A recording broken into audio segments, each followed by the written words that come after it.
man, how the hell you doing? I've been just fine, living life with the noose, and in my mind, all I hear is music. Watching your mouth move, damn, you look stupid. I feel like everyone's a stranger. Small talk with your narcissistic neighbor. She's real hot, but they say you never date her. Ah, I agree, but you did, and I hate her. You wanna get away? You better get in line. Won't go another day of wasting any time. I've got a lot to say, can't hold it in this time. Got no filter, I got no filter. No filter, I got no filter. No filter, I got no filter. No filter, I got no filter. No filter, I got no filter.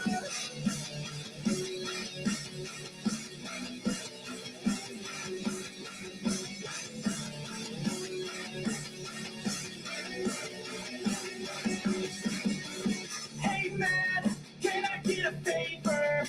Yeah, sure, I know, see you later. Sometimes I just wanna be a hater. Gotta wash down the top 40s with the chaser. Your voice starts feeling like a waiter. Scraping my mind and gives the cheese grater. Before you go, sir, you have to sign a waiver. That's alright, I'm aware of the danger. You wanna get away? You better get in line. Won't go another day of wasting any time. I've got a lot to say, can't hold it in this time. Got no filter, I got no filter. No filter, I got no filter. No filter, I got no filter. No filter, I got no filter. No filter, I got no filter.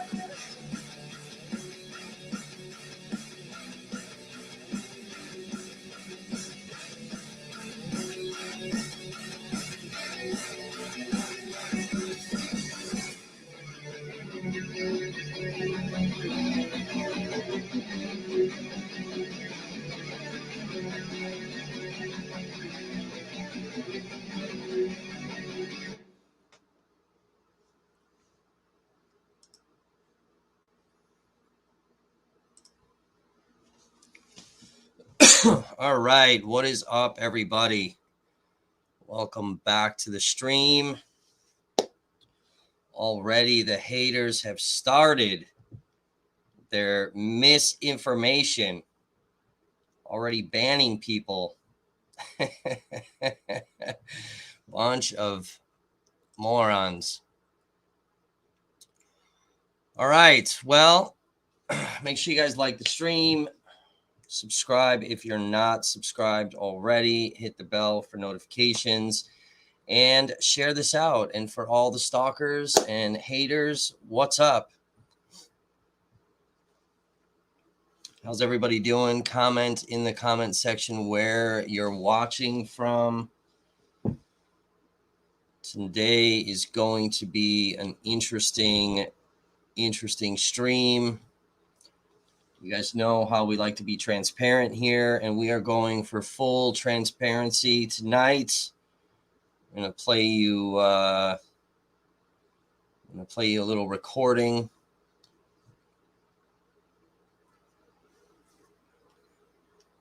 Make sure you guys share this out. Just finishing up sharing this. So while we're kind of waiting to get some people in here, what's up, Jess? What's up, Jan? How you guys doing?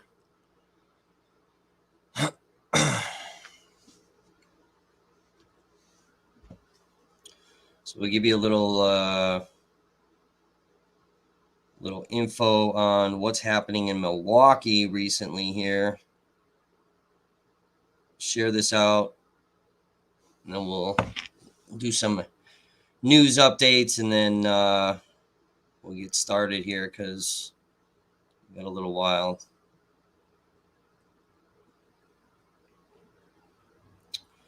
So we posted a video of a local guy out here who thought it would be okay to become a little vigilante and take justice into his own hands. Decided it was all right to put his hands around the neck of a special needs child So we kind of posted up a video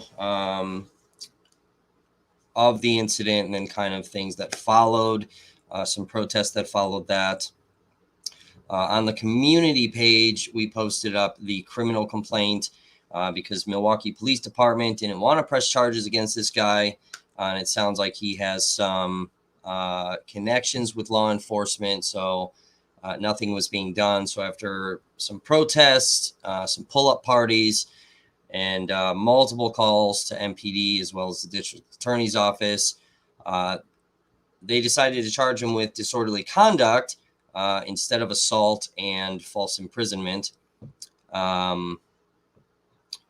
So, that's the justice apparently when white people decide to choke little black special needs children.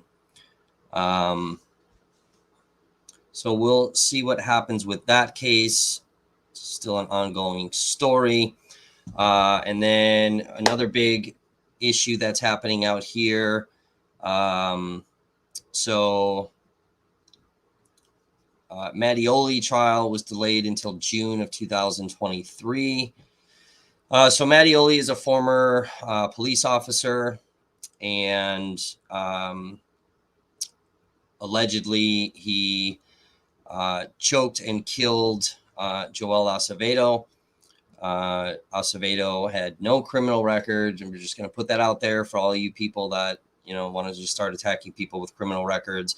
Wanted to become a police officer, was hanging out with all these cops, was at a law enforcement party that was happening in the middle of the pandemic, and allegedly, as Mattioli sort of tells the story, Acevedo tried to steal something from the house. They tried to stop him, put him in a chokehold because, Mattioli's a cop. And a 911 call, it took forever to get that released. We finally were able to get that. It's a pretty horrific 911 call. And he did the chokehold and ended up killing him. So Mattioli was charged. This trial just keeps getting delayed. And recently, the Milwaukee County medical examiner had submitted his retirement. So that has been kind of widely reported, and this case just keeps getting postponed. And now all of a sudden, very conveniently, they cannot locate Brian Peterson, who's the medical examiner. And then, interestingly enough, so another case, Breon Green. So Green was arrested by the Milwaukee County Sheriff's Department over at Bradford Beach, brought to the jail, and allegedly committed suicide in the jail. And Brian Peterson was the medical examiner on that situation as well.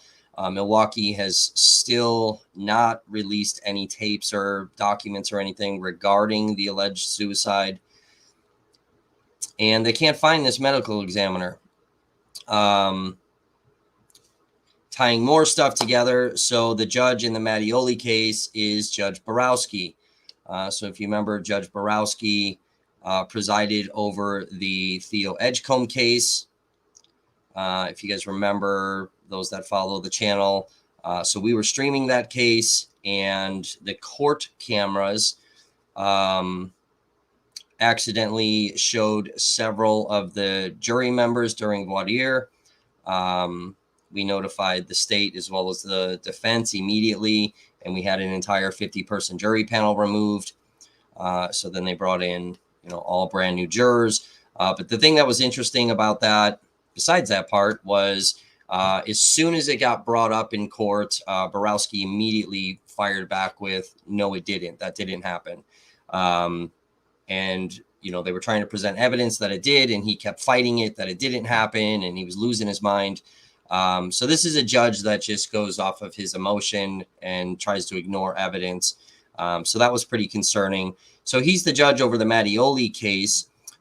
They had court today, and like I said, it was delayed until June of 2023, which is extremely interesting But one thing that came out in court today was that the medical examiner, Brian Peterson, didn't retire, which has been widely told in, throughout different media platforms, that the county executive fired him. So Borowski kind of, admonished everybody on that. Because of all the media reports about his retirement and him being missing, and that, it's not clear and that's not transparent to the public. So kind of admonished everyone to basically get their shit together and figure this out. And he wants to know exactly what's going on from the county exec.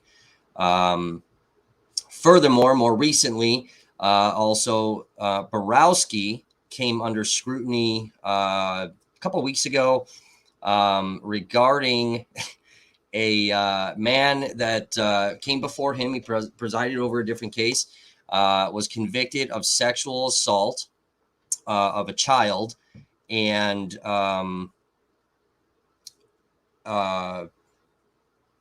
think it was a child. I might be wrong on that part, but was convicted of sexual assault, and Borowski allowed him to stay out of jail until sentencing.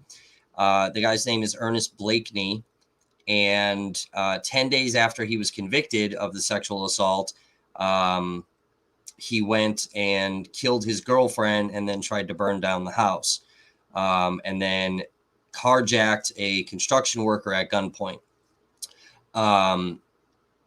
Defense attorneys, the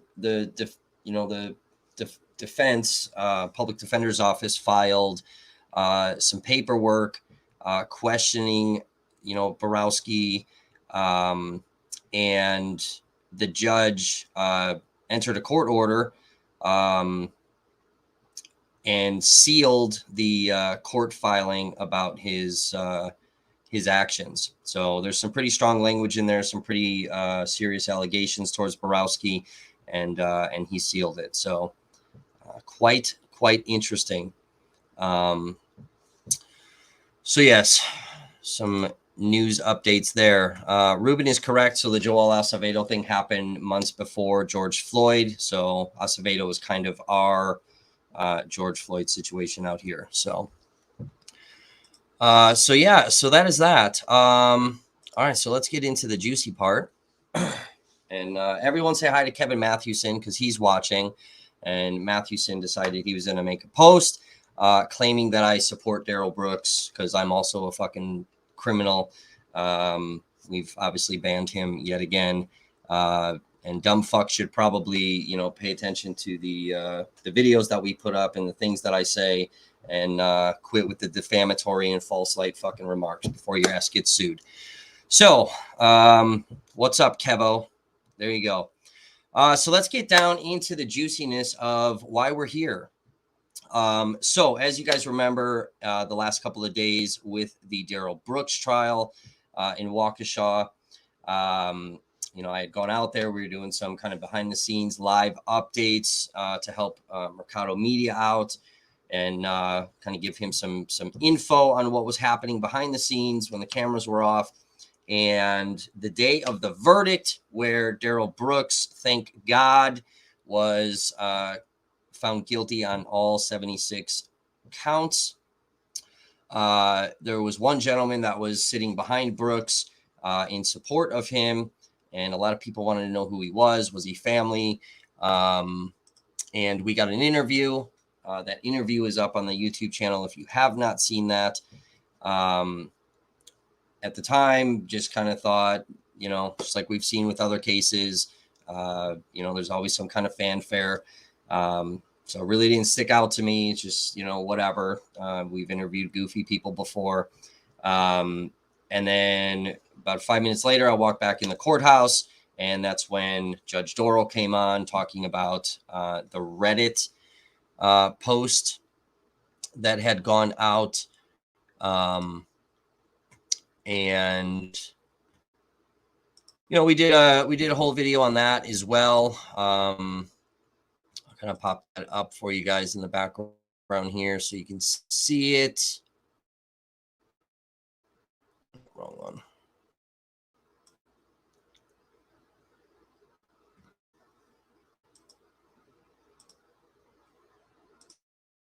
Let me get the right one up. So we did a video on the Reddit post because we have the original. We have access to all of the comments and users and all of that.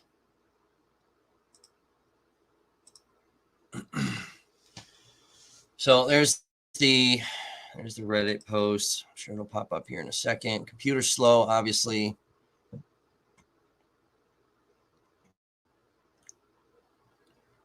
So just bear with it. My computer is slow. We don't have tons of money over here. We're not super high tech.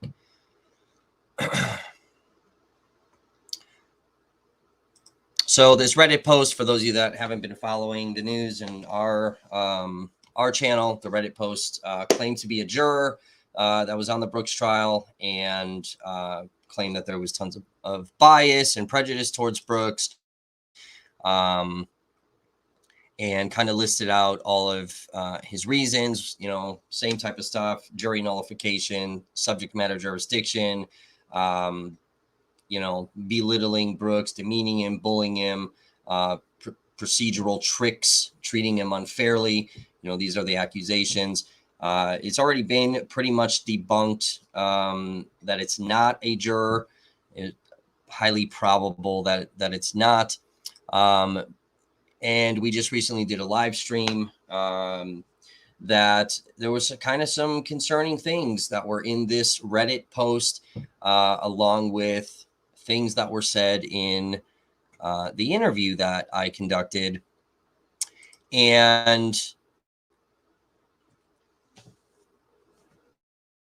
I wanted to, the gentleman that I interviewed, apparently he has his own social media things and podcasts and whatnot.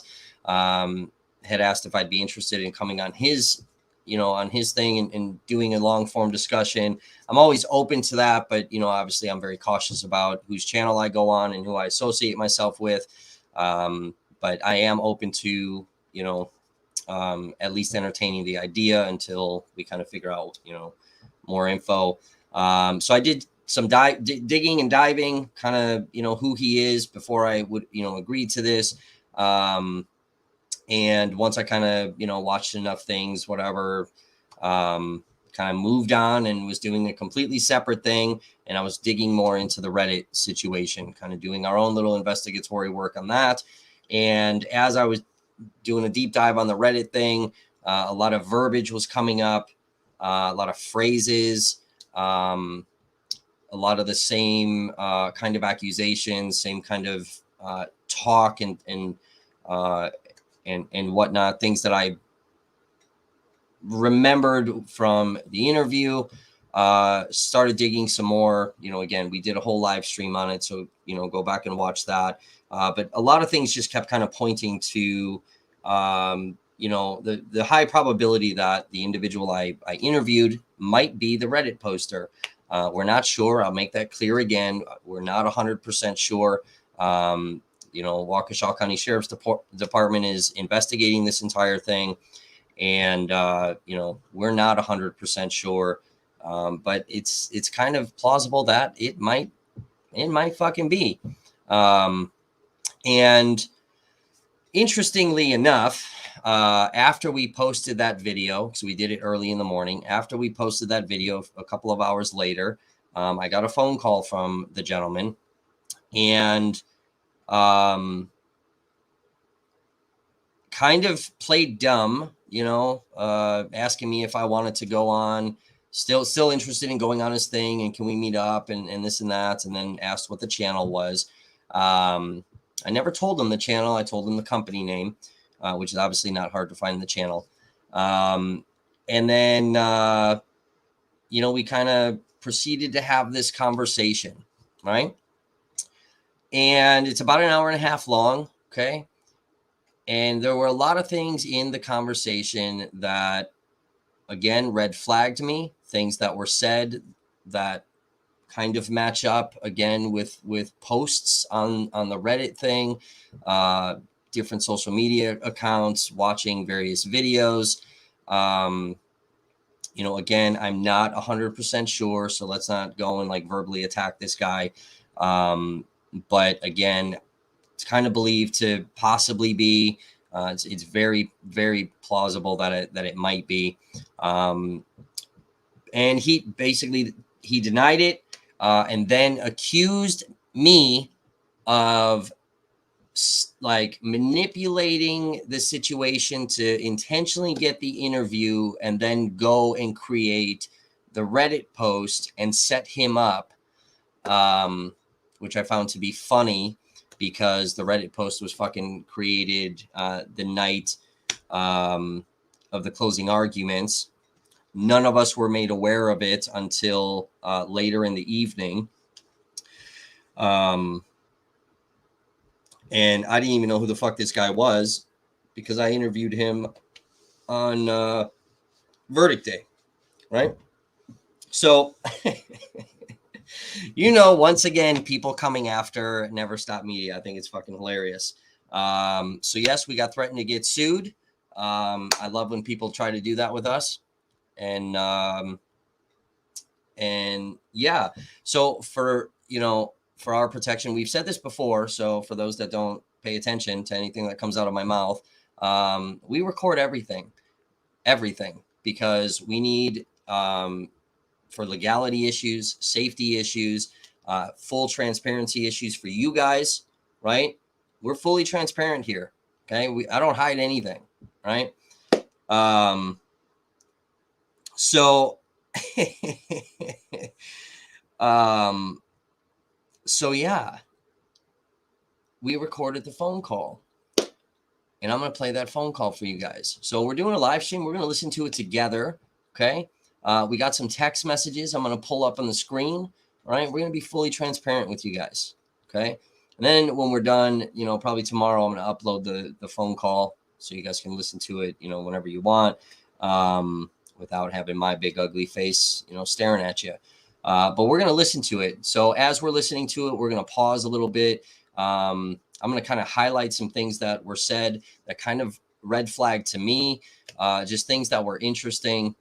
We're going to talk about it. So, you know, as we're doing this, you know, we'll kind of take these breaks. We'll, you know, have some comments coming in. If you guys have questions, whatever, you know, put those up. If you really want to highlight your question, you know, send in a super chat. That's always welcome. Before we start the phone call, though, if you have not liked this video, like it. Subscribe to the channel if you're not. Hit the bell for notifications and share this out. Okay, the drama continues. And as we said in the previous live stream, we're going to continue to update you guys, and we're going to follow this. This is a fluid story. So we're going to continue. So again, for legal reasons, again, to make it very, very, very clear, I am not saying that this individual is behind the Reddit post. In no way, shape, or form have I said that. I just think that there are way too many coincidences, and it is kind of fucking plausible that it might be, right? But there's, you know, one in, you know, I don't know, 40 billion fucking people that could have done it. So yeah, let's listen to it. Let's make sure that the audio is good here. All right, so I'm gonna start it. You guys let me know. You guys let me know if you can hear the audio good. All right, sorry. What? Sorry, go ahead. Wait, who is this? This is. All right, I'm gonna pause it there. I just want to make sure you guys can. I want to make sure you guys can hear that.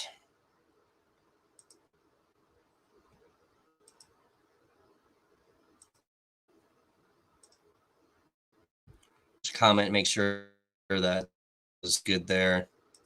Oh yeah. All right, perfect. So all right, so here we go. So this is the phone call. You know, he's gonna be pissed, but you know, whatever. We piss people off here. So you know, I want your guys' honest opinion. You know, listen to it very carefully. Okay, pretend you're a detective and listen to the things that are being said. All right, and, jot down some notes, right? Put some stuff in the comment section that kind of popped out to you. Okay. I'm sure a bunch of you have read the Reddit post, or you've seen some news articles that have highlighted it. I know a bunch of you that are here right now, we're part of our last live stream. So you kind of heard everything that we went through. We went through the Reddit post. We went through comments, kind of showed you a little behind the scenes of how I'm investigating this. Right. If Mathewson wasn't such a shithead, he's a private investigator. It's kind of a scumbag fuck, but it'd be kind of nice to utilize a dirtbag like that and be able to fucking, come up with some serious juice, because he likes to fucking, get some dirt on some motherfuckers. So, but whatever, he's listening now, so have fun. Start digging, Kevin. But here we go. How you doing this morning? I'm good. How are you? I was wondering, did you post the video already? I did, not the full video. Still working on editing and all. That's what I got. Some of it's up. I posted the beginning part into your name. Okay, please. Yeah. What's your channel? So my company is Never.Stop Media. Never.Stop Media? Yeah. I was wondering if we do a sit down at the library, and they got 5 rooms and do a live video. Yeah, we could possibly do that. Would you like to do something like that? Let me check my schedule. I do have some upcoming court cases and events that I am filming coming up here this week. So let me see when I'm available. I can get back to you on a definitive time. Do you use like StreamYard or Streamlabs or anything? Do you use StreamYard? StreamYard? Okay. Yeah. Yeah. I mean, we can do that too if there's not like the time that I can get out of my house. We could do something like that. What? Let me ask you a question. What other social media platforms do you have? Well, I have Facebook, I on Twitter, on Twitter, and IG. What are the 2 Facebook pages? I have 2 YouTube pages. Oh, YouTube pages. Yeah. What are the? Okay, Prince of Persia. All right, so I'm going to pause it there. So you guys know this is completely unedited phone call. So this is I didn't block anything out. I'm playing the full thing for full 100% transparency on this phone call. And there's a few reasons for that, but one of the biggest ones is, he decided to kind of flip everything around and blame me for creating the Reddit post and setting him up. So we're fucking playing everything now at this point. This is how we do it at Never Stop. We get blamed for some shit. Somebody makes an accusation. We're going full force, and we're gonna air it all out. Then one was Jay Christian President with anti-Daniels. Excuse me, it's actually anti-Daniels show channel, but the show is mine. It's almost like I'm a subcontractor of that one. Then I have my own personal one called Jay Christian President. Okay. And do you have what's the Jay Prince? Okay. Same thing on your limited Twitter? Yep. Okay. All right. Do you have you posted anything on any other social media platforms kind of about your position as far as the case or the trial being, heavily biased towards Brooks? No, I haven't. No. Do you have any other social media handles that you go by that's not Jay Prince that are listed on any other social media platforms? I just did something about handles yesterday off YouTube. Because I did all my handles Jay Prince president. I guess I can create another handle. All right, so I'm going to pause it there. So it's one thing it's one thing that stood out at me. So I'm obviously not this dumb in real life. Okay, when I'm questioning people when it comes to stories, I have to ask tough questions sometimes. I ask some questions, just general questions to let people talk, because we get thrown a lot of stories and we have to sift through a lot of bullshit. And it's the same thing that like detectives go through when they're interrogating people. But we kind of got to get some things right. And but especially for this particular situation, I wanted to I really wanted to let him talk, and there's specific questions that I'm asking for specific reasons. As dumb as I sound in this, that's intentional. And one thing in this, I asked him if he went by any other handles. He says no. He just goes by the one main handle. Okay. And what kind of flagged me was the fact that he can create new handles. He has the wherewithal of how to create different handles. Okay. That was important to establish kind of his skill level on the internet when it came to, posting things, creating handles, knowledge of different social media accounts, things like that. We're talking about maybe possibly getting together to set up a long form discussion, because I had many, many questions for him in regards to supporting Brooks, because he seemed to be the only one.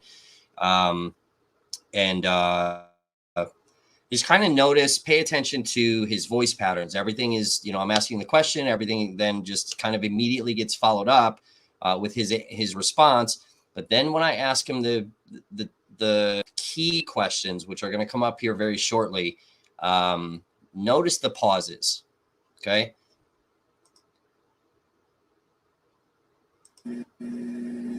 If what? Say that part again. I believe I probably could create another handle.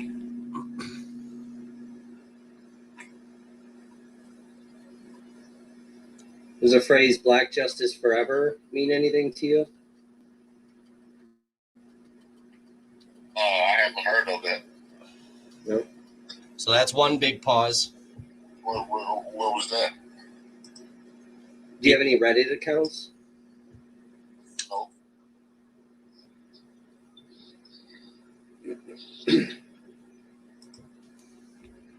How do you go about getting that?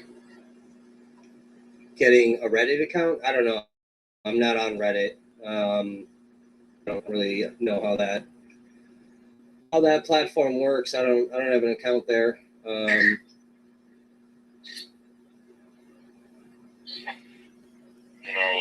We can talk about how, he got found guilty on all charges, and I was supposed to be creating an impact statement. Just I've been there, I'm going to pause it there. So he says that that he's supposed to be creating an impact statement. In order to create an impact statement, you have to be pretty damn close to Brooks. Pretty damn close. And if you go back to the interview that we did, he said he doesn't know Brooks. He's never been in contact with him. Brooks has never seen him. But this guy's creating an impact statement for Brooks. So something else that jumped out at me. Yeah. Do you mind telling me your actual name, so I'm not referring to you as a social media handle?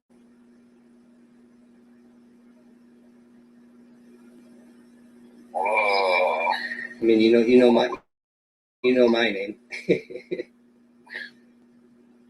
I like to go by the name for safety reasons. This could be kind of dangerous for me, you know. Okay. Why do you think it might be dangerous? You can just imagine, you know, somebody of your family.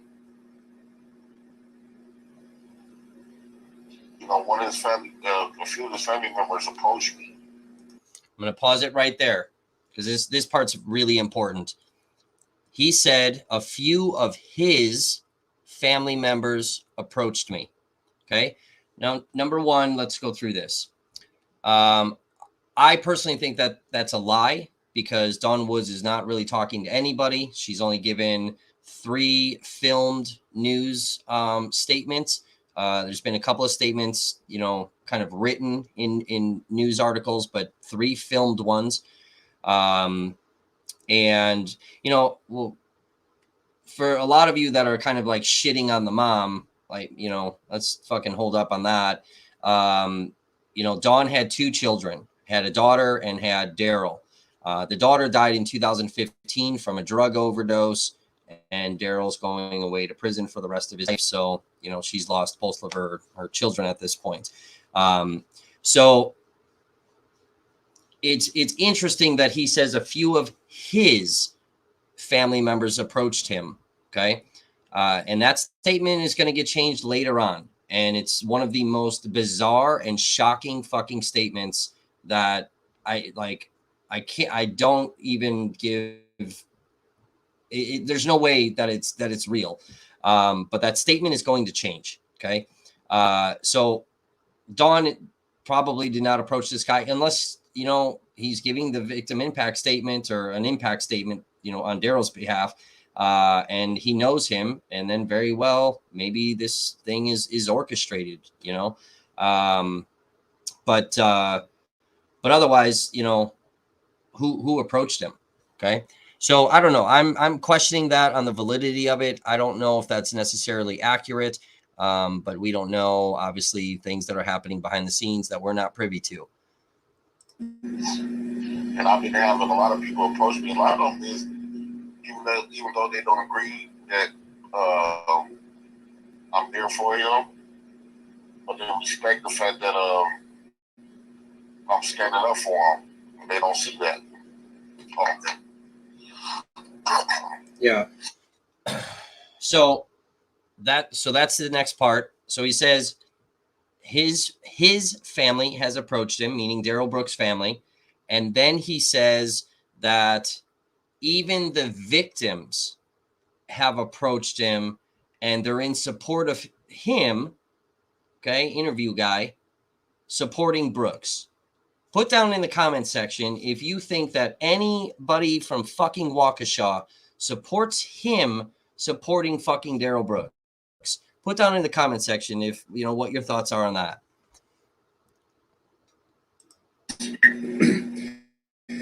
One of the things that that you said that we did is that you had direct proof and like evidence, you know, documents or whatnot, in regards to Erica Patterson, you know, perjuring her testimony and being directly paid for statements. You know, that was one thing Brooks had mentioned too, with various witnesses when he was doing his cross-examination in regards to them having a financial benefit to testify against him. Is that the proof that you have of that? Is something that when we meet up that you're able to share with me so I can see those different documents and things that you have? I think that would be a pretty story if in fact you do have legitimate evidence to support that. Yeah, I have that. Okay. Are those things, is any of that stuff that you can email to me so I can take a look at it prior to us meeting? Yeah, I had to call my lady friend. She got the printouts, and I can pick them up from her. Then I can take pictures and email it. Okay. Do you have a pen and paper? Like, So I have still yet to get any of those alleged documents that Erica Patterson has, been paid to lie on the stand, and supposedly this guy has direct proof of that. So again, a lot of that goes back to a lot of the stuff that's being said in the Reddit thing. We also heard Daryl questioning every single witness that was up there on filing a claim for their own financial interest to testify against him, right? And this guy's being very specific that he has this alleged documentation to prove that Erica Patterson was paid for her testimony. Can give you my email address.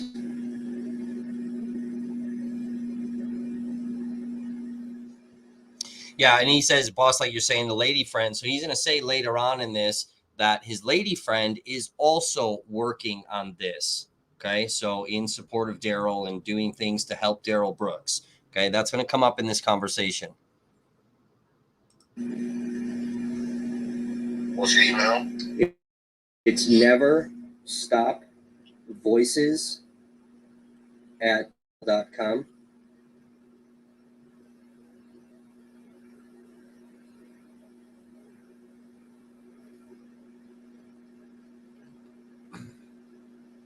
So this is about to get interesting. Okay. When we start talking about this Reddit post.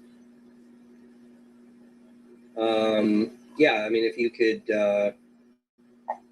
email those things over so I can take a look at it, that'd be awesome. And then, be able to further, expand on that in our discussion and whatnot. So let's pretend for a second he does actually have documents that can prove that Erica Patterson was paid and she's perjuring herself and all of this. I think that is a legitimate story. So I am curious about that. I don't believe he actually has these types of things, or if he does, then it's fabricated stuff. We heard Brooks in the trial talk about a letter that, Erica had sent to him. We found out that was absolute bullshit. The pictures that he held up while Erica was on the stand, of it's the kids. And then during his closing argument, he talks about how he has this newborn baby he's never seen. That's his fucking grandchild. That's not his kid. A lot of people kind of picked up on that. Other people didn't, and they thought Daryl had a newborn baby. It's Erica's fucking baby. That'd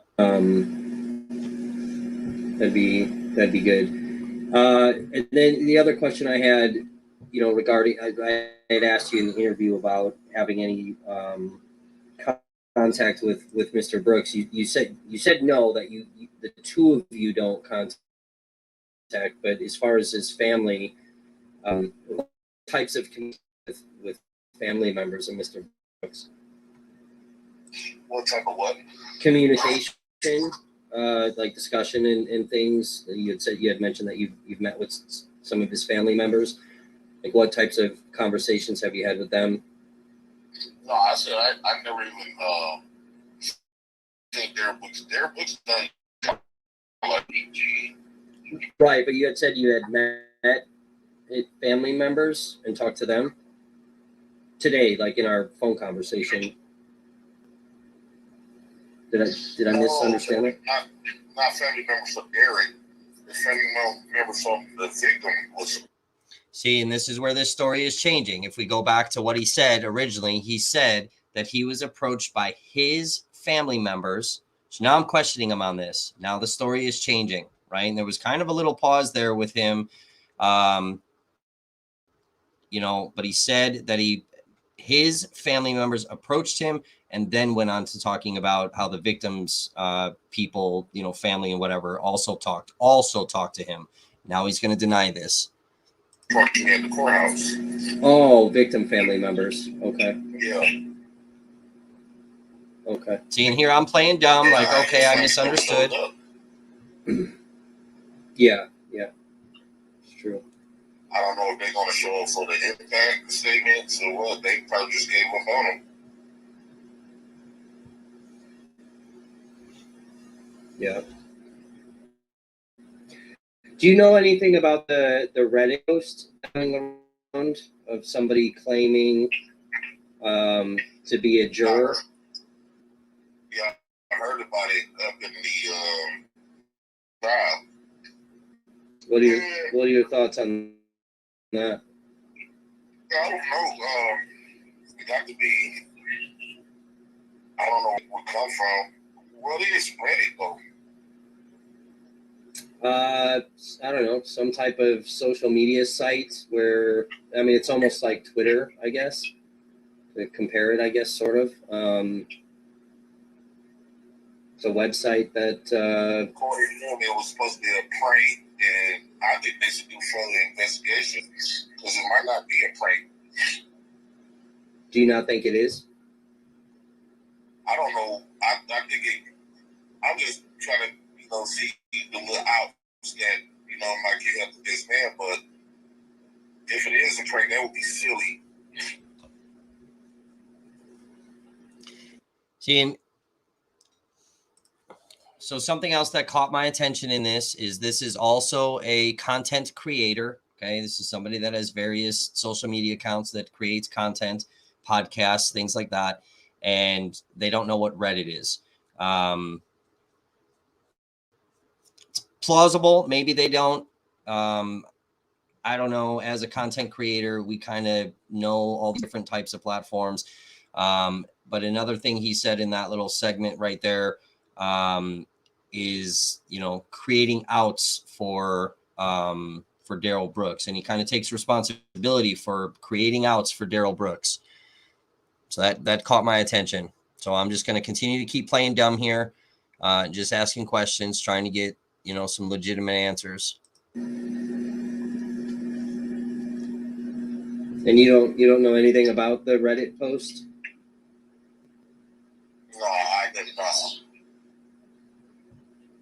That was shocking when I see that on the when I was watching the trial. For a little bit, I thought that was him that had done that. That I had done what? Made the post like they thought it was a prank. I'm like, maybe it was that guy, because like he was the only person that was like rooting for. Because I didn't do it. No. And he telling me that how he got kicked out and people, for recording, they say that the killers like that. So I'm like, maybe that was that guy. But yeah, and I'm like, this to me at all.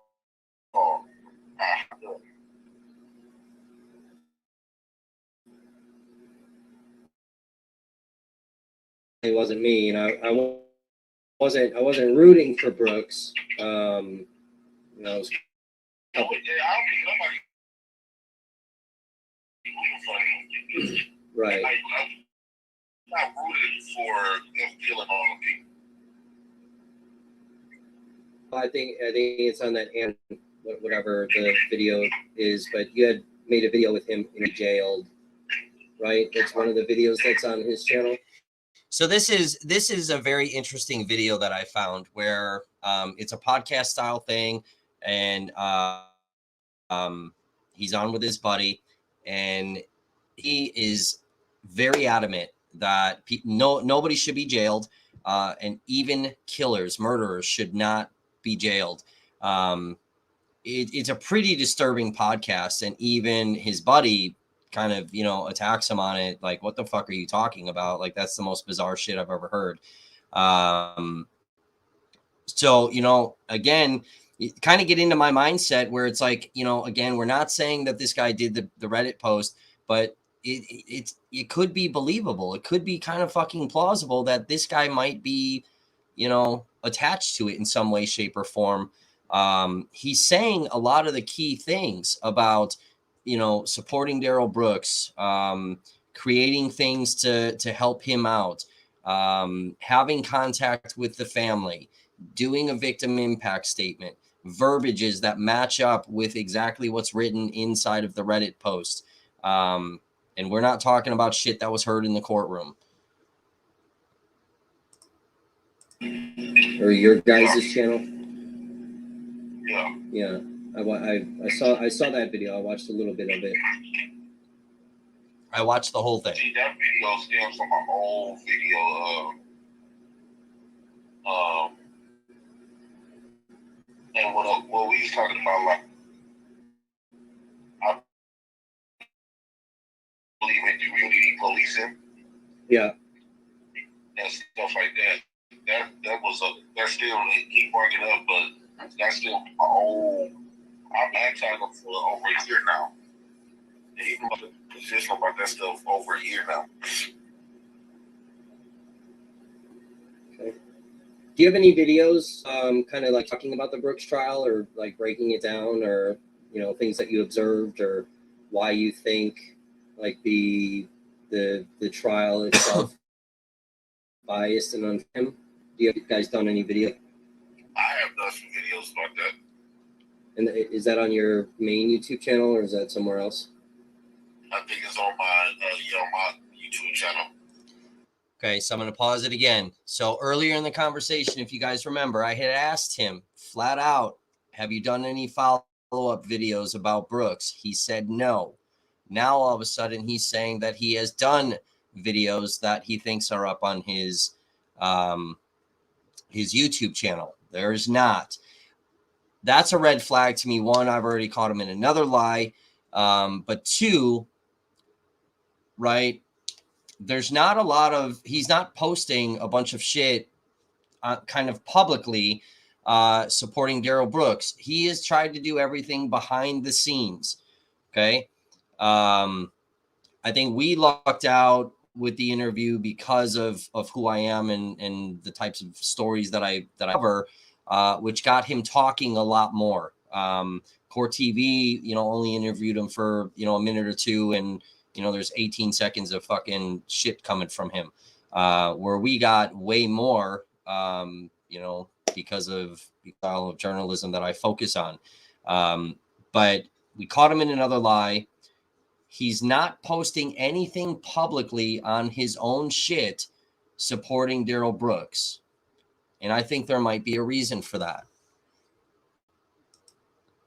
It creates separation between him, possibly the Reddit thing, and anything else creating help for Darrell Brooks. Okay? Okay. And that's the J Prince for President channel? Yeah. Okay. No, it seems like you kind of, the Reddit user who claimed to be a juror. It seemed like you speculated that I was one of those people who did that. There are a lot of. I'm looking at the video. I pulled it up on YouTube. See, now he's looking at the video allegedly. I think he looked at the video. He saw it prior to calling me. I think that's what initiated the phone call. No, that wasn't me. There are a lot of things that you said that match pretty identically with the original Reddit post that is no longer publicly available, as well as some of these other Reddit handles. What is a Reddit handle? The social media handle, like your J Prince for President handle. That handle yesterday, like first time in life doing a handle, because I'm just not getting my YouTube monetized, and that's my first time. But everything I cited was in the trial.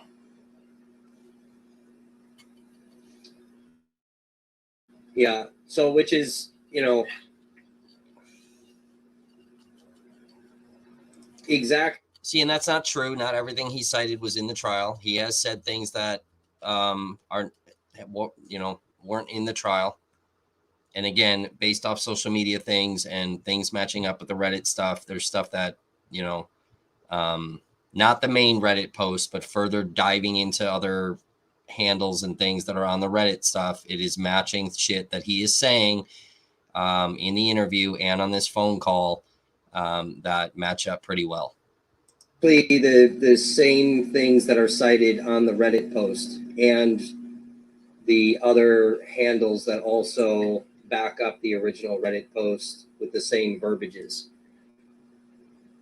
And one reason I asked you, I'm going to be honest with you, Jay Prince. One reason I asked you is because I do know your name, and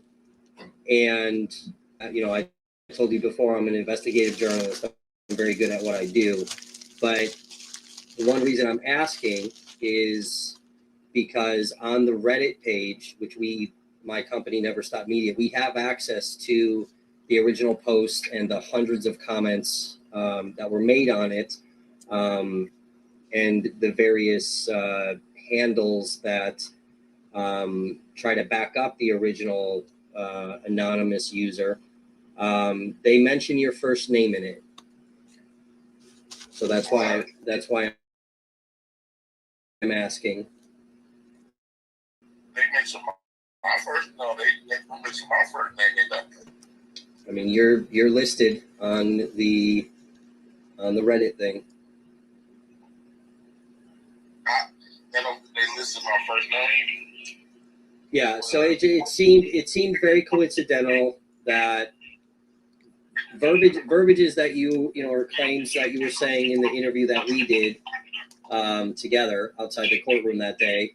A lot of the same exact claims matched up pretty exact with the original Reddit post of the individual who claimed to be a juror, which is obviously a false claim. But the issues that you were bringing up, which I do believe that there's a few that have some validity, but those exact claims matched the Reddit post, the original post that has now been removed. You have to keep in mind, all of those claims that I had gotten, those were the issues that was publicly sure by Derek Brooks, and so I'm not the only person that been talking about this type of stuff. No, of course, and this has been. Everybody know what Derek Brooks was raising,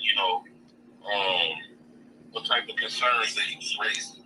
Right, and this has been publicly, live streamed, across the entire world, and there's millions of people that have looked into it.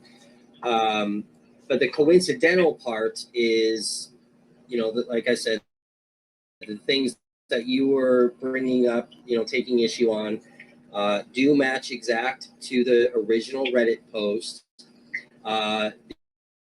Additionals that seem to also be associated with the original Reddit user, as if they're one and the same person, also match things that you and I have talked about. What was the guy last name? What's that? What was the guy last name? Well, it appears that a lot of this stuff is plausible that it might come back to you. So I guess I'm asking directly if you were the poster of the original Reddit post and these. No? No, I haven't even heard of Reddit. All the time it seems like you are looking at it. Unless the way I talk to you. The moment something pops up like that, I'm like, where is that? He was telling me how people message you like that. I'm like, no, that guy. I don't know if I have forgot your name at the time. But I see that when I was a child, and that issue was brought up. I just gave my personal, only thing I did was gave my personal opinion. I don't know anything about I ain't never even heard of no Reddit accounts or anything of that nature. Never in my life. Yeah, and this is somebody, whoever the individual is on Reddit, and then the other accounts that seem to directly be associated with this anonymous user, they gave their opinion, and you know, it's believed that the original poster was his trial. And on some of the video that you've made, whether on your channel or Anton's channel, or social media posts. Is the sound better now?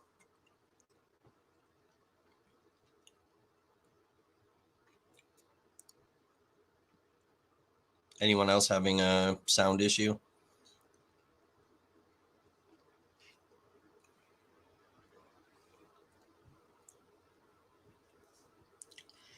Yeah, Jen, you're right. So when the comment came through that it was a prank, the jurors at that point were sequestered. So it would not have been a jury member, according to the state, because the jury got their electronics taken away. So that's how it was ruled out that it's probably not a juror. But the original post was posted sometime in the late evening, the day of the closing argument. So not verdict day. They found out about it the morning of verdict day, because a lot of people emailed the DA and the judge. Speaking of direct action to, you know, prevent not doing to help the man out, which I knew that was gonna go on deaf ears anyway. But I never talked about doing nothing illegal for especially for nobody that I don't even know. That would be dumb as hell. So what we're talking about here is a video that he's done where he is talking about doing direct action to help killers, to help murderers, to help people of color, in general, people of color. That part, there's nothing wrong with that part, but yeah, doing direct action. Obviously, the Reddit post would be a direct action to try to cause a mistrial. And he in that little segment there, he did kind of agree. Yes, I'm about that, but now he's gonna try to cover, but not for whatever.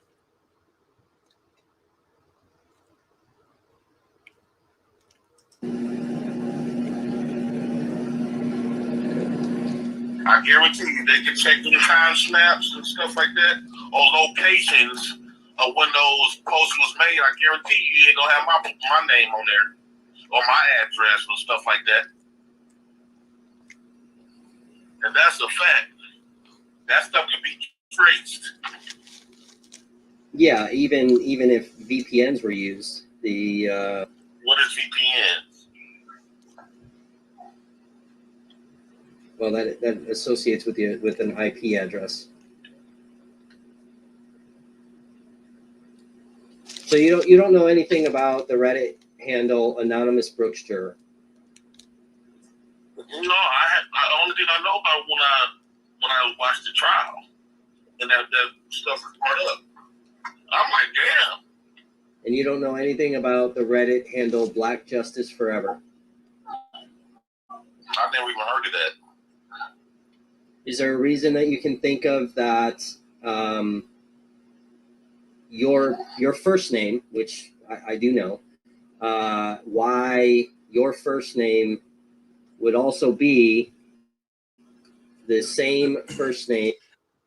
Excuse me. I'm going to pause it there for a second. So a lot of the original Reddit poster was Anonymous Brooks Juror.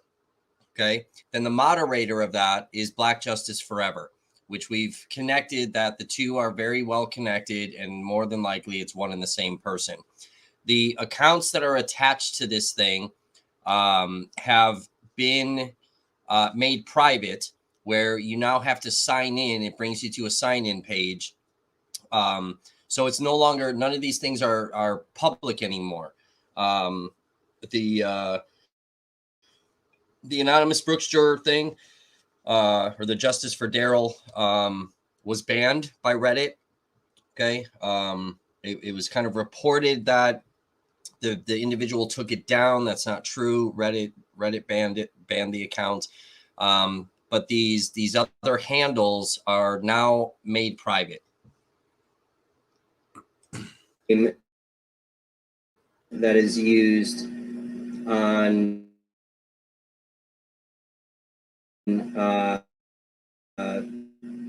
this Reddit page that's associated with this entire juror issue. The only thing is, and I'm gonna be completely transparent. So after I had that conversation with you, unless you created something in my name. No, nothing. You never even told me your first and last name. But you say you very good, you do, and you got my name and stuff.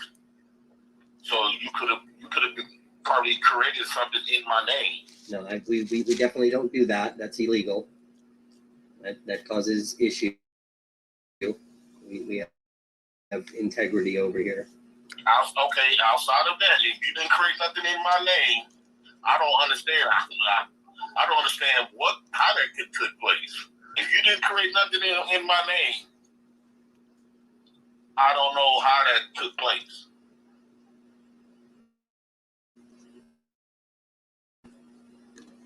Do you think it's weird that a lot of this to do with these Reddit handles comes back to you? Potentially comes back to you? Yeah, that is very weird.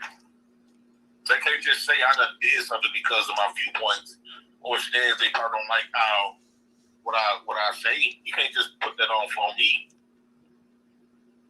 Because all you gotta do is check the stamps of where that actually come from and the location of where that took whatever. Because when you make posts, you got your location. Yeah, and law enforcement has, whether it be a phone, whether it be a computer or laptop, an address. And I know I'm clear on that. I'm not even worried about that. I know for 100%, I'm 100% positive. You told my laptop, you're not gonna see nothing like that coming from me. Now, remember, earlier in the phone conversation, he says that there's other people that are helping him on the entire support for Daryl thing. So, what do you guys think so far? We're 25 minutes into this phone conversation. What do you guys think so far? What are your thoughts? Put them in the comment section. If you haven't liked the stream yet, like it, hit that subscribe button, share the stream out. If you want to support the content that we put up for you guys, there's some pinned links. Send some super chats, highlight your comments, your questions. Okay. So they do have ways, even with stuff deleted, accounts deleted, and all of that. Right. I mean, there's subpoenas and all of that information gets saved. And do you have any idea if it wasn't in fact you? And I'll take you on your word there. Do you have any idea who might be behind the Reddit post? How would I be able to know all of that? No, I don't. I don't know who is able to do anything. Right. I'm just as when I see this stuff on the trial, I'm like, damn. So I thought like it was somebody else. I thought like it was somebody else defending them. To be honest with you, again, I thought it was probably you. Why would you think it was me? Because like the stories that you was telling me and how you say you defend black people, which I do, cases and stuff. When there's wrongs towards people of color. And when you said like you came off like you've been charged or you got your channel stuff took it down before, and it seemed like you sneaking and jiving these recordings of people. I was like, you know, only person probably could have did something like that I probably could have known was probably you. Right. Yeah, no. You the first person popped up in my mind when I heard the judge and Derek Brooks brought up something like that. Yeah, it definitely wasn't me. We don't do stuff like that. So I'm gonna pause this for a second. So on this Reddit post, okay, is Black Justice Forever, who's the moderator, okay, that we've linked, that is more than likely one and the same person. Jan makes a point where the Reddit people posted the apology was a group of people because they said, you know, we are sorry. But, you know, to give you the example of, you know, where you hear him in the phone conversation talking about how he has all this proof that was submitted to him, and whatever. Again, I think because of what I do, I think there was a little bit more verbiage that we were privy to, but it says the user has submitted proof that he is a juror on this case. For reasons of anonymity and the integrity of this trial, we will not disclose details on this process, but we are very confident to the authenticity of this user's claims.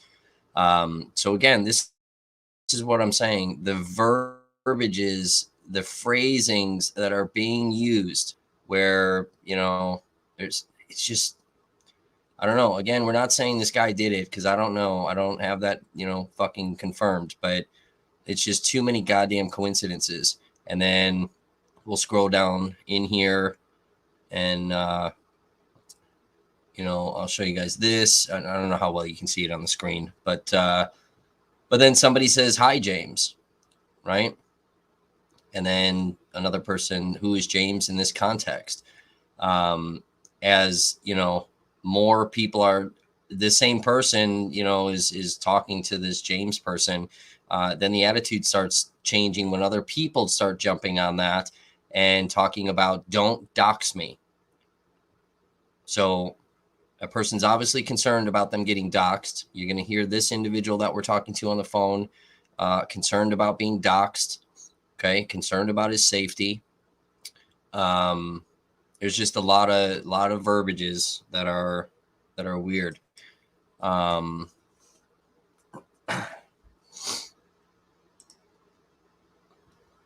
Kaylee says, I think someone, or now he says, right when he hears the judge say it, he thought of you first. Yeah, that kind of cracked me up. You're gonna hear him talk about how his lady friend, when they heard it, the lady friend immediately got a hold of him. You know, are you hearing this shit? Are you watching this shit? Right? Which, you know, doesn't mean, you know, it doesn't mean anything, but it's just something else that stood out to me. I told you that I'm a civil rights journalist. So when there's issue where civil rights are being violated, whether it's a person of color or not, anybody's right, people of color, then that is stuff that I dive into. When there's corruption within systems, you know, whether it be a court or, you know, law enforcement department, you know, that's things that I dive into to try to get the actual truth out, regardless of which side it lands on. So I'm going to pause right there. So he has this misunderstanding, and we heard it earlier on in the conversation, that, you know, that I'm trying to help Brooks as well. So he has this total misunderstanding of what fuck I even said to him, and I was very clear. I told him that, you know, and a lot of you guys that have been with us for a long time, you guys have seen this, but and I had mentioned that to him when I stopped the interview, and he's going to bring that up again later in this conversation.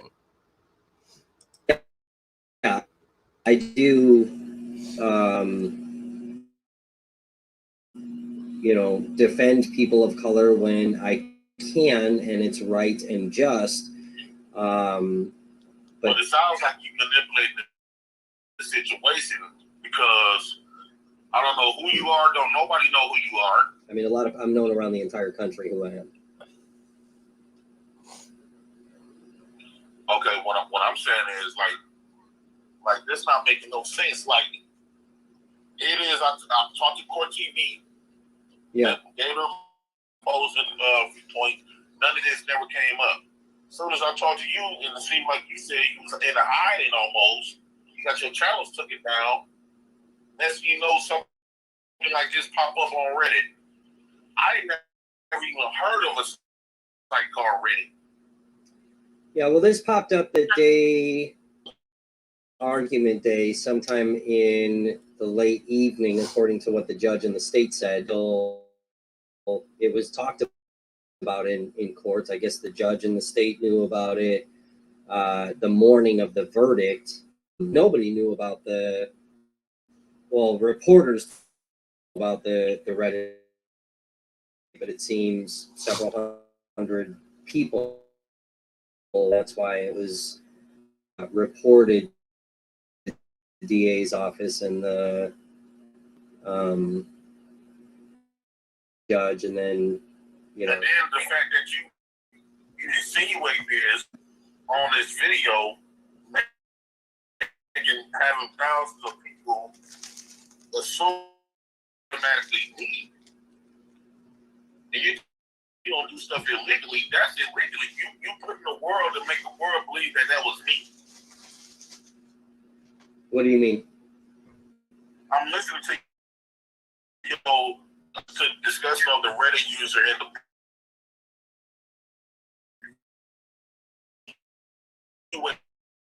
was me on this video.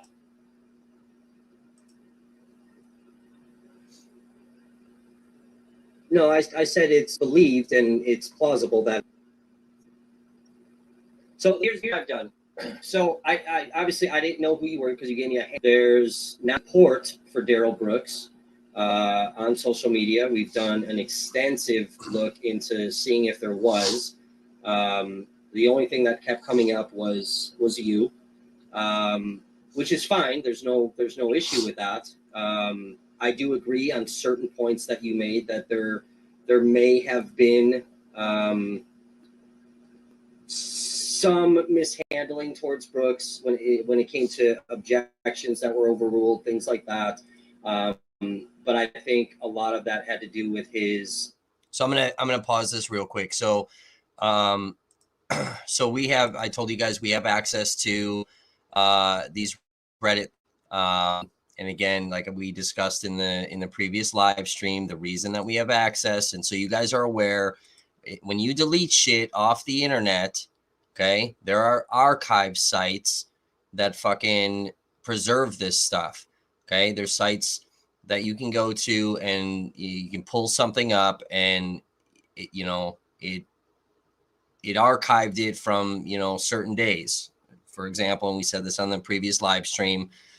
So we were having some funding issues over here. I couldn't pay for my website 1 month, and somebody had asked for an article that we wrote, and I was like, well, the website's fucking down until we can, get some funds, donated into the company. And I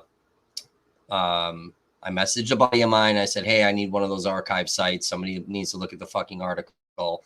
So he gave it to me. I punched in our website, and you're able to click around. You're able to look at things. So I was able to send that, and you could do it on different days, and it pulls things up. So just so you guys are aware, when you think you deleted something, the internet still fucking preserved it. Okay. That's how we have access to this. All right. I want to be very fucking clear about that. So, and again, things are made private, but because we have some kind of backdoor access because of these fucking sites. So again, going on here, okay, and we can see some updates and things like that. All right. So, no doxing, final warning.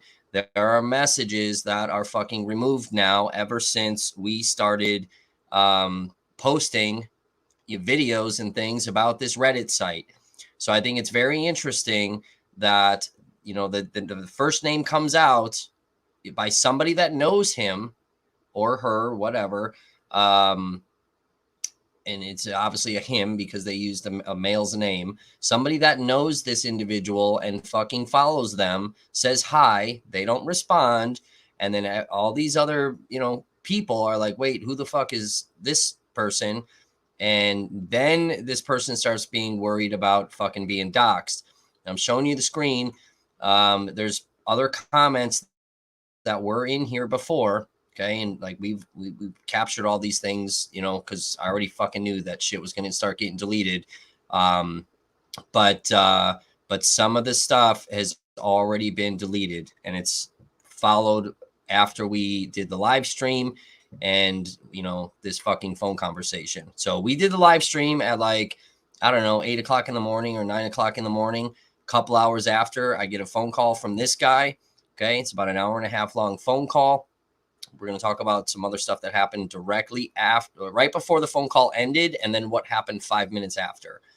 All right. So it's just more stuff that's coincidental.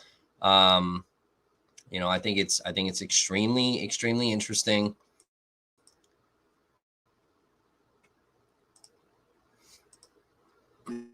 Conduct had to do with his misunderstanding of the law, his arrogance, his willingness to just argue about everything, where he was losing points that he may have actually gotten some credit towards. And I honestly, I went on, I just searched because I knew it was Jay Prince for president.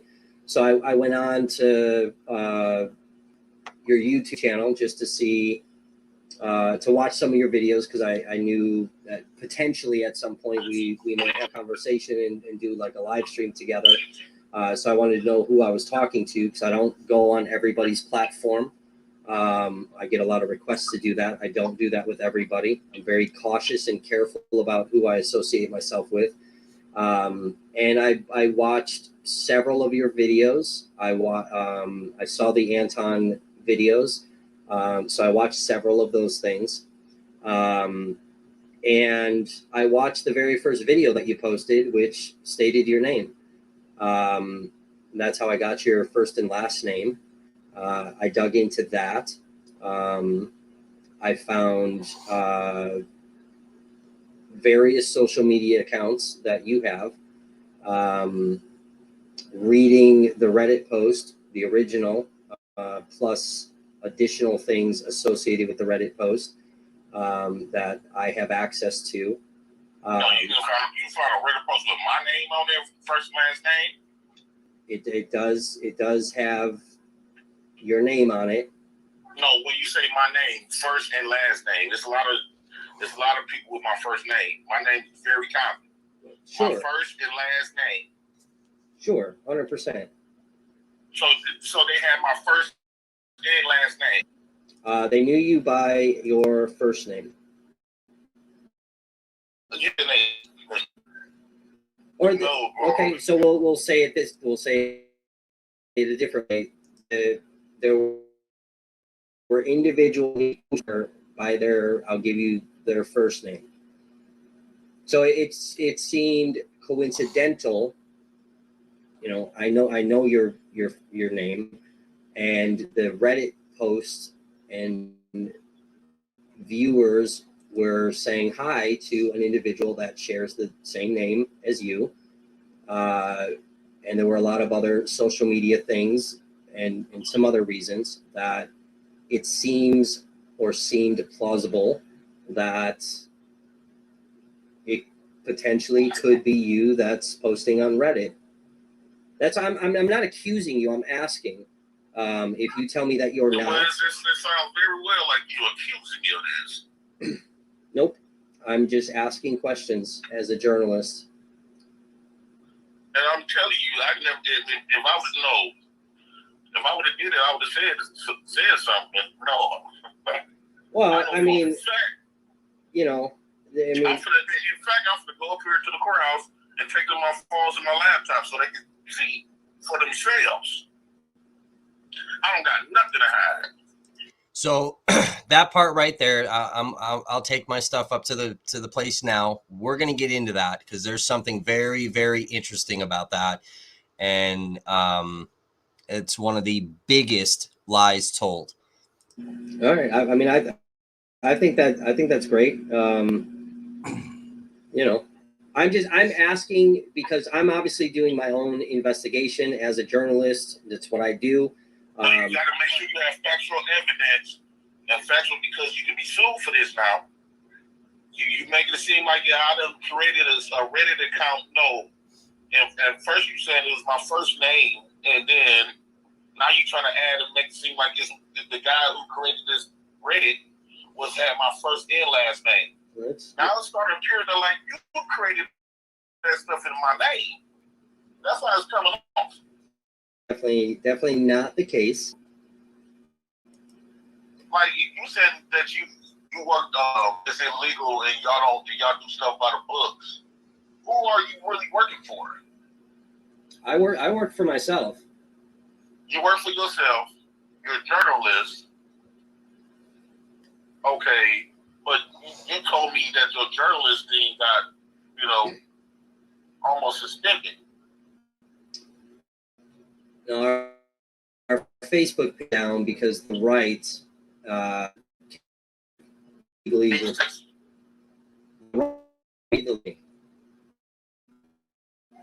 they don't like me because I report on corrupt law enforcement and I report on shitty militia people, and I defend people's rights when they're being violated. And I've covered hundreds of protests, not only in this state but in other states as well. So, when you get that amount of hate coming from, an opposing side, then yeah, there's consequences to that. But no, I'm very cautious about what I do. I make sure to follow the laws to defamation of people.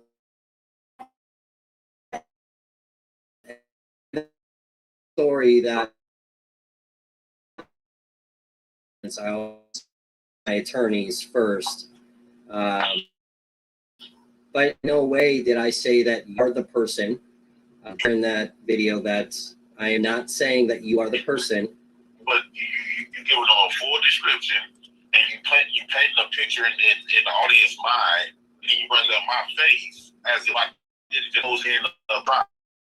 So I had this own family came in and respected what all this stuff. I thought you didn't have contact with his family. I said the victim's family. See, we're going to stop right there. We just called him out because he clearly said even his own family respected what I did. And I called him out on it immediately because now we're in this. Now we're engaging now. Now we're adversaries in this, right? So I was playing dumb in the beginning, just kind of being like a dumb reporter and kind of letting him talk. And, he got real defensive. So I kind of backed off a little bit, right? And then we kind of went at it again. Now we're getting into, you can tell the elevated tone, right? He's obviously very defensive. And now, he's deflected it back onto me. Like maybe you're the one that created this. It generally is a sign of guilt for somebody who's done some fucking shitty shit. Okay. Deflecting some stuff back onto them. Nothing's going to trace back to me. I didn't do this, right? I've told them some things. I didn't tell them everything. I didn't tell you guys everything. But there are, we've discussed already, there are some things that are tracing this back to you. It's very coincidental that there's people on the Reddit that fucking know the first name of the person because they follow that person. You share the same fucking name. Oh, I'm willing to go to the police and share all my stuff. They're not going to find things, right? There's all this stuff. And I've pointed out lies already that we've already caught him in. And here's another one where he says again, even his family.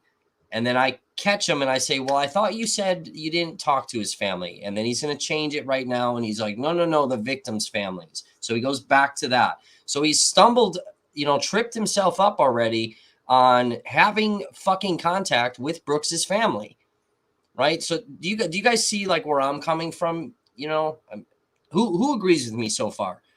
Not necessarily that this might, this, let's be clear. I'm not saying this is the fucking guy because I can't say that. I don't have the definitive proof, but it's highly fucking plausible, right? You see where I'm at with this little investigation that I'm trying to do, to cover this story further. It's fucking plausible, correct? And why are we catching the guy in a lie?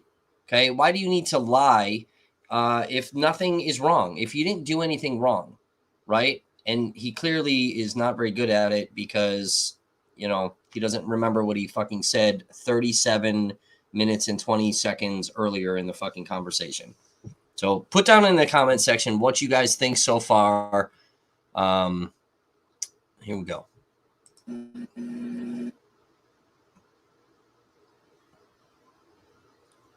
The victim's family supported you supporting Daryl Brooks? Yeah, he approached me at the courthouse in front of all the courts, in front of all the bailiffs. He the one got a 3-year-old son. Which family member was that? I'm afraid to even give you more information on this stuff. Why? Because it seemed like you manipulating everything to make something, and I don't know if that wasn't Reddit stuff. I don't know nothing about Reddit. It seems like ever since I spoke with you, something weird like this popped up. Well, this happened prior to us even meeting, so I wouldn't have even knew you were because I got this. Yeah, he called me. I had given him the number to do a long form discussion. I'll tell you guys now because I'm going to mention it again afterwards because I'm going to show you the text messages after this phone call. But I gave him every opportunity to come on the platform so you guys could hear from himself. And that opportunity, is not, taken. So opportunity knocked. You failed to answer the fucking door. Not my fault. Not my problem. So, we're playing this one because of transparency for us. Following up on the story, there's an accusation now towards me. We want to make sure we get this out. And then, also then, so you hear his side. Okay. He denies it. Right now, we got to take him on that word. But we have caught him in multiple lies so far. Oh, this happened, well, when they came out about it, this was after the conversation that me and you had. But the timestamps on all of the posts were done the day prior. This had nothing to do with me. I'm only asking you because we're talking, and again, like I said, I went to the YouTube channel simply to kind of get. I was defending their books, but that don't mean I'm going to risk going to prison or jail to do it. That don't even make sense. I mean, some people do. I'm not saying that that's the case with you, but I'm asking because I'm investigating the story, the issue, and right. Like I would do for any other story. And since this came out, I've dug deep. I've got some people that help as well that are digging into various things. And like I said, it was. But they need to check timestamps on and deleted accounts. Unless people know how to hack into my account, and that never took place on my behalf. Okay, and that's why we're asking questions to see what your take was. There, like I said, there were things that came back that associated social media accounts with some specific things that my social media wasn't involved in that. All right. I'm just trying to tell you, my social media was not involved in nothing like that. Yeah, I gave my opposing views, but that don't mean that since I gave my opposing views, I'm going to do some bull crap like that. That don't even make sense. I'm not going to go over to the rim to get this man out of jail. Sure, and I know it's not going to get him out of jail. Right. And I mean, I'll take you at your word for it if you're saying to me that you're not the original poster of the Reddit thing or the other handle that are directly connected to the Right, it only tried it was reskinners. Which is not true. That's not a true statement. He's recited things that only would have been on the Reddit account.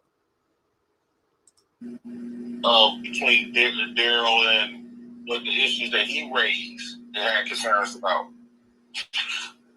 That's public information. of course. And the only thing that was listening felt them in the same way. If he was getting treated like that, that's unfair. Sure. But If in fact there was, yeah, if in fact there's issue and it can be proven that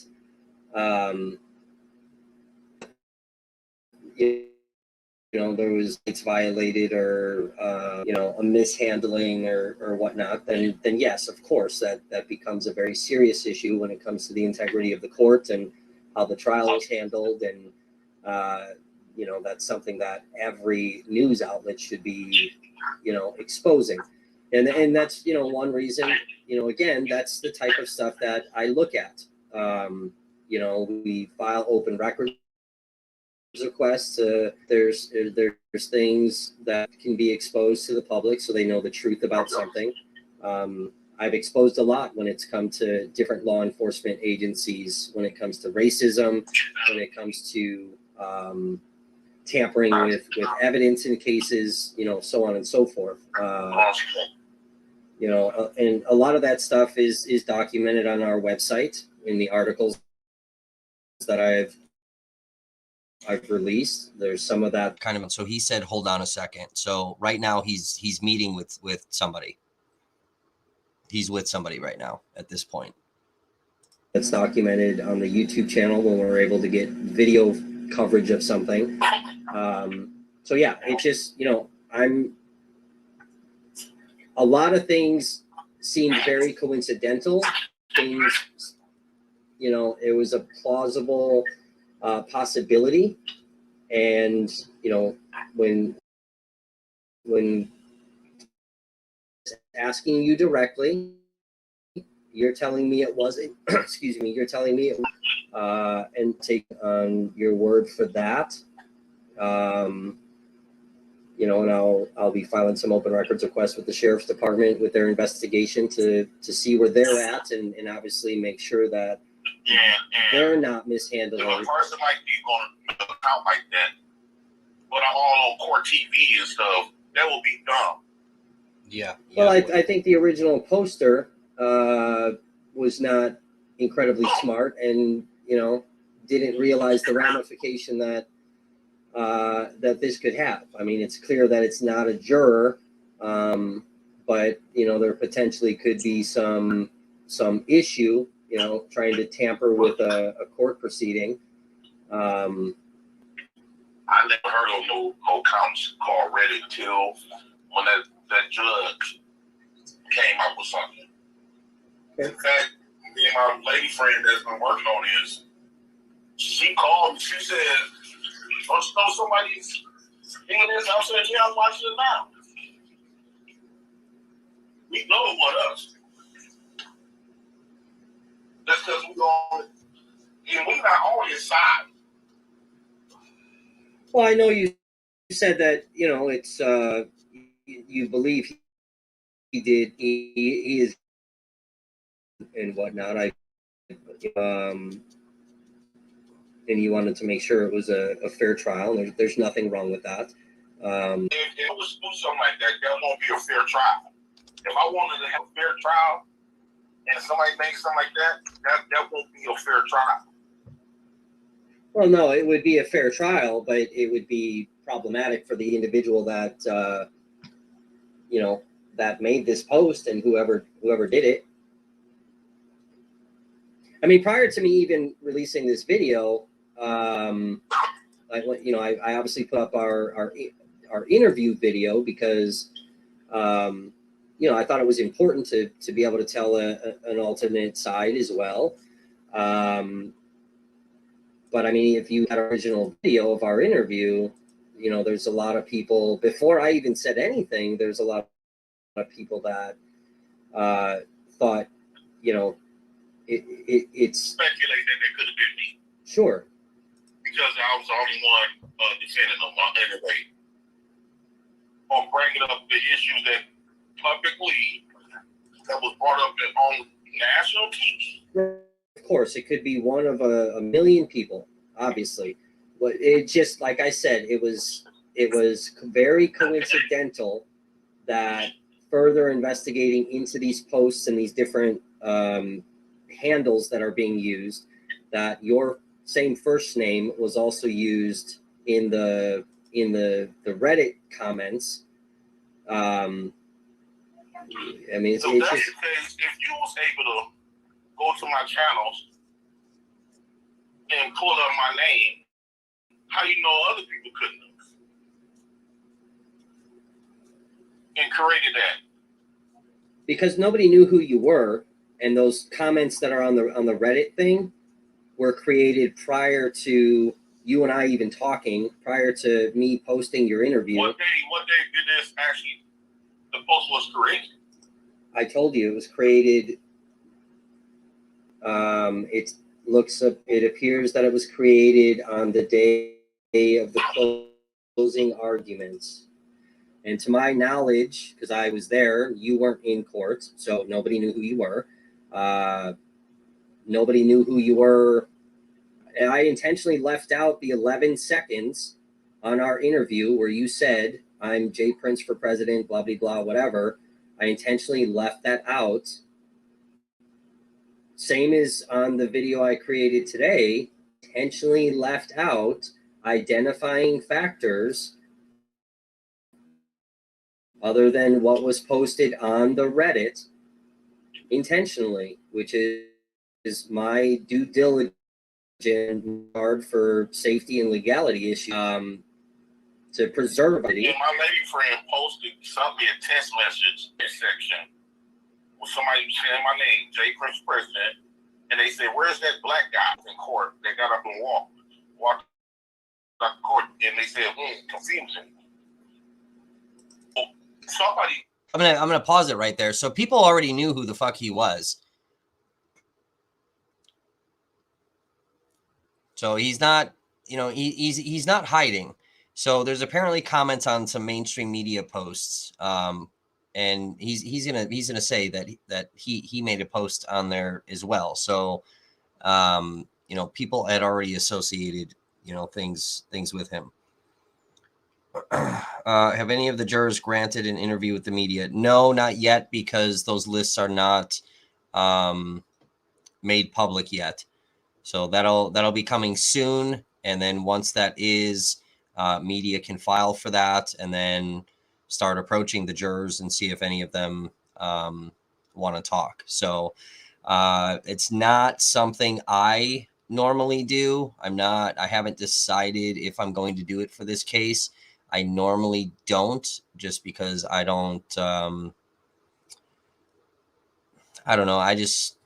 I feel weird about that. I don't like getting involved with jury people like that. I know what it's like to get fucked with. So I usually stay very far away from that. So I haven't decided if I want to do it for this case or not yet. So we'll see. I don't know. I mean, you guys put down in the comment section, if you'd like me to, once the list is available, to get the list and start reaching out to some of these people and see if they want to do some interviews. Let me know in the comment section what you guys think. Oh, On what comment? she posted me. She took a snapshot of the comment because I'm the only black guy was in court. So That's probably why I'm getting targeted. Well, you're the only person of color that was in court. Us. Definitely not. Who else was in color? I mean, there were other people that were there when you. Oh, really? Yes, sir. I mean, again, if you're telling me, you're saying, Kevin, I'm not the one that Reddit post. I didn't do this. I'm innocent of this. That's fine.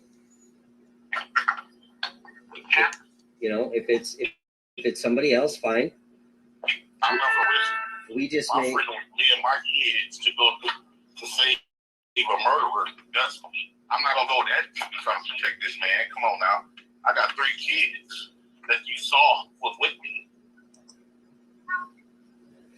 Right, but you also have a video that you think even murderers shouldn't go to jail. I mean, Anton even had some you know, pretty choice arguments to fire back on that. Yeah. That was for one, it's entertainment.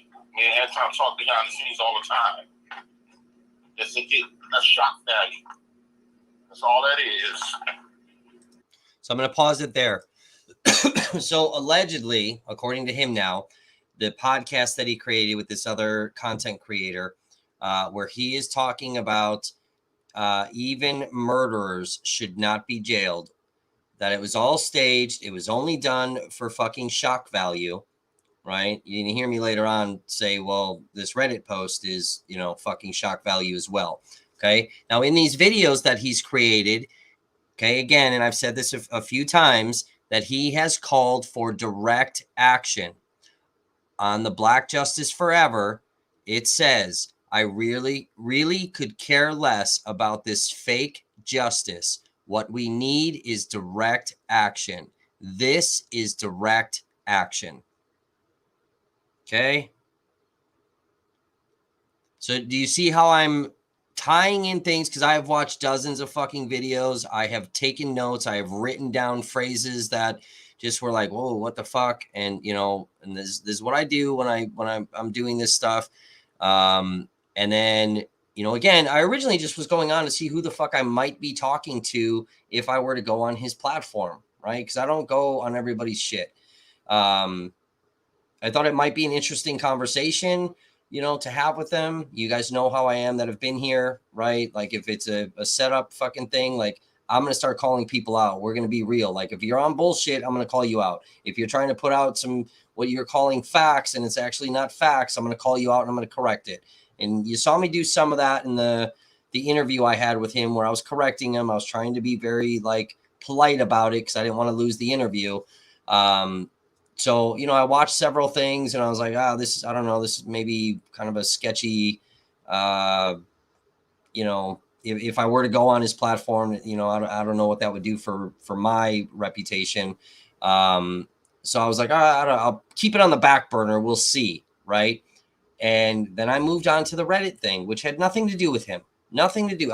He was out of my fucking mind.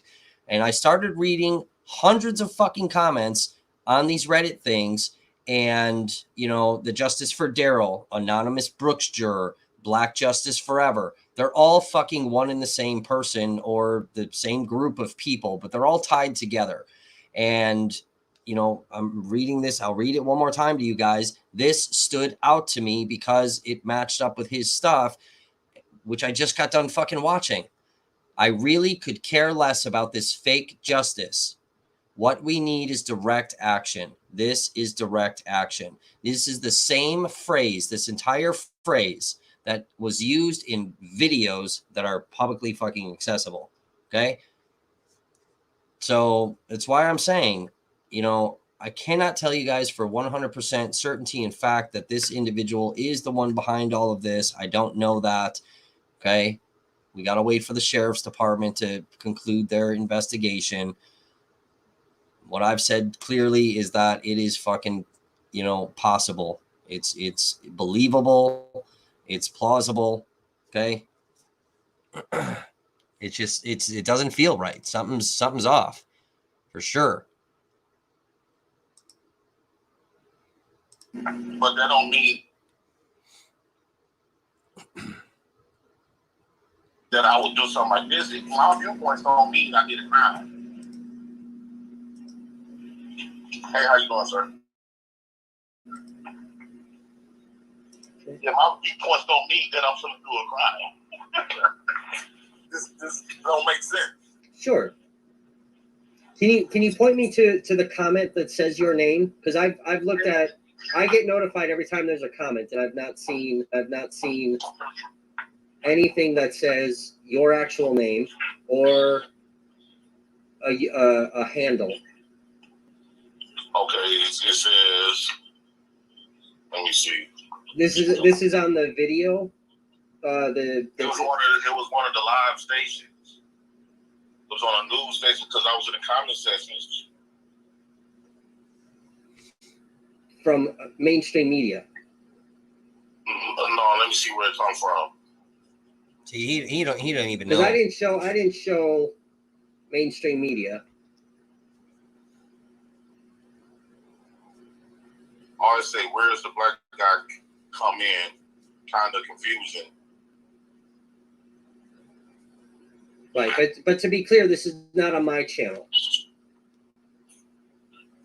What? What you're talking about. This is not on my channel, correct? This is on mainstream media, some site. I don't know where it came from. She just subbed me this.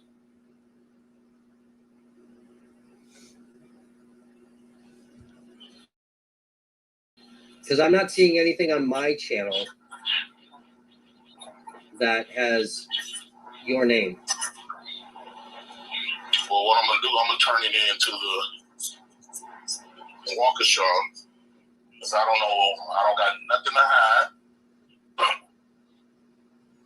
I know I haven't done no stuff like that. Okay. For a fact. So I'm going to pause it here. So I have the Reddit stuff up in the background. I don't know how well you guys can see it. I'm trying to look at it on my phone too, and it's pretty bad. But if you're on your computer, you can probably see it way better. So all he's talking about is Darrell Brooks getting a fair trial. Okay. I've not seen anybody else fucking wishing and hoping and praying that Darrell Brooks gets a fair trial, right? Like we've seen in a lot of other high profile cases, right? Where you've got two different sides that, want to be heard and, whatever. We saw it very prominently in the Kyle Rittenhouse case, right? So again, by Black Justice Forever, seems like a win to me. Darrell gets a fair trial that way, right? I mean, it's just all these very similar verbiages. So what I'm reading to you is up on the screen. It's these arguments, that are posted by this person. It's just, again, it's all very, very similar verbiage. And this gentleman wants to say that he argued things that we all heard from the trial, which he's correct, right? But there are key things that he only is saying that is exact verbiage from these, three Reddit users, which is believed to be one and the same person. They tie back to each other. Okay. I gotta ask, brother. I mean, I'm an investigative journalist. We're investigating a story.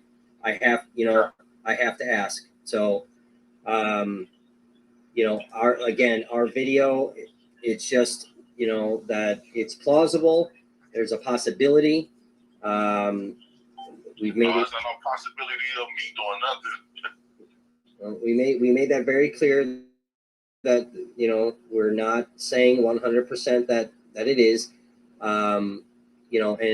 Understand too, from my perspective, again, like I said earlier in our conversation, when I was initially just going on your platform just to, because we had talked about, possibly doing a discussion together, I wanted to know who I was talking to, because I don't go on everybody's platform. I'm very careful about who I associate myself. And we're investigating the Reddit issue. But while I was doing that, I was looking at who I was talking to figure out, is this somebody, if I get invited, that I do want to go on the platform and, let's have a deep dive discussion. And that's how I came across who you were, and I was like, okay, cool. And then I went back to reading all of the Reddit stuff, and there was just a lot of things deemed coincidental, the use of the name, that, it was a plausible concept that it could be you. That's why I was very cautious about saying, I'm not saying 100% individual, but there's some, coincidence to it. I think you should have had all your facts in order before you just made a video like that. Well, I did have my facts in order, and I stated. No, what I mean for a fact, you should have known who it was for a fact, not speculations or insinuating or coincidental, because then you could get me either hurt or in trouble, and it wasn't even in me. Like, before you made a video like that, that's like me insinuating something with you, and without knowing for a fact that was you. Because right now, you sound like you don't know who for a fact who did what. Because I know nobody came investigating, lab, nothing. Well, nobody. You should have known that for a fact before you just decided to get a video out going, and everybody insinuated me. You put a seed in everybody's brain based on what I discuss on my platforms and all this other stuff. Yeah, that's how I get views and everything. We talk about all kinds of stuff, and I'm shocked at it. So that's the only kind of, if you're saying the content that you put up is for shock value, would you not agree that the Reddit post is shock value as well? Oh, man, come on, sir. You paint a picture all you want. I told you before. I never heard nothing about no Reddit till yesterday when that judge mentioned something about that. Right. We be having conversations by not just by little stuff. Sure. And one thing Anton would tell you, he know me personally. Okay. Like I said, if you're telling me that you did not do this, you don't know anything about it, then that's fine. Like I said, we were very careful about making a factual allegation, which we did not do. But you put a seed in everybody's brain, even though you didn't say it was for a fact. No, I don't. Everybody's brain. So now, by me living out here, if they see me, they're gonna say that's that guy that did this. They're not gonna say, we made it careful that it wasn't him. No, you insinuated that it was me, and you on this video, you bring up all my videos that I done did and all this other stuff, and it's gonna make people believe that was me, and that was completely wrong.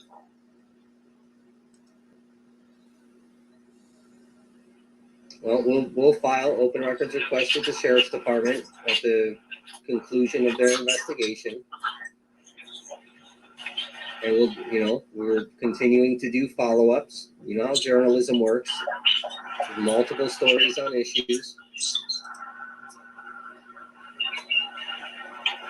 Because the first thing popped in my mind when they came up with that, I thought of you instantly.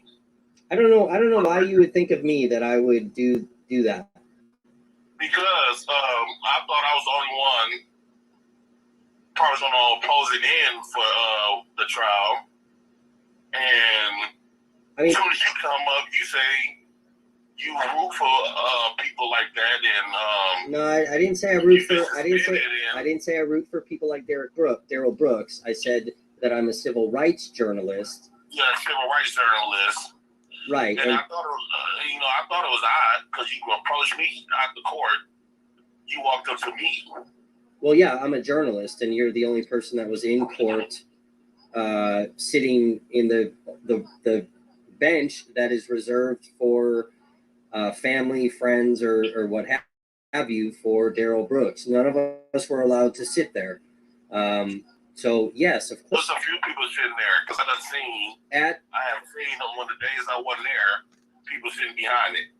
Yes, behind the first bench was reserved for people that. No, it was people still sitting on that bench. And after a certain amount of time, same with our bench, the media bench, after a certain amount of time, the sheriffs opened those benches up.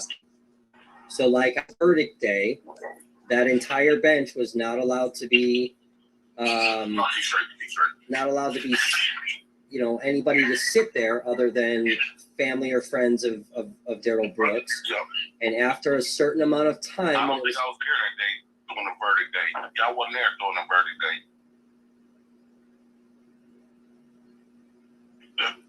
I wasn't even there. That was yesterday, right? the verdict day was yesterday. I wasn't even there. The closing argument day. The closing argument day, when he gave his closing argument, I was there. Right. But the verdict day, I wasn't there. Right. And on the verdict day, that bench was left open until a certain amount of time had passed, and then they opened it for other family members for the victim side. Bench. It was reserved for us for media, and then once it passed a certain amount of time, any opening on that bench, family members were sitting next to us. That happened What on I'm saying is I wasn't even there yesterday.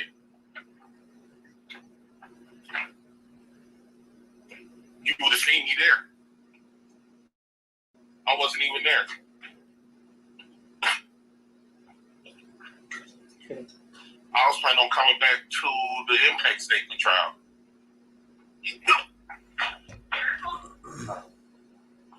Thank you.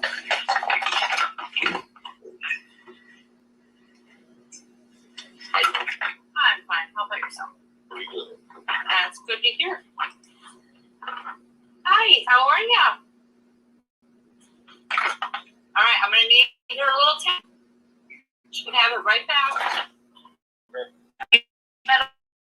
Lady. I'm gonna stop this right here. So he's at the courthouse right now. Okay, he's got to be, because they're going through metal detectors. So he's got to be at the courthouse right now. All right, Walker. Perfect. You guys did a great job. Thank you.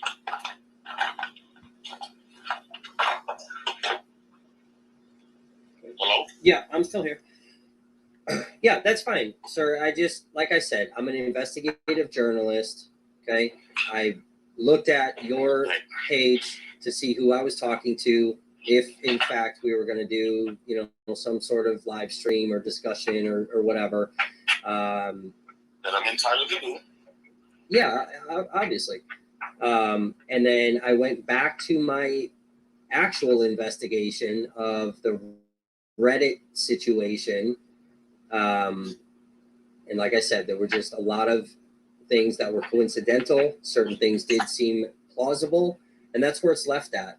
There's no conclusatory, evidence. I don't know how to associate somebody's, I obviously don't have access to your computers and things like that. So no, can I say for a fact it was you? No, which I made very, very clear. Also made very clear, this is why we're not releasing the name. It's no different than when in one of our videos on my channel, the second garbage truck that was set on fire in Kenosha during the riots out there was done by a Wisconsin National Guard member. I know that for fact, and I released a video article, breaking news thing about that, and I didn't release that individual's name until the ATF releases that and whatnot. Okay, what is the guy's name? Full name. You can't just have one first name. What was the guy's full name? For what? That supposedly have done this. I can't give that out because that investigation's not done yet, and the ATF is denying our open records request to to that investigation because it's not concluded according to them. So when that is, then I will be referring back to that video and giving that individual's name. So I've done nothing. I wonder if it's a different complete last name than mine. For the Reddit situation? Yeah. Then perfect. We'll run another article or video. I haven't written an article yet, but probably a video saying. So you said the guy got my first name, but you don't know for sure about the last name. Would it show the middle initial and everything? A commenter had commented, "Hi, James." And I thought that was interesting since your first name is James, along with some other things that I talk about in the video. But on my YouTube channels, my name, I don't go by James. I know you don't. So your YouTube channels would not have that information, but yeah, it does. Yeah, it does. It does. That's absolutely. But I think when I first started talking with Anti and them, this was like last year when I went by James, I believe. Last September. But I haven't used went by that name over a year, does it? Right, because everything's right, because everything's Jay Prince, and I don't fault you. I'm not saying that's bad. That's great. I mean, people should be using fucking handles because of issues in society today. I get that. That's why, again, that's why I was very clear on telling people I'm not releasing this individual's name because we don't know for fact. All we're saying is it's coincidental. There are similar verbiages. There are similar arguments. We've traced certain things back that it is plausible that these accounts are potentially related to. Would you be able to track the race of people that actually made their Reddit? Would you be able to trace the race of the person, of that guy named James? I'm not law enforcement, and I'm not a computer hacker, so no, I don't have. I would have no way of doing that. Not to mention it doesn't. I don't know why the race of the person. I mean, I can speculate why you are asking about the race, but I don't think the race matters because. What I mean is, not only it could be a different James, but it could be a whole different type of race of a person that made that account. Sure, you're 100% right. I agree. That's again why we didn't factually say this was you. That's why we didn't give a name because. But you got my whole face on here, so when people see me in this city, they're gonna automatically believe that was me thanks to your video. James, we posted an interview that you gave consent to. We posted that interview, and if you look at those, I gave consent to do an interview, not a consent to be accused of stuff. We didn't accuse you. It's very clear. That's covered on every single legal basis. I made sure before I even released this. I checked with my attorneys. The same as we did with the National Guard member, and the same that we do with other controversial articles or stories that we put out.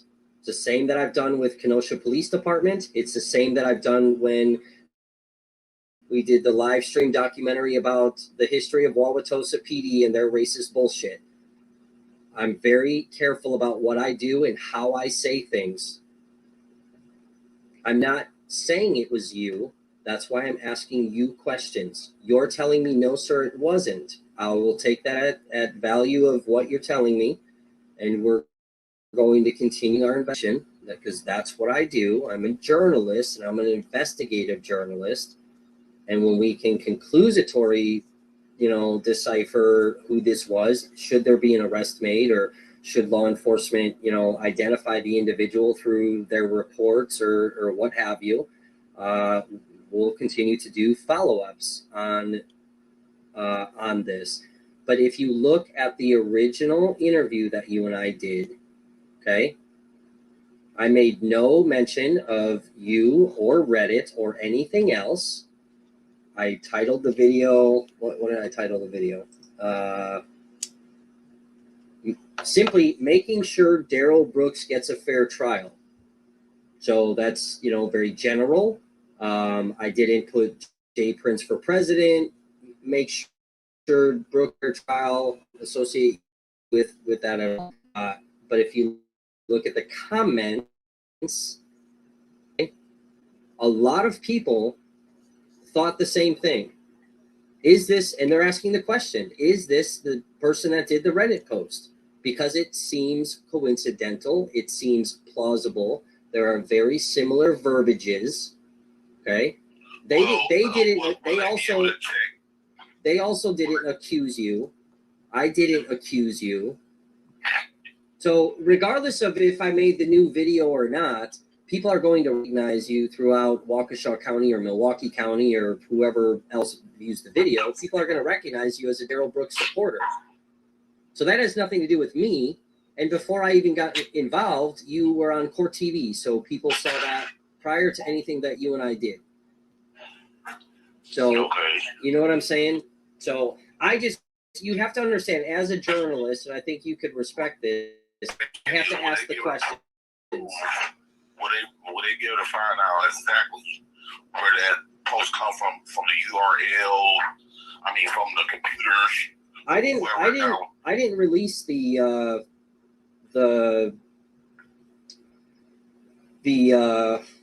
copies that we have of all of the Reddit stuff. None of that was released. I didn't post any of those links. So, I mean, you know how it is. There's, internet people are super sleuths, and if they want to find shit out, they're going to find shit out. It's the way it is. It's no different than how I find shit out, Law enforcement is obviously going to have way better access to, some behind the scene stuff that the general public can't figure out. But that's on law enforcement, whatever. But regardless, I mean, your face has been on national television and live streamed all over the entire country with, the interview that you did with Court TV. So that had nothing to do with me. So people would have recognized you as being a supporter of Mr. Brooks regardless. Our interview just happened to be a little bit more in depth and, to give people a better insight of what your thought process was and why you have reservation about this, being a fair trial or not. That's all that was. And I made sure the video so that it wasn't, in some way that obviously your face is there, but it's just making sure Darrell Brooks gets a fair trial. And I think the state did the same thing, and so did the judge, making sure that man got a fair trial. That's what we titled our video. So people saw that, and you know how the internet works, that people are going to have an opinion. That's opinion, just based on, people's opinions, things that I found so far. It's our follow-up story. That's how journalism works. And as we get more, we should do more follow-up stories. So all right, so I'm gonna pause right here. All right, put down in the comment section what you guys think so far. So he's at the courthouse right now. He went through the metal detector, had asked for a lieutenant. So he's going to talk to somebody. He brought his iPad, he brought his phones. Okay. It's, just because you delete shit, okay, doesn't mean that it cannot be traced back. So this is kind of where we're at right now. And then he's gonna try to threaten me with some legal shit, and we're gonna shut that down real quick, like we've been shutting down everything else. Again, I made sure from a safety and legal basis that you weren't accused. It wasn't factually proven, hey, this is the person. We just said that it's plausible and it's believed. That's it. And the further that we dig, if there's more information that we can find, great, and we're going to follow that up. And as a journalist, you have to understand, I have to ask the questions. and especially the very difficult questions. I asked you those questions. You said, Kevin, I didn't do it. It wasn't me. Yeah, that's because I was straightforward, and in video, what I believe, I didn't know I was being interrogated and investigated. Well, in the video, you weren't. It was simply an interview because I didn't know anything about the Reddit post until I walked in the courthouse 5 minutes later. Me neither. Right. None of us did until the judge talked about it. So I wasn't interrogating you in the interview. I was doing a legitimate interview. People wanted to know who you were. People thought that you were to Mr. Brooks, like you were a bird or something. And sometimes the general public doesn't know that it was, Don Woods only had a daughter and Daryl, and the daughter died of an overdose. So Daryl is the last. Who died? The daughter? What daughter? Daryl Brooks' sister.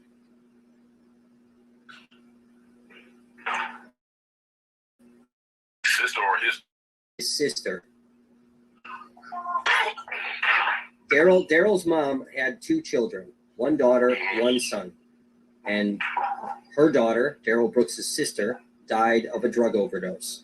So Daryl Brooks is the last living sibling or child to the mom. And now he's obviously going away for life. So essentially this woman lost both of her children at this point. Yeah, radio. So he in the middle of this conversation, he went to the courthouse. So you can hear on the phone that he went through the metal detector. He's since asked for a lieutenant. So he's and we're gonna get there. He tries to put me on the phone with law enforcement. So then the text messages. I'm gonna explain the text messages that I got after this. So once again, I said this a little bit earlier. I gave this man every opportunity to come on the platform so you guys could hear and from him himself, whatever, and essentially get this same ridiculous argument that we've caught him in multiple lies. You guys know how I would have done it, right? The same as I did on the phone. When I catch him in the lie, I'm going to stop him and I'm going to call it out. When I hear the bullshit, I'm going to stop it and I'm going to call it out. That's how we do interviews, because we don't just let people talk all willy-nilly and say whatever they want. When they're putting out shit that's not real, we're going to call it out. Same as you guys do with me. You guys call me out.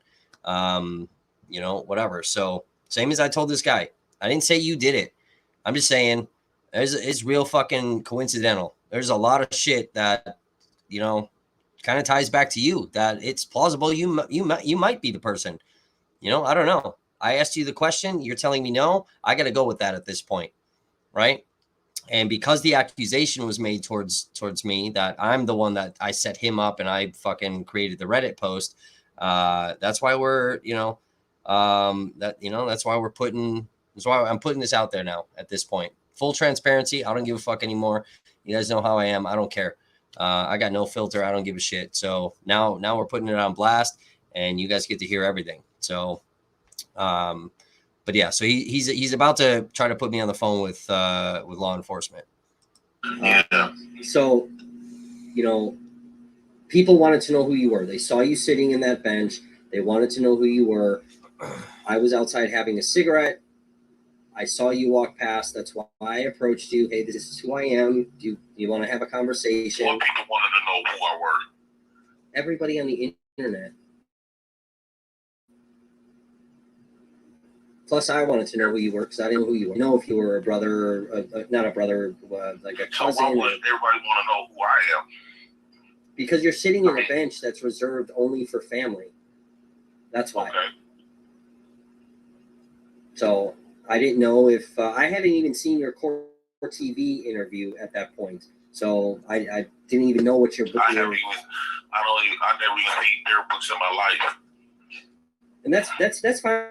I'm not saying that you have or that you know him. He won't be able to recognize me because he never even seen me. Right, and I'm not saying that you know him or you guys are buddies or whatever. You said we've never met. He doesn't know that I even exist. I believe that. That's fine. But we've already caught him twice lying that he was approached by Daryl Brooks's family members, We've already heard that twice now in this phone conversation. And he's supposed to be giving an impact statement in favor of Brooks. I'm just saying that I didn't know who you were. People didn't know who you were. We all saw you sitting in the bench that's reserved for Brooks's family. That's why I approached you to talk to you, see if you'd be willing to give an interview. Implicated into the case as cuz. Come on now, that's all unfair for, just because I'm on the opposing end, and again, I wasn't defending what he did. I didn't think I was gonna get in trouble for this stuff. Well, I mean, you said you didn't defend what he did.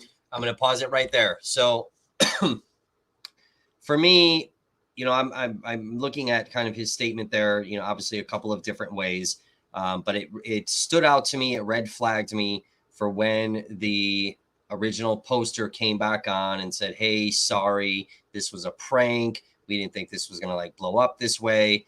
And then his comment right there, "I didn't think I would get in trouble for this." So now obviously, could be taken multiple contexts, of course.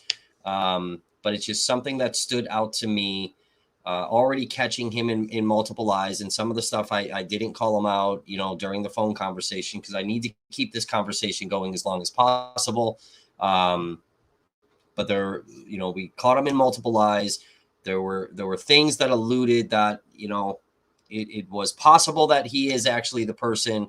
And then we have this statement here. I didn't think I was going to get in trouble for this. Again, it could be taken in various, contextual forms. I get that. But it just stood out to me. That he's guilty, clearly. Right. But I'm saying that the interview that we did, there was nothing wrong with the interview. This wasn't a setup. This wasn't intentional. This was just to ask questions, to see who you were, see if you'd be willing to do an interview.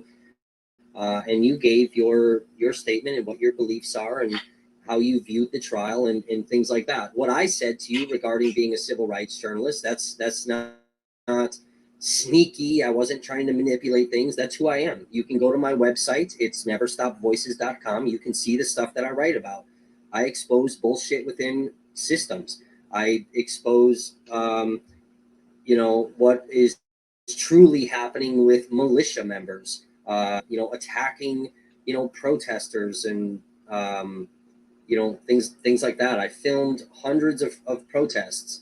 So what I told you there is fully accurate, and it wasn't as a manipulation thing. This wasn't like, I'm a journalist. What I do.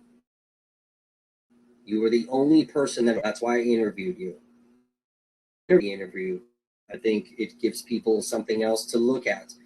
There's people that also thought that there were some biases on certain little things, but that was that.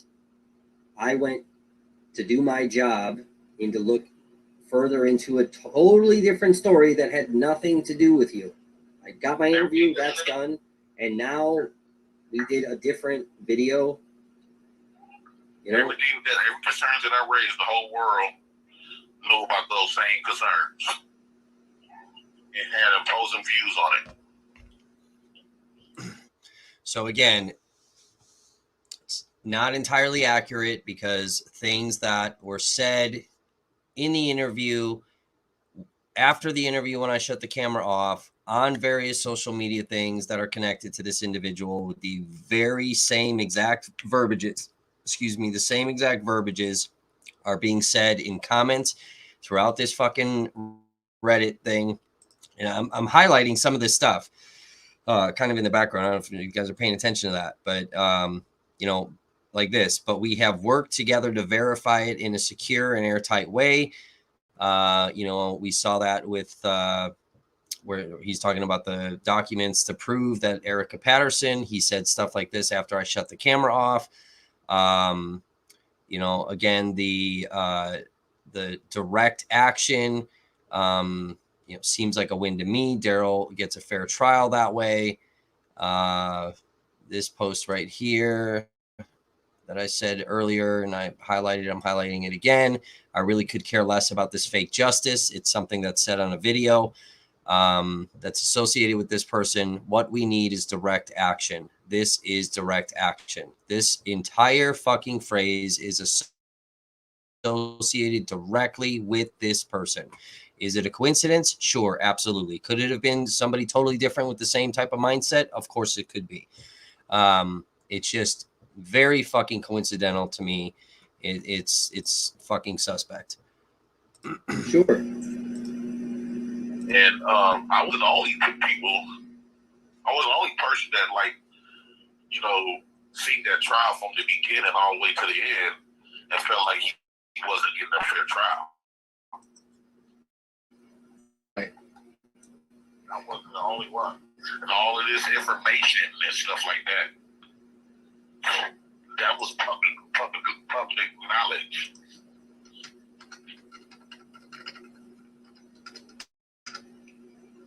Well, yeah, it was publicly accessible.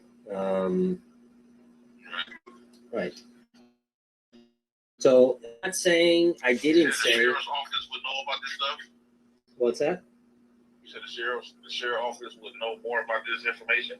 About which information? Like when you say who it came from, the guy James, who it came from, they would know who his full name and stuff like that. I mean, I would assume, based on my experience with. So he has me on speakerphone at this point. He's in front of a sheriff right now. He has me on speakerphone. So you know, I'm not gonna say this out loud, but I'm gonna do some things in the background, and we're gonna I hope I get it, because if I get it, I'm gonna try to show you guys what he's doing right now. You know, if we can get copies of this, I'm gonna fucking show you guys How law enforcement investigates stuff and having some knowledge of things that they do. Yes. Believe it or not, the sheriffs know me very well. Okay. So if they would have seen what that was me, they would have came and got me right away. Well, I mean, again, at this point, I don't think anybody knows who it was. I don't think the sheriffs are that far in their investigation, but you know, I don't know. I don't know that. I'm assuming. I mean, this is all still, you know, fluid. So, you know, there's still that stuff, and I don't consent to being recorded. Here we go. Here we go. So this is a big thing. So he just said, I don't consent to being recorded. So for those of you on the chat right now freaking the fuck out, like, oh my God, Kevin recorded him. Listen, because we're about to shut that down right now. This guy thinks I'm dumb. He thinks I know shit. Now you got me on recording. For you know, in the state of Wisconsin, you don't need to give consent, right? It's a one-party consent state. No, you gotta consent to be getting recorded, man. It's a one-party consent state. I'm very good at this, buddy. I'm very good at what I do. It's a one-party consent state. Only one party needs to have consent. You initiated the phone call, and also because it's a one-party consent state, if there is a recording, it can also be made public. In a two-party consent state, then you would be right. Both parties need to consent to a recording, and both parties need to consent to it being made publicly available. If you lived in a two-party state and you initiated the phone call with me, I would have to go by that state's rules of it being a two-party consent state. I could not do any of those things when it because I happen to live in a one-party state. I'd have to go by the rules of the two-party state. But you live in the state of Wisconsin. You're calling me from a Wisconsin number. I live in the state of Wisconsin. It's a one-party state. You can Google that and all of that. It also doesn't violate FCC laws.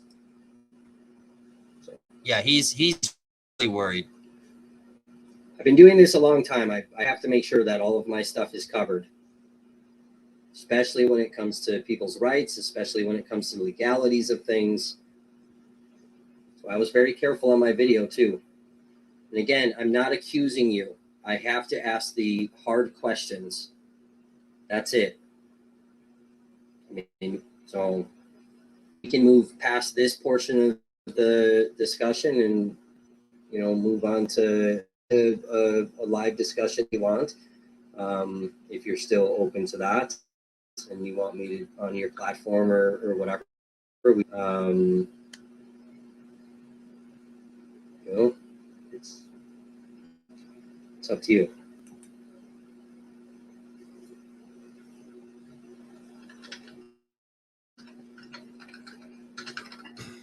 So at this point, Are you still there? He's meeting either the detective or some random sheriff. I don't know. Hello? But he's got me on mute right now. But we know for a fact he's at the courthouse. Hello, Yes. Still there? yeah, I'm actually in front of the lieutenant sheriff right now Okay. of Waukesha. Okay. All right. So if you want to let me go and talk to them, that's fine. No, continue. So he supposedly in front of a lieutenant sheriff for Waukesha. It's the fucking Captain Dussault. That's who I would assume he's standing in front of.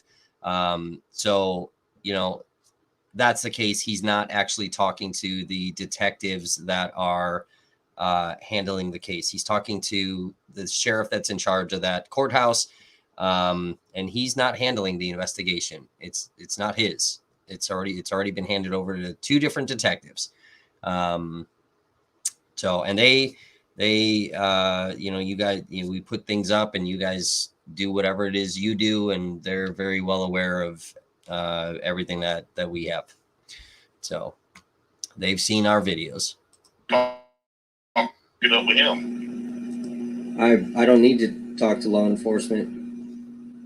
No, but you said you was the journalist because I don't know who you are. You the Waukesha. Sure, and there's YouTube channels of who I am. There's my website of who I am. There's my. But you said you was also suspended from YouTube. No, I did not. Where you suspended from? Facebook, I said that our media page was taken down. Which again, I mean, it doesn't. None of that matters. I'm a credentialed journalist, and I want you to tell the sheriffs what you said to me that I've been accused of making this Reddit post. Nobody accused you, and I don't need to talk to law enforcement because I'm not an informant. It's not my job to report things to law enforcement when I'm acting in a journalist capacity. It's not my job to do their job. You trying to find out the truth of who made this Reddit post. Sure, of course I am. You insinuate it was me because of my police, and you posted a video and would have the whole Waukesha looking at me like I have done some stuff like that. So I decided to come to the sheriff's office to prove my case that I'm not hiding anything just based off because I got a viewpoint. Okay. And if you would like to talk to law enforcement, go ahead. No, you can talk it. I mean, you initiated the call with me. Yes, and I was asking about the video that you made. Well, you were asking me about coming and doing a video on your platform. You posted a video, then I'm listening to the video, and you accused me of. No, that is not true. That is not a factual statement, sir. Okay, you said the guy name was James who made the post. Right. Sure. The individual who made a post is named. We did not say. You said the sheriff's office would know more information that could possibly get this man arrested. And you insinuated it was me because I was the only one there. You said no. That you is. see me on YouTube. That is again. My face been all over the world. Yeah. You just said right. My face been all over the country. I'll use Judge Dorrell's verbiage. It's a misinterpretation of the facts. So here's the thing: you initiated a call with me, asking and inquiring about coming on your platform to do a discussion. That's fine. Discussion. That's not illegal. Sure, we can absolutely, see if we can arrange that. As a journalist, I committed a crime. no, that's misinterpreting what is factually happening. Interrogate me this whole conversation. I'm a journalist, sir. I'm an investigative journalist. I have every right to ask questions. You have every right to hang the phone up and not answer any of my questions. Hey, you say you got the right to, because I told you that I don't want to be recorded. Sure. You can Google that. This Wisconsin, a one-party state. If you are being recorded, I have every legal right to record the conversation. I also have every legal right to publicize that conversation. It does not violate Wisconsin's consent law. It does not violate the FCC law at all. I told you, I've done my research on this because we've released conversations before. I'm very well within my legal rights to do so. But how many times I told you that I did not I never even heard of a Reddit account until. Sure, and that's fine. You established. You kept on insinuating that my name Jay Prince for president. No, I just told you the basis behind the video because you asked questions. Well, I'm just proving to you I don't have nothing to hide. I'm here at the sheriff's office. Perfect. I'm talking to the sheriff. Perfect. So maybe you want to sit down and talk to the sheriffs then. I don't know. I'm not an informant. I don't handle that stuff. I'm an investigative journalist. I didn't even have your phone number. You never exchanged that with me. You contacted me. I'm kind of glad because you gave me your phone number, right? Sure, yeah. To contact me about setting something up, having a discussion on your platform. Okay, but if we really trying to figure out who made this Reddit post, why I'm here. Now it's we. Now he's concerned. Now he's concerned. Now it's we. Now we are trying to figure out together collectively now. Now he's joined the fight of who made the Reddit post. He didn't care before. He didn't care who made the Reddit post before.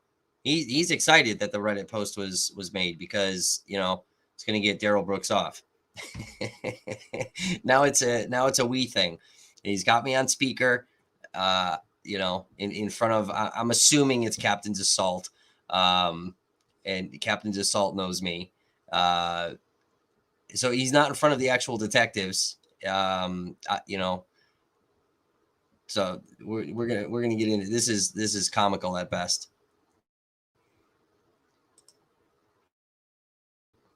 Office trying to figure it out. How come you're not trying to further your investigation? I mean, I am. I own a journalism company, okay, credentialed in the state of Wisconsin. I do my own investigations. It is not my responsibility to sit there and do law enforcement's job. That's not my place. That's not my job. For this past hour, sir, you seem like you was intuitive of finding out who actually done this. Because I accused you in my reports. What did I tell you? I thought you actually did it because as soon as I had a conversation with you, I thought I was the only person on opposing end. You told me. See, now that he's already said this before in the conversation, but now he's bringing it up again because he's in law enforcement or in front of law enforcement, trying to now implicate me. So there's a lot of deflecting that's going on, and usually a lot of guilty people, regardless of what it is, whether it's a criminal act or you're in an argument with your significant other because they did some shitty shit. Right, they're going to deflect that stuff onto you to avoid, admitting, truth. And again, we've caught him in multiple lies already. Journalists for civil rights and all this for rights and stuff like that. And I just started having a conversation with you, and I brought up the issue that Derek Brooks brought up and raised on a public platform. The world knows what the concerns about the jury, about the judge, everything. I'm not the only one that heard. Sure, right. We all. And there's nothing wrong with that, sir. I've already said that.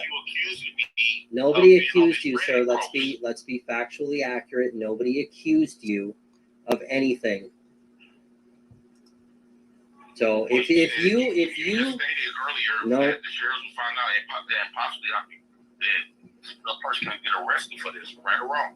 whoever made the post, sure, there potentially could be legal consequences to that. Yes, I would assume there might be, especially with the high profileness of this case, and that's whoever made the post. Of course there would be. That they will be, the law enforcement will be able to check where did those posts come from, and the sheriff just said they could too. Of course they can.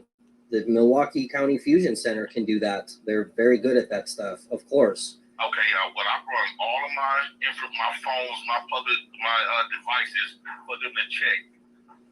So if we really want to find out who actually did this, I'm doing my part to prove myself, because I know for a fact I didn't do it. Perfect. So then if you're at the sheriff's department, then you should probably get off the phone with me and talk to the sheriff. He'd be right back. He said he'd be right back. But okay. That's what I'm trying to tell you. You're making these videos about me insinuating, and people that you don't know be already in the emotion about what happened to their family after they got the verdict, the guilty verdict, after the guilty verdict. See me on the streets here and possibly do something to me, all because you were sick that I done try to help this man, break this man out of prison. Okay, so first off, let's be very clear. Okay, prior to me ever meeting you, you did a video with Court TV. Those situations could arise just from that. Even if you didn't do a video, an interview with Court TV, by the fact that you hang on a second, sir. By the simple fact that you sat in a courtroom that was heavily videotaped, where you could be publicly viewed, they saw your face. Well, they do, because the public knew that that bench and that side was only for Daryl Brooks' family and friends. The course was full, and even when I wasn't there was still people from the victims. I was sitting right next to the victim families. To be honest with you. Okay, if that's what you say, that's fine. Everybody was in that court was for the victims. So that whole bench. Well, that's not accurate either. But to answer your concern, trust me, sir, it wasn't nobody in that court. To answer your concern, by the simple fact that you did an interview with Court TV, what your concern is could happen stemmed just from that. Okay, I hold. Again, I am very careful. I am very careful. Court TV, which it wasn't insinuating anything. Only thing I said on Court TV, he wasn't in a fair trial, and they cut it. Right. Right. I'm trying to answer your concern. Your concern is that you think that you potentially could be harmed. So again, exactly why I talked to my legal team prior to releasing things. I hold no legal responsibility. Okay, is also very clear once again why we did not release a name. Okay, I'm very clear when it comes to people's safety. Okay, and all of that. Now, should there, let's say, for argument's sake, okay, and I'm accusing you, for argument's sake, you are found to have been the one to create the Reddit post, and you get arrested for it. Okay, your name is then public record, at which point, just like every other media outlet, I can then pull that record and announce you by name, right? But until that point, until it is proven to be you or to be somebody else, this is the exact reason we do not give out people's names, because it potentially can, have adverse consequences. But what I posted in my live video, we posted the portion of investigation that we have, the coincidences, the believability, and the plausibility that it could be, okay, it could be the same person we did the interview with. There is no legal consequence towards me. If you don't like what is posted, that's fine. That is well within your rights. There's a lot of things posted about me that I don't like. Okay. If you disagree with being, recorded, we have your permission for the interview. If in fact a phone conversation is being recorded, look it up on the internet. Wisconsin is a one-party consent state. Okay. I will be factual with you. I will not bullshit you. I didn't accuse you at all. I am simply asking the tough questions. I've exhausted the questions that I have for you. Okay. You've denied all of it. That's great. I don't have any other topic or conversation or question on this subject because you've denied having anything to do with it. If you had in fact said, yeah, you know what, that was me, it was kind of a prank or whatever it may have been, then sure, I would probably have further question. But I don't, because you said, Kev, this isn't me, I didn't do this, I don't know anything about it, blah, blah, blah, whatever. I don't have anything else to ask about it or cover on the subject. What I do have to do is continue on with my job. And one of those things is continuing to investigate the, story behind the Reddit post, along with other stories that I do have to cover. So I'm still covering things in Kenosha. I'm still covering things in Wauwatosa. You got videos up on me, and people gonna be watching and listening to that video. Sure, and people watch videos of me and they think things that aren't necessarily factually true. Sir, we made a video regarding the Reddit post and what we have found so far. There is nothing illegal about that. I am not liable in any. I've checked with my team. Think otherwise, then that's well within your right to do what you need to do. As far as coming down to the Waukesha Sheriff's Department, I don't need to do that because it is not my job to do law enforcement's job.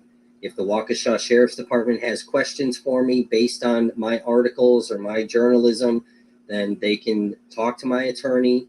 If they want videos or anything like that, it has always been said with law enforcement that wants that stuff that they have to subpoena it and give it to my attorney, and then we'll handle it that way.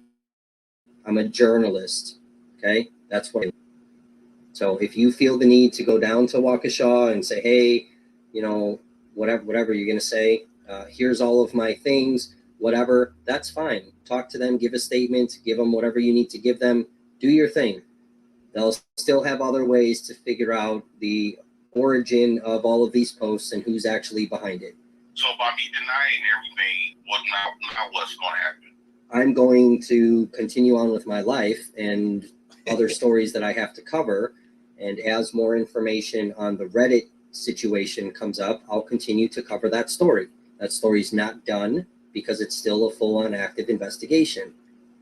Same as there's still a full-on. You need more facts before you need more evidence now because you done kicked up something. So you need more factual evidence now before you just move on with your life. Sure, before I say definitively this individual or that individual is who is behind the Reddit post, which I'm sure we'll get once law enforcement finishes their investigation.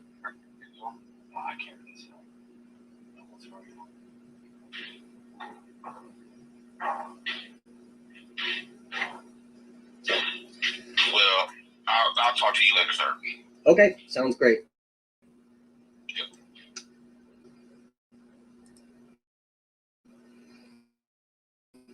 Holy Jesus. Okay. So I didn't hear.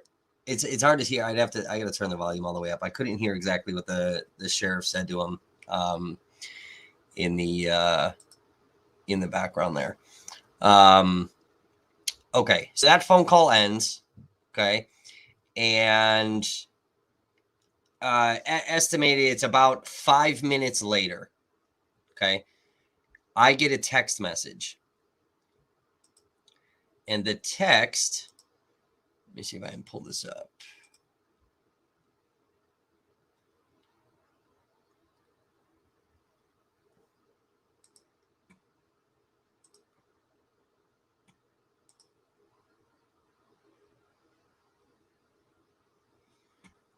Oh, shit. is my fucking life, dude. This is what happens when we cover stories.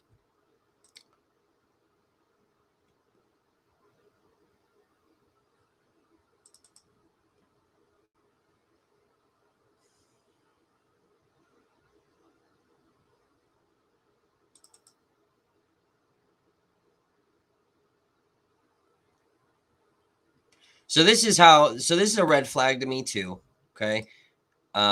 This is how I know this is absolute bullshit. Okay. Absolute bullshit. So he was not talking to the detectives. Okay. I know who the detectives are. We already have their names. We know who they are. He was not talking to them. All right.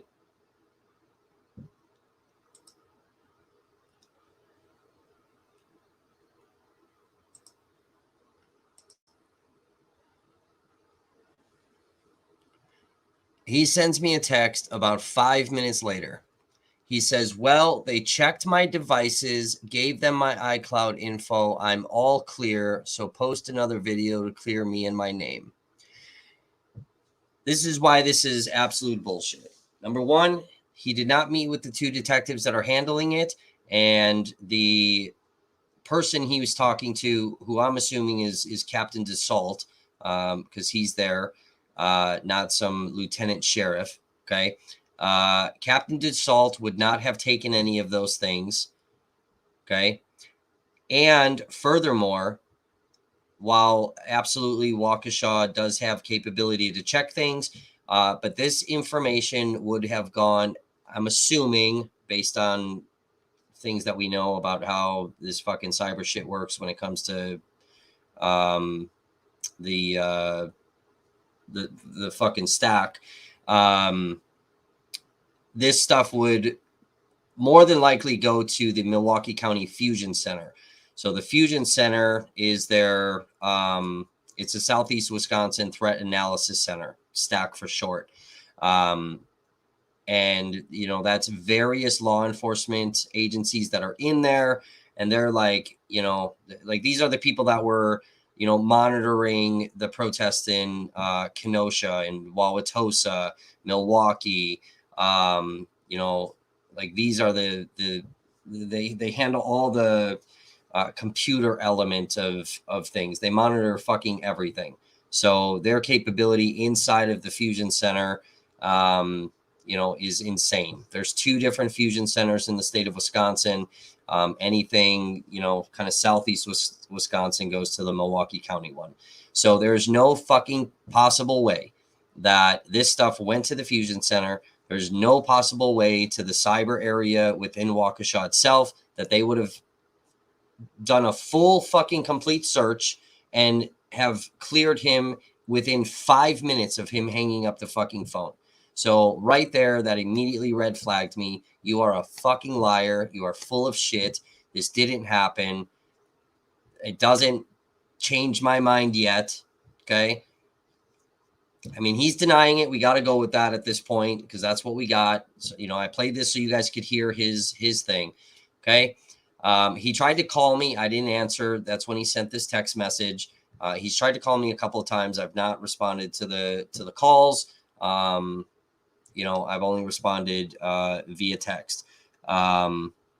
So I respond back, okay, with, and you see it in my response, but I'm going to pull up the full response. I told you guys, you know, transparency over here. I'll show you guys everything. I don't give a fuck anymore. Don't accuse me of fucking some Daryl Brooks ass shit. So this is my response to him. Sorry, had to run. Let's see. Can I zoom in for you guys? I think I can zoom in. Sorry, had to run to a business function. I'm more than happy to invite you onto the Never.Stop.Voices platform and have a discussion about Brooks and the Reddit issue, and people can hear from you and get a clear understanding of everything. If you're up for that, I think it would be good to have a long-form discussion where people can have a clear understanding. Let me know if that works. Okay? That was my response to him. He then responds,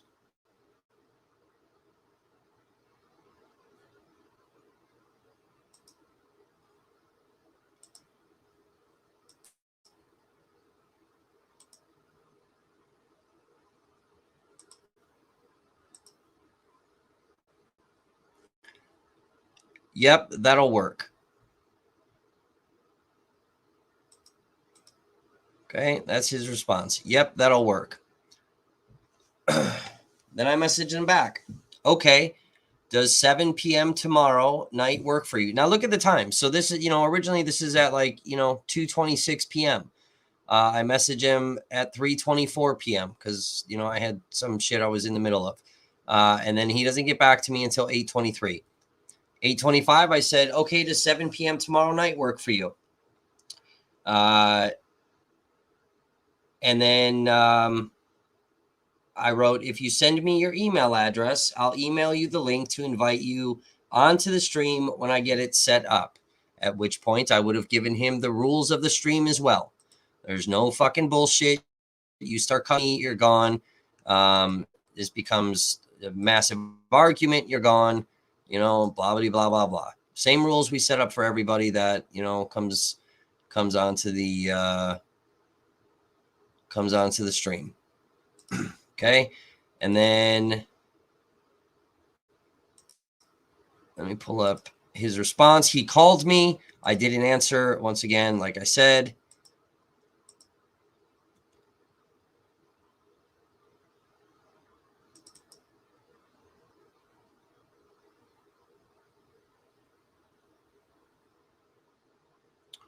And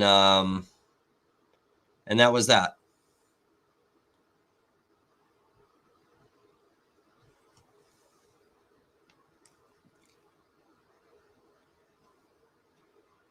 So that's why I took screenshots of the conversation so you guys can fucking see it. And there's been no response. And then I checked back, today, and he's doing his own fucking video shit. So he has no interest in coming anywhere near me, or anywhere near this topic. Now, maybe he's just irritated, doesn't want to be near the topic. That's plausible. That absolutely is plausible. Or he's trying to fucking completely separate himself from this for other nefarious fucking reasons. So that's where we're at right now. What do you guys think? What are your thoughts? Put them in the comment section. If you haven't liked the video yet, make sure to hit that thumbs up, share the video out, subscribe to the channel. If you haven't, hit the bell for notifications.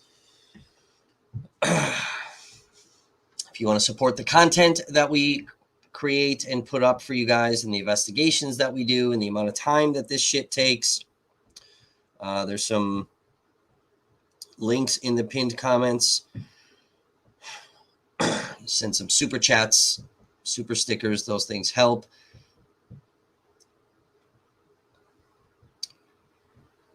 Cruisin says, I cannot believe there is more.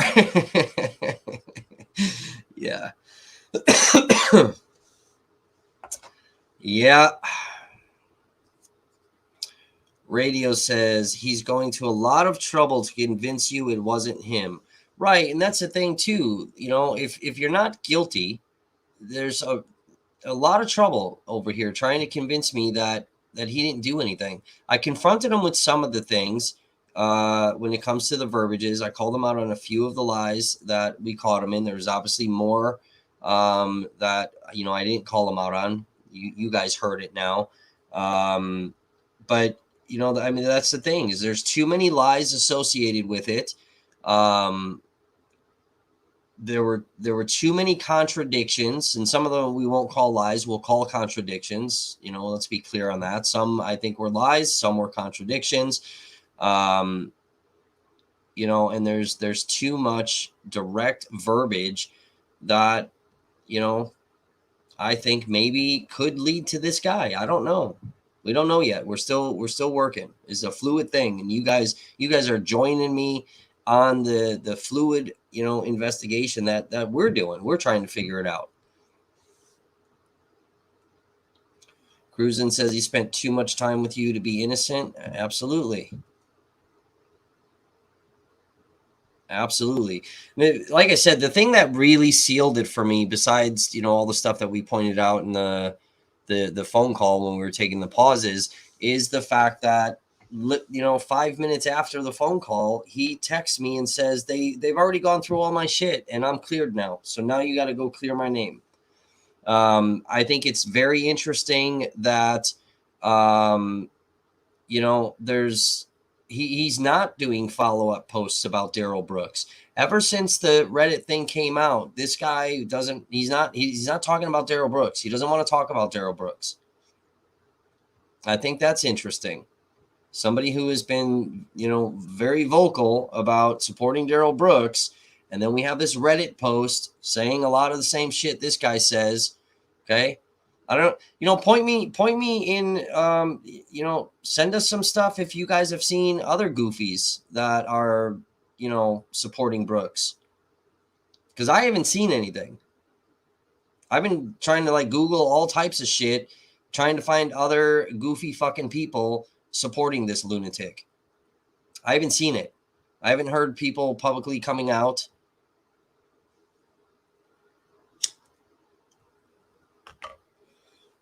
This seems to be the only one who's very public and kind of vocal.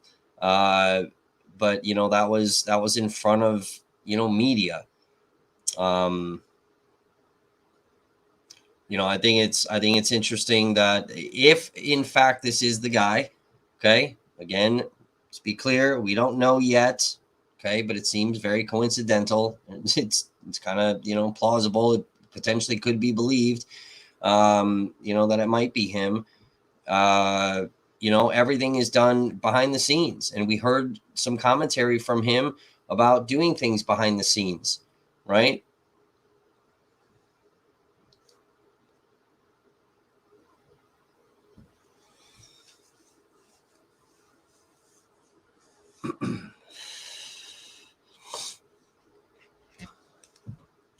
Sally saw some random comments. Yeah, I just think it's very interesting that he made it a point to get in front of Court TV. Okay, Court TV didn't just pull him. All right, he made it a point to get with Court TV. Okay, after the interview that he did with me, I was actually in the middle of saying something to him, and he was walking away, trying to get with all of the other media people. And he went up to a few of them, and they didn't want to interview him. So I think it's interesting. And if it is in fact the guy, it could be looked at a couple of ways, right? That this was done intentionally, and maybe even involving his lady friend. That they did this to help Brooks. We heard him a couple of times say in the phone call that he was approached by the family, right? By his family. Let's be clear on that. By his family, Daryl Brooks's family, and then he changes his story. Okay, we heard that very clear. Okay, and I think he tripped himself up there. So I think there might be some direct connection to Brooks. That he's trying to just stay very far away from. So, they either did this intentionally to help Brooks and try to create a mistrial, right? Or I don't know, the guy's just fucking dumb. And, he just, like I said, we heard him say on his, I think, murderers should go free video. And then, he says that again in the phone call.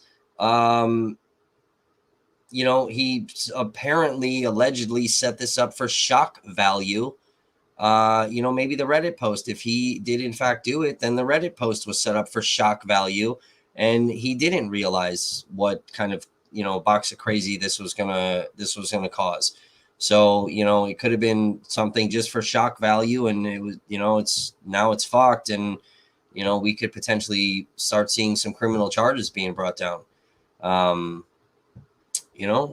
they were trying to make sure fucking Brooks got a mistrial, and they were trying to tamper with the court proceeding. So, I don't know. We don't know yet. And we're still digging, and hopefully the sheriffs, can fucking figure this out quick. I'm sure Brooks is going to bring it up on Monday. I'm not going to be there Monday. Maybe I will. I might be. I don't know. I might be now. I don't know. But you know, I'm definitely going to go back for the impact statement day and the sentencing day, which won't be Monday.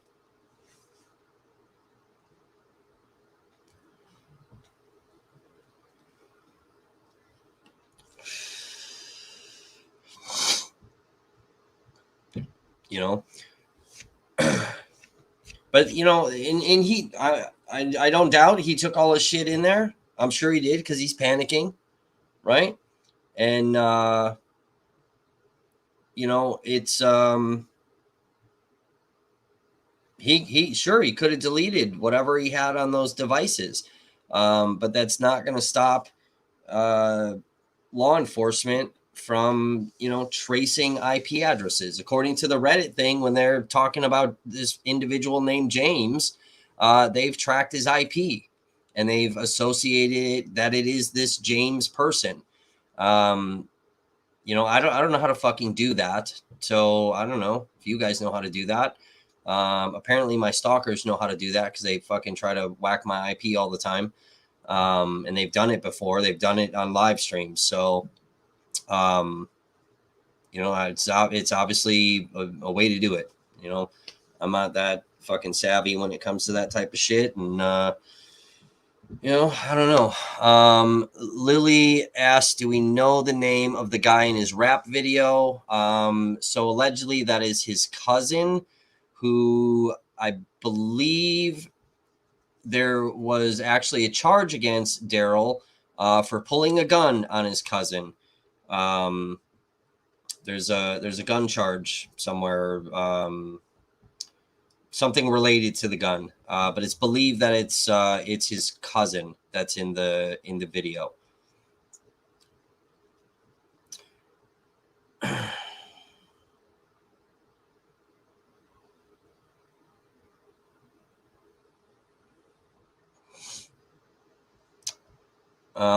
So Max thinks that the guy that I interviewed is a blood.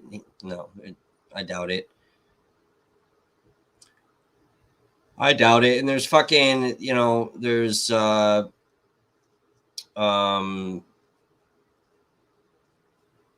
there's doubts that even Daryl is a blood.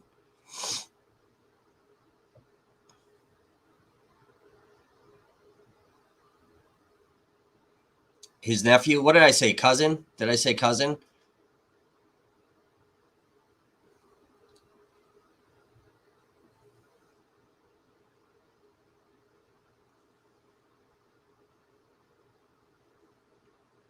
I think I may have said cousin. You're right. It's the nephew. That's who's believed to be in the video. Yeah, it's the nephew, not cousin. I said cousin. Yeah, it's the nephew. Supposedly.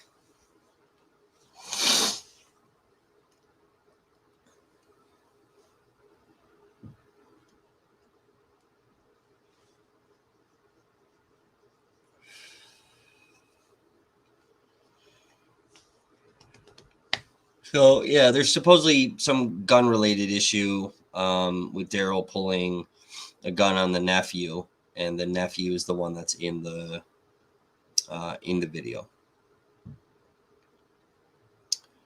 That's how that supposedly works. But yeah, there's doubts that Daryl is not an actual blood gang member. Not a topic I'm gonna be investigating, so you guys are aware. We're not gonna go find the Bloods and ask them. You know, but I mean, there is speculation because of symbols that he's throwing up, because he is throwing up a blood symbol at various points in that video.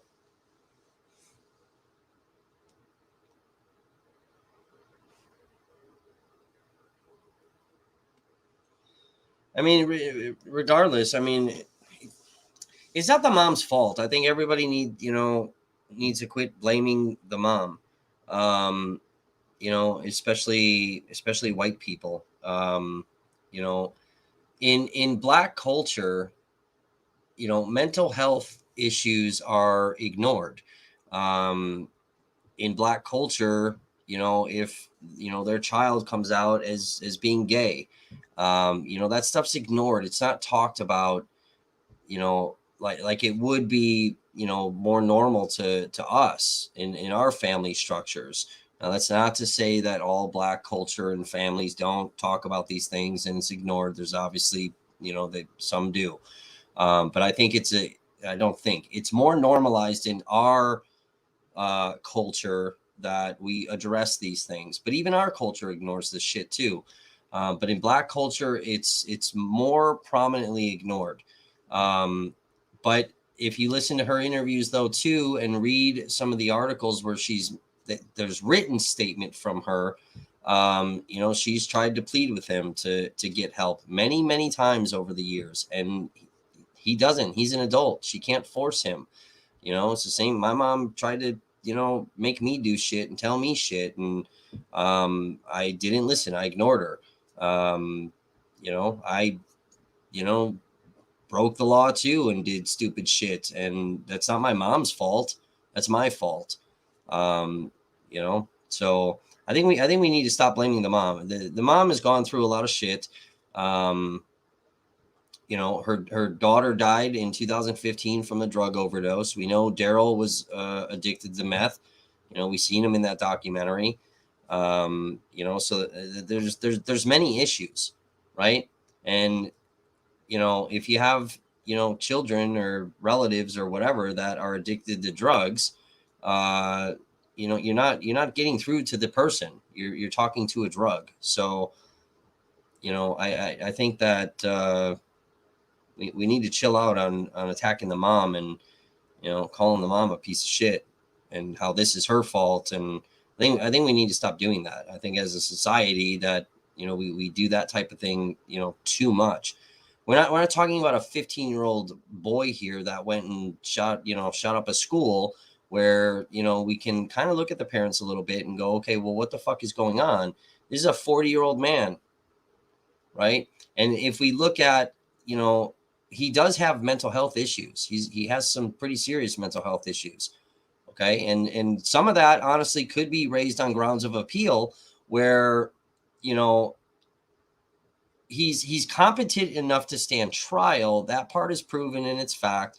But was he competent enough with the mental health issue to represent himself? So that might be, an appealable grounds. We'll call them grounds, for him. Whether or not the appellate court fucking looks at that or not, that's obviously up to them.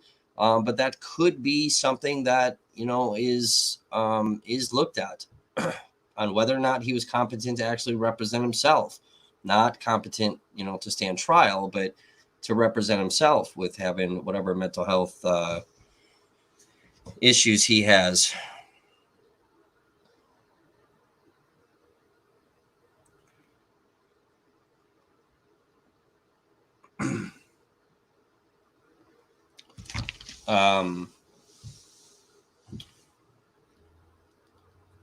But yeah, I mean, we're talking about a 40-year-old man. So, I mean, how much control does mom have over, him? And, mom's not with him when he leaves the house, and, he's running around on fucking crimes. Mom's not with him. And we've seen how he treats Erica. We saw how he treated the judge. We heard him say, "My mom will be here if I tell her to." So, I mean, how do you think he's treating the mom too? She could be, kind of afraid of him. And he kind of runs the show. So I think we need to chill out on the fucking mom. I think as a society, we need to stop doing that shit. Now, in somebody like Ethan Crumbley's case, the parents, are definitely looked at. And I think I think that's good, because, they had a responsibility to keep that weapon, fucking safe, and they didn't. And even when Ethan pleaded guilty to all of his counts, Ethan even said in his statement that the parents didn't lock up that gun, which is, not consistent with what the parents are saying. But Ethan himself said, no, the gun was not locked up.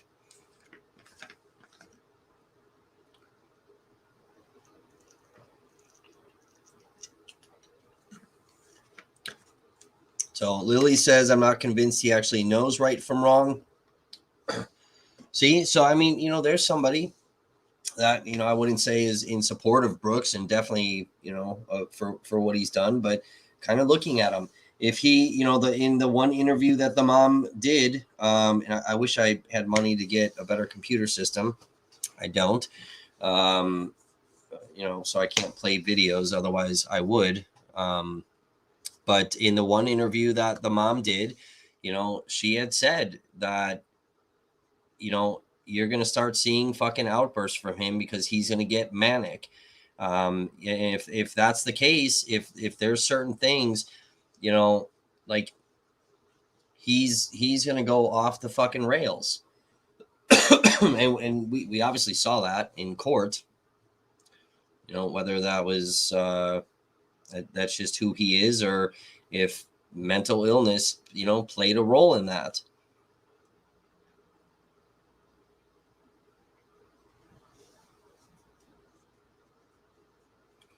So, the man clearly has fucking issues.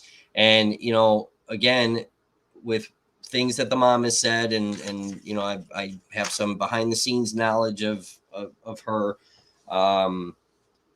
He stopped taking the medication that he was on when she could actually control him when he was a child. So when he became an adult, he stopped taking his meds. And if you correlate that time frame of where he stopped taking his meds, that starts leading up to 20 some odd years of arrests and being in and out of jail. So who knows with taking meds if his life would have been where it is. But the time frame matches. When he stopped taking meds, all of a sudden he's in and out of jail for the next 20 years.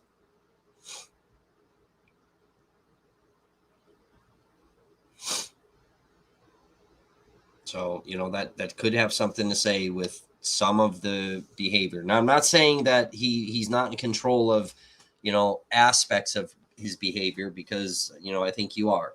But if you start getting into these, kind of manic states,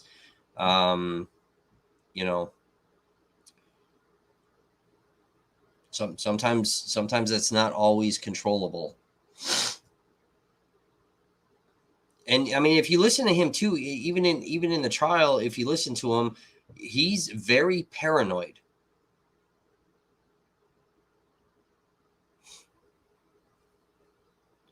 There's definitely paranoia of people out to get him. And I don't, I think that had something to do with the mental health stuff. That part I don't think was a game. I don't think that was some tactic by him. That I think was actually something to do with his mental health. Whether he deserves to be in prison, or like the mom said, he needs to be in a hospital. I mean, prison, if he does in fact need to be in a hospital, that's where he should be. Then, prison's not going to get him the fucking help he needs. I don't know. I don't know what the best place for the man is. I don't know everything about him, and I'm not a fucking shrink, but he definitely needs to be off the fucking streets, and he is. So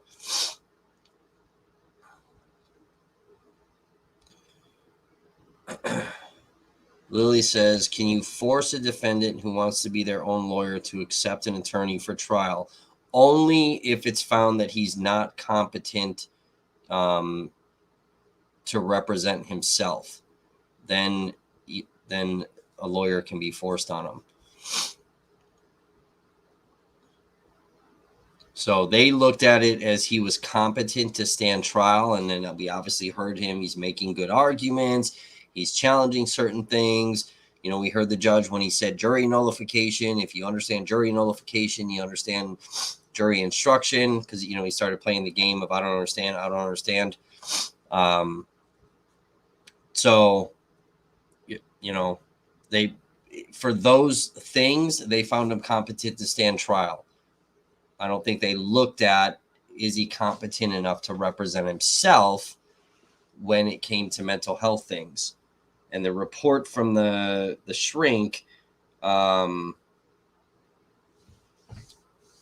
listed him as, competent.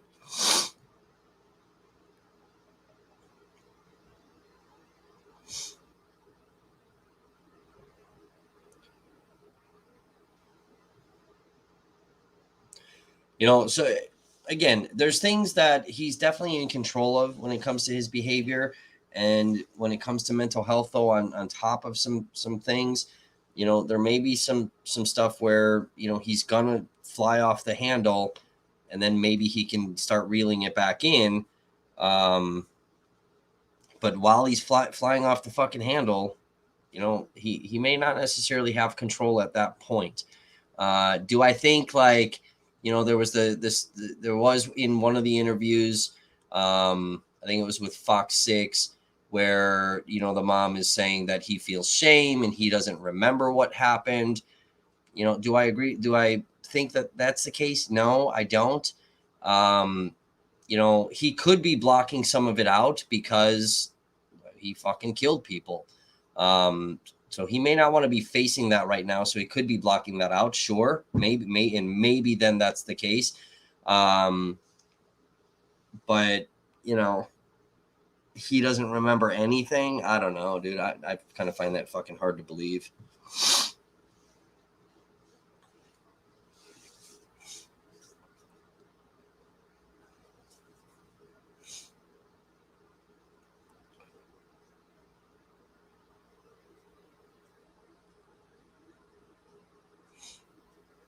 Gina says, I agree with you, Kevin, about the paranoia, and I believe that is what made him susceptible to the sovereign citizen crap. Possibly.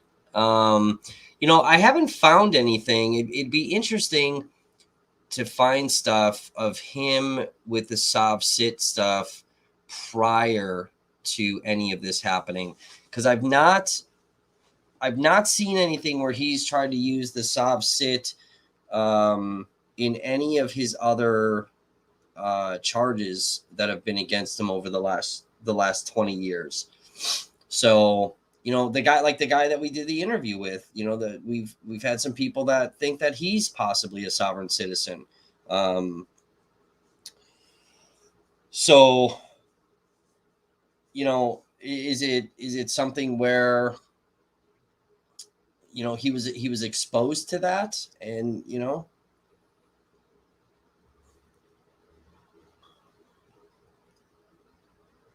started it in jail, though, for the Waukesha case, or in previous jailings that he's had. I haven't seen the argument for previous cases that he's been involved in.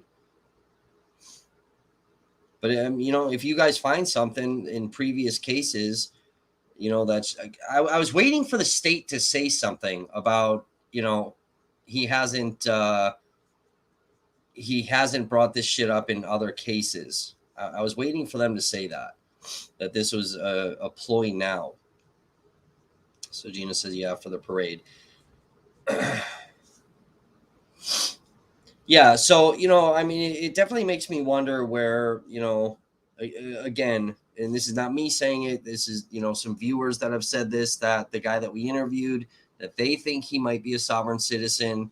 That guy mentioned that, the family approached him. We don't know how that is and what direct connection that there might be, because we caught him lying a couple times in that phone call. So, is that how that came to be? Was there a sovereign citizen that he met in passing with the jail? Because he's obviously in PC right now, but he could have passed with somebody, or with him just reading all the different law books and stuff. He ran across a case and was like, oh, what the hell is this? And then it was like, oh, let's try this fucking tactic. you know, and then he had the tactic with the gold eagle, you know, kind of a last minute grasping at straws with the gold eagle, that's a military symbol. So that for him then is, you know, that this is an what is it, admiral, whatever the fucking word is, but you know, it's a military court. So yeah, there, you know, we looked at a lot of things with him that it was games and stalling tactics, and some of that stuff, you know, I think maybe it could be viewed as he was in this weird manic state and kind of some fucking paranoia that was setting in on his ass. Do you think he's going to bring up the white jury? No, I don't, because he didn't bring it up when he should have anyway, when it first fucking happened. You know, but, you know, I don't know. I don't know if that's an appealable thing if you didn't bring it up and get overruled on it.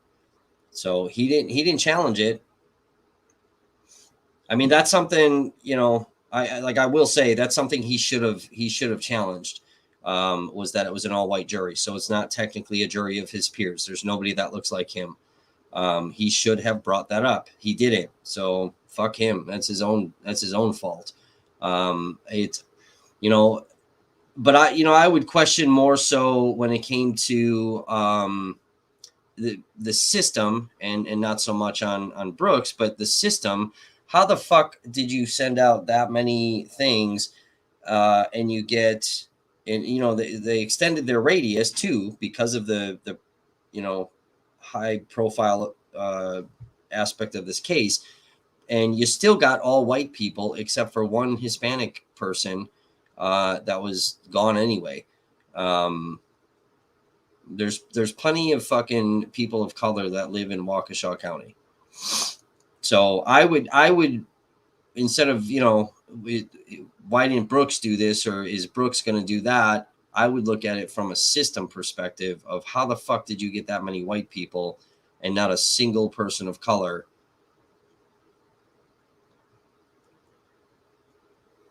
You know, but the system as a whole needs to be looked at in this case, because how many times was he fucking let out of jail? How many times was bond, you know, set at $500 when the state was arguing, you know, in these various cities to have higher bonds? You know, you got to look at the pandemic. You know, a lot of these courts, you know, they didn't want these jails to be overcrowded. You know, this is problematic shit. You know, the right is going to, you know, find every single case that has a, you know, a Democrat, you know, for a judge, and they're going to blame the Democrats. There's plenty of fucking Republican judges that, you know, did the same exact shit. So, you know, I don't think it's a right versus left thing. You know, I think it's a bigger fucking issue than that. And I think we need to stop simplifying it as, oh, it's the Democrats that are, you know, fucking lenient, because Republican judges did the same exact shit. So there's thousands of fucking cases where they, you know, fucked up. I mean, you got Judge Borowski out here that, you know, let this fucking sexual assault guy stay out of jail after he was convicted, and then he went and killed his fucking girlfriend and tried to burn the house down. So, you know, he's under fucking fire, and, you know, he's not a fucking Democrat, dude.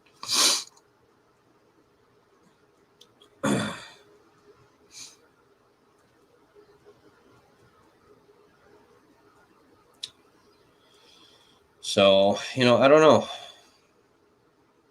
I mean, you know, the whole case itself is very interesting. You know, it was politicized right from the start because it came, you know, 2 days after the Rittenhouse verdict. So this immediately went out because Darrell Brooks posted some BLM shit on his social media. So this immediately went out that this was a retaliatory attack because of the Rittenhouse verdict. You know, so then BLM gets blamed for this, and that's not true. And it's still been that way. You know, a terrorist attack. This is BLM retaliating. It has been that way for over a year. It's politicized in all these ads that are going on out here, attacking, left-leaning, candidates. It has brought up a lot of neo-Nazis and white nationalists throughout Waukesha that are running around putting their little fucking stickers everywhere and doing mass recruiting things in Waukesha. That's coming to Milwaukee County now. There's, Isaiah Holmes with Wisconsin Examiner covered a big story on that. You guys should read that article. I think it was like West Allis. I think there was some more White Lives Matter flyers that were posted. There was another city, maybe it was Greenfield or something like that, where, outside of this storefront, they had a black doll, human-sized doll that they made, and stuck that in front of their thing. If you guys saw me on my phone while this was going on, we're going to come out with another story where, going back into Burlington, if you remember when we did the Burlington school board, when the children threw the little black girl down the stairs and then spit on her and then burned the N-word in the fucking wood chips at the school. That's been problematic ever since all that shit started. But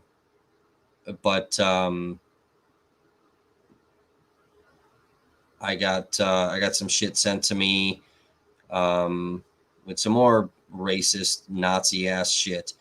We had in kind of Milwaukee, Tosa area, where there was somebody that was getting their car vandalized and, N-word, get out of here. And they finally caught that person. They were charged with a hate crime now. We got the guy, we posted the video with the little black special needs kid with the fucking bike.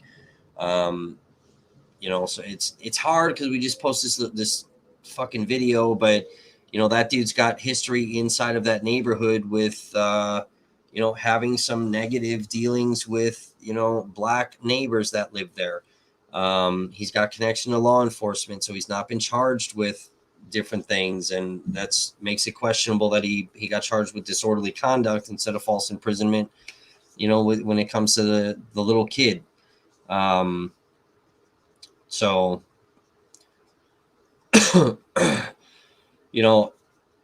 the case itself, when it comes to the outside parameters of what's happening, we need to look at the system, because the system failed. I think the system failed the city of Waukesha and the community members. There were plenty of judges and commissioners that could have kept this motherfucker locked up behind bars, higher bonds. He just ran over Erica Patterson with the fucking car the week before. And then he drives through, 70 fucking people. So, we need to look at that. We need to look at, why is the right using this to push a fucking narrative and an agenda for elections? Why are we spouting out things that are not factual? That's problematic. So I think there's some bigger things that we can look at and fix as a society. Brooks was held accountable. He's spending the rest of his fucking life in jail. Even if he didn't get the word life attached to his thing, that motherfucker wasn't getting out anyway. I'm good. Thank God. Thank God.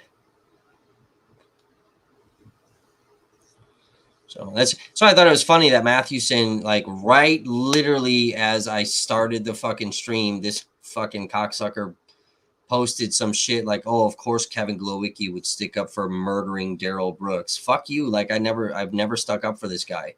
So you're going to use some defamatory fucking bullshit. Pay attention to what the fuck I say and pay attention to the videos. Fucking Muppet clown.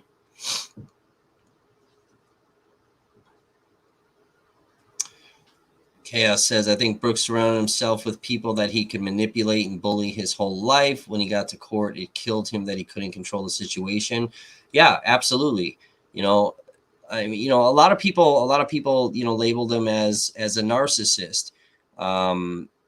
You know, there's also codependency disorder, which has very similar characteristics as fucking, being a narcissist. And it's very easily, mislabeled as, narcissistic behavior, when it could be, codependency disorder. And that has abusive tendencies as well. I know that because I have that disorder. That's led to a lot of my fucking negative shit that I've had in my past. So that could be something too. Some people have said, well, narcissism is not a mental health issue. I disagree. It absolutely is. And there's a lot of things. It's not just, oh, he's a narcissist and he's a piece of shit and blah blah blah. It's no, that's a serious fucking disorder that stems from whatever childhood trauma, and there's root causes to things, and there's triggers for that. And same thing with codependency disorder, and and that could lead to some things too. So I don't know, is prison the right place, or maybe he needs to be in a fucking hospital and getting help and being with the shrink and trying to, I don't fucking know, salvage whatever the fuck he can for what remaining life he fucking has. I don't know. A lot of people hope that Wisconsin had the death penalty. I don't know. Does Brooks deserve the death penalty, or does he not fall in the category of the worst, right? Like Nicholas Cruz, like that. I think he's the worst of the worst and should be put to death. Or could it be viewed that, Nicholas Cruz is still young enough that he still has a lot more remaining in his life, that he could turn himself around even in prison and be able to then do some good. I don't know. Who knows?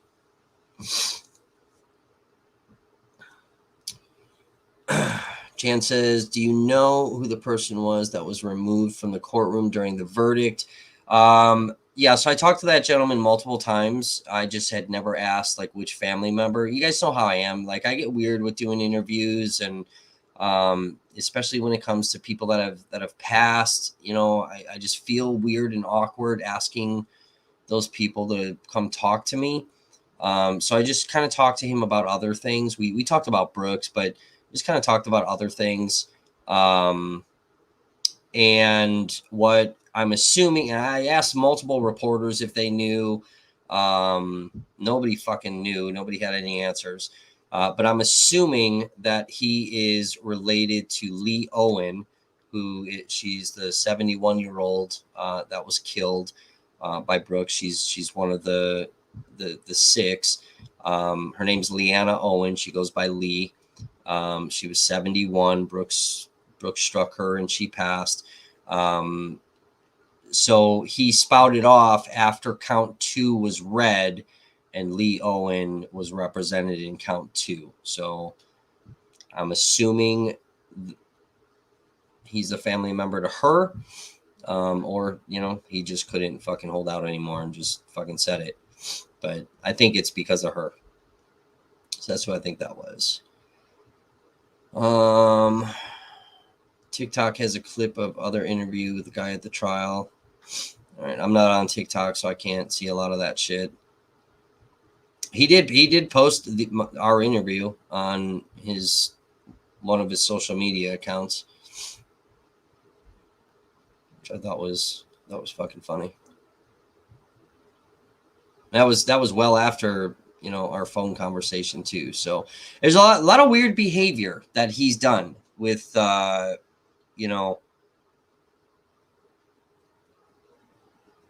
since we did the Reddit video. There's just a lot of fucking weird behavior.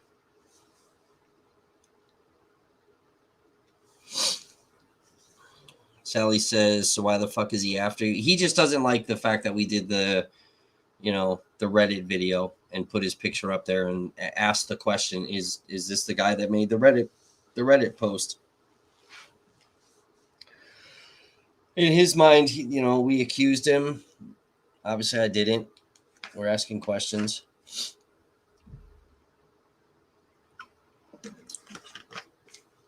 I just think it's weird, man, that nobody knows who the guy is, right? I'm outside. I see him walk past me. I'm like, fuck, let's just do the interview. Let's figure out who he is. And I do the interview. And at the time, I'm just like, okay, whatever. He's just another, fucking goofy, right? I've interviewed people like that before. So I'm not thinking anything of it. Whatever. He's a supporter. Fine, cool. Like, whatever. Thought nothing of it until 5 minutes later when I went back in that courthouse and we were hearing Judge Doral talk about that Reddit post, and then it got sent to me. It's just so weird that I get this interview, the Reddit thing comes out, what he says in the interview is matching the Reddit things, and then I do all these further deep dives, and there's more language that just keeps matching not just the original Reddit post, but the other two accounts that are associated, the anonymous Brooks juror, the Justice for Daryl, and the Black Justice Forever. They're all three of those handles are linked together, and the verbiages that are used match up with this individual. And then the phone conversation, his actions since, just a lot of weird fucking shit, man. It's a lot of weird behavior for an innocent person. I mean, again, just to be clear, not saying this is the guy, so nobody on the internet go and fucking mouth off to him or do anything stupid, because we don't know yet. But it's real fucking weird. It's real coincidental. So we'll figure it out. Well, once Waukesha is done with their thing, whatever. I'll try to file some open records requests. We'll get reports. I'm sure we'll hear about it publicly. Maybe they'll be done by Monday. I don't know. Maybe not. Maybe it'll take them longer. I would imagine, I would imagine with the nature of this particular case, like they're not going to be fucking around. They know it's not a juror, right? And I think we can pretty safely say it's not. But at the same time, maybe a different case, maybe they wouldn't like file a charge against the individual. But I would think because this is attached to the parade, man, I would think that they would smoke this motherfucker. They're going to thump him on his head or her, whoever it may be.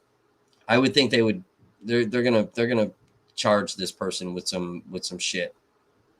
And regardless if the person deletes all their stuff or not, there's still ways to fucking track that down. The Fusion Center doesn't fuck around. They're, it's like the CIA of the, fucking technology. They're going to find it. They're going to be able to trace that shit back.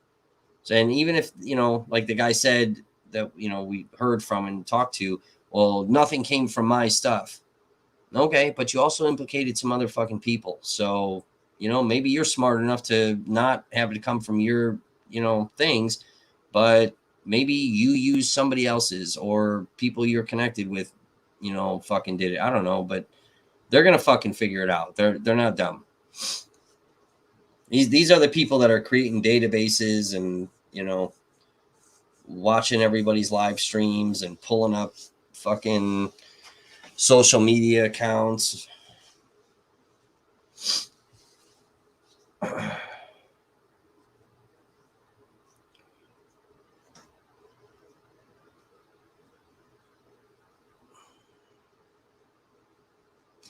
Yeah, well, like Chaos says, I hope this doesn't become a thing. You would hope not. I would hope not, right? And and that's another thing where it's like, just as a human being, like whoever this is, I do hope they fucking smoke him. I hope they fucking rack on a bunch of charges on him. Because first off, dude, if your initial goal was to try to force a mistrial, like, bro, you need to get thumped on your fucking head, right? And then if it wasn't as far as like forcing a mistrial with the jury thing, at the very least, bro, you're tampering with a court proceeding, You know what I mean? Like, they should thump him on his fucking head and make an example so that it doesn't become kind of a regular thing in the future with high profile trials. You know?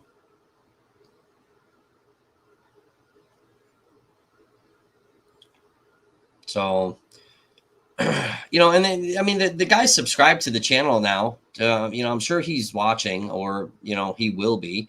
You know, he had every opportunity to come on and have a conversation with me so you guys could listen to it.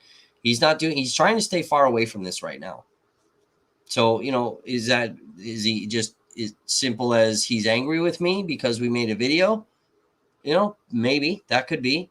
Or is it, hey, I got to distance myself from all of this shit because I don't want to get in fucking trouble for it. So, you know, that could be too, you know, but whatever, man. I gave you fair opportunity to fucking come talk and address all of you guys so you could hear it, you know, and it took me, you know, a couple days to think about, like, do I release this phone call? Do I just sit on this, or, you know, do I release it? And because he accused me, you know, and then he's, you know, talking about lawsuits and shit. I'm just like, you know what?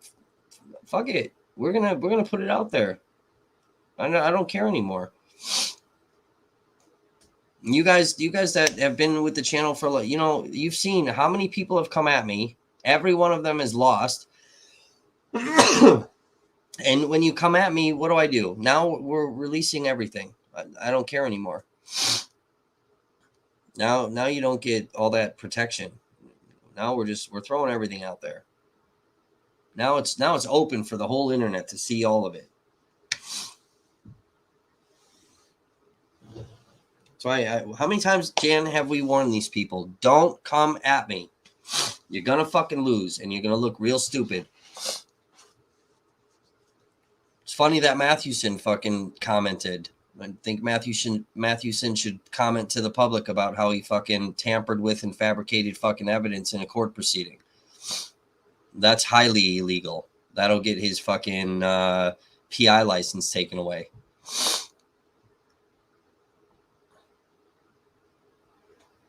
You know, he wants to just comment on me. How about you publicly comment about how you tampered with and fabricated evidence in a fucking court proceeding, trying to get me charged with fucking actual crimes? And guess what? We proved that they fucking did this. And what did Mathewson do? In the middle of that thing, as it was being proved and we were showing shit, fucking scared ass little bitch got up and walked the fuck out and didn't come back to another fucking CJ court case. Left. And then stopped writing about the CJ court case. Why is that? Because he got fucking scared. Every time, dude. Every time people come at me. I'm not fucking dumb. I know what the fuck I'm doing.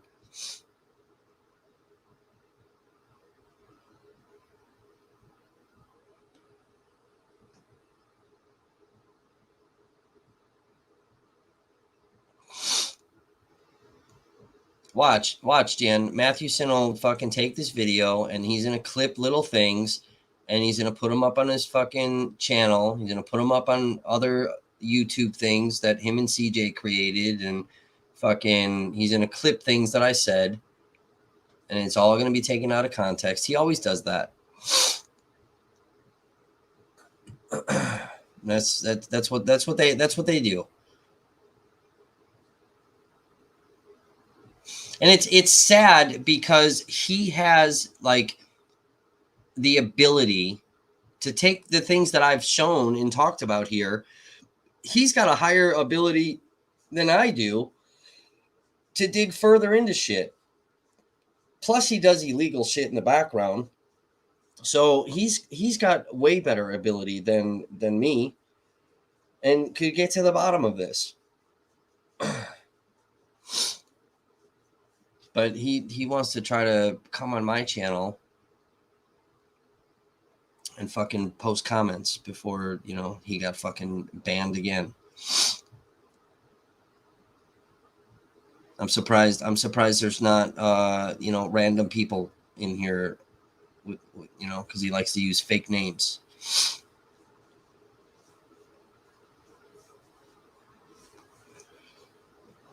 It's just, I don't know. It's just funny.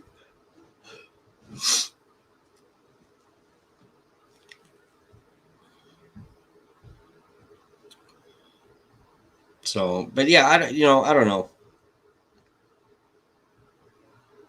It's just a lot of shit. Super, super suspect with this guy. Who knows if it's actually him or not? It's definitely plausible. It could be, but maybe it's somebody else. Maybe it's somebody in fucking Antarctica. Who knows? But I mean, even if the dude used a fucking VPN when he's like, oh, they're not going to trace it back to me, and he used a fucking VPN, that's still, law enforcement can still contact the VPN company, right? Like if you we'll use like NordVPN, they can contact NordVPN and then they can get the original IP address that the VPN is attached to. It's very easy, dude. People think because they used a VPN that they're completely fucking hidden. They're not. Where's Raw Topic these days? Yeah, Hameen doesn't. He quit live streaming. I mean, it's the same thing that I've been saying. I mean, it's just not like financially beneficial. It's just not. There's no money in it. The algorithms from doing it on social media. It's not like you see all these like YouTubers that got millions of dollars, and that's when YouTube first came out. And they highly incentivized everybody, and they got paid a bunch of money. And as the years went on, the whole algorithms changed. It's like you see ads on our videos that we can monetize, and there's obviously some videos I choose not to monetize due to the topic, but you gotta, if I want to make like $500 off a video, you guys gotta watch all these ads 500,000 times, in order for me to make $500. I just took a screenshot of kind of our analytics for the last 28 days, which kind of jumped up a little bit, just with some of this Brooks stuff. And our watch time hours went up a little bit. Subscribers went up a little bit, but the estimated value from, ads and, whatever was $45. So, and then you get fucking whacked on everything. It's very difficult.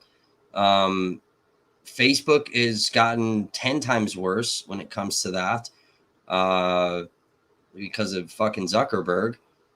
People are getting banned too easy. That's why, like, I was trying to tell this dude, like, the right attacked. They just kept reporting our Facebook page with everything, no matter what it was. Even if we wrote about shit that was like in favor to the militia, they just reported everything, reporting our live streams and simple posts. And that happens enough times, you get fucking banned. So the Facebook page kept losing monetization. That happens to Mercado all the time.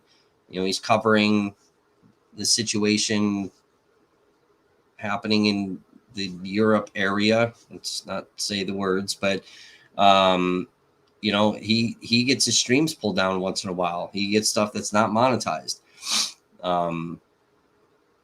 So it's hard. So we have to rely on you guys. During protest world, you guys were donating heavily to everybody, and then people were being found out to be frauds. Whatever the case may be, and then people started second guessing fucking donating stuff. So that kind of paused a lot of you to kind of stop donating.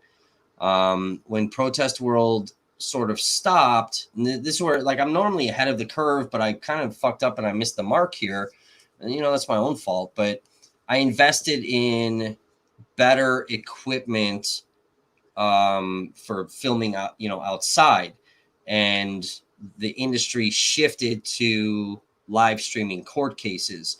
I have an old computer and I can't, it doesn't even like the fucking software that you guys are watching me on right now. So that's why I can only pull up pictures. So I can't, there's tons of videos I want to show you guys. You know, we could be talking about some stuff. There's stuff I could pop up right now to show you, or like playing the Dawn Woods interviews that she's done. I can't pull up the things because my computer doesn't like it. It can't handle all the stuff. The computer I want is like $2,500. I can't afford that. I can't afford my normal life bills, and then, you know, all of the shit involved with, you know, the company. You know, when you got like companies like mine, you know, Andrew's company, you know, you got to think, dude, like we've got websites that we're paying for monthly. You know, for me, I've got editing programs that we pay for, because we have to convert a lot of fucking videos that we get from law enforcement because they're in weird files. I've got, you know, insurance on the company that it has to get paid for every month. That's why, like, you know, that protects us from like defamation shit and things like that. You know, the website's got the monthly charge. I just got a notification. We got to renew our domain name. You know, I don't know. I think that was like 10 or 15 bucks. That's coming up. So yeah, it's like, you know, I'm working, but you know, I can only sustain my own shit and then what I have for the company right now. We're not in a position to fucking do extra. And some streamers are like that. Whatever side they're on, some streamers are like that. You know, they do what they can. I'd rather. It sucks that I missed the mark on streaming these big cases because yeah, we could have streamed the Daryl Brooks case and we could have probably picked up 20,000-30,000 fucking followers. And you know, I could have brought the laptop to the courthouse and tapped in. I tried to see if I could do it from the phone and they weren't able to. But that would have been cool to in the war room down there to put the laptop, tap in directly. We could have had our own little live stream going while I'm in the courtroom and doing all the behind the scenes shit, and then came back and, hey guys, this is what's going on behind the stream, and you know, do the little live like that. But I don't have that capability. So, you know, I'd rather take whatever donations you guys give and file open records requests.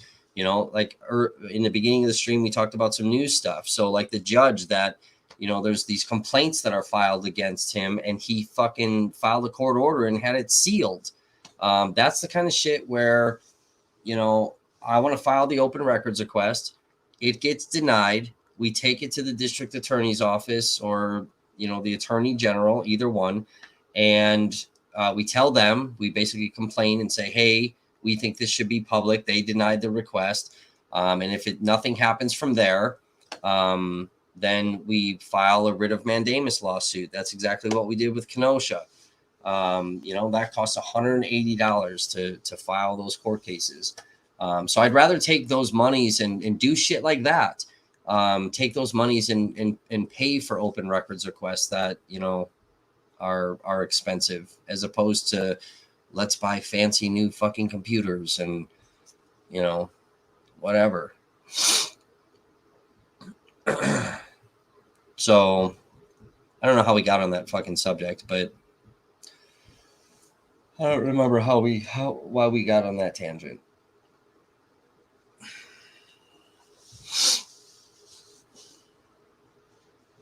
Streamers got their nuts shut off in Portland. Yeah. You know, I mean, and that's another thing too with the streamers. Like a lot of them fucking dropped off. All the Portland streamers dropped off. You know, they're none of them are live streaming. They may have different projects they're doing right now, but they're not live streaming.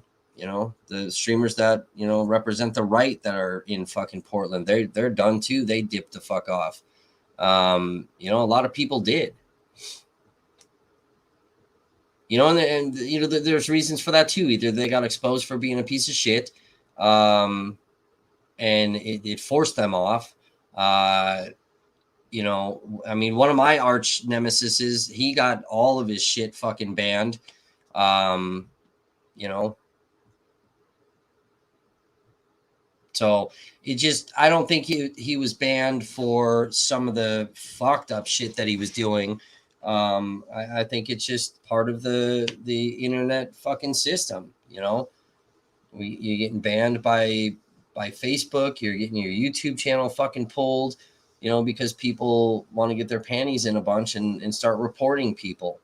You know, I mean, even some of my enemies, you know, they didn't dox me. They may have talked about me, but they didn't dox me, and I've never seen them dox somebody else. And they got their shit pulled. You know, I don't agree with that. That's fucking fucked up. So, you know, a lot of people lost their platforms. Other people, streamers, you know, are over here getting arrested. You know, I mean, that shit costs money too. I've gotten charged 3 different charges for filming protests, you know, which all got dropped in court, but, you know, that costs money. You know, CJ files a defamatory restraining order against me and then teams up with Mathewson. You know, now I got to pay $2,000 for a fucking lawyer.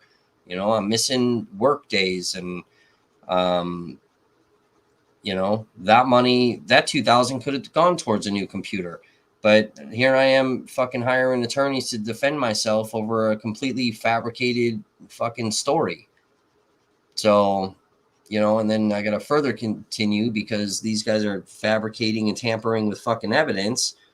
And, you know, and then, you know, that causes me to come up with, you know, over 3,000 hours of fucking video footage to, you know, show some shit. So, you know, people getting arrested, that shit costs money. You got to hire attorneys for things.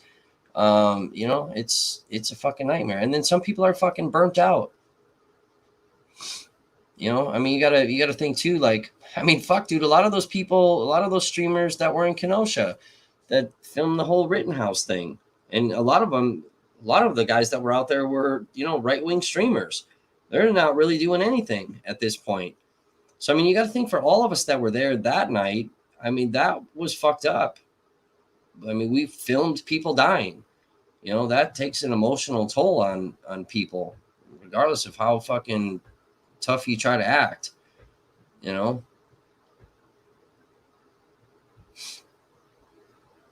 we used to complain on here all the time with the people coming at me, with the stalkers, with fucking moving 12 times. You know, wearing a fucking vest for a year and a half, like. That shit's draining, dude. The text messages, the fucking stalking, the death threats, the fucking just bullshit. It's draining. So yeah, people are gonna dip the fuck off. It's too much. It's way too much.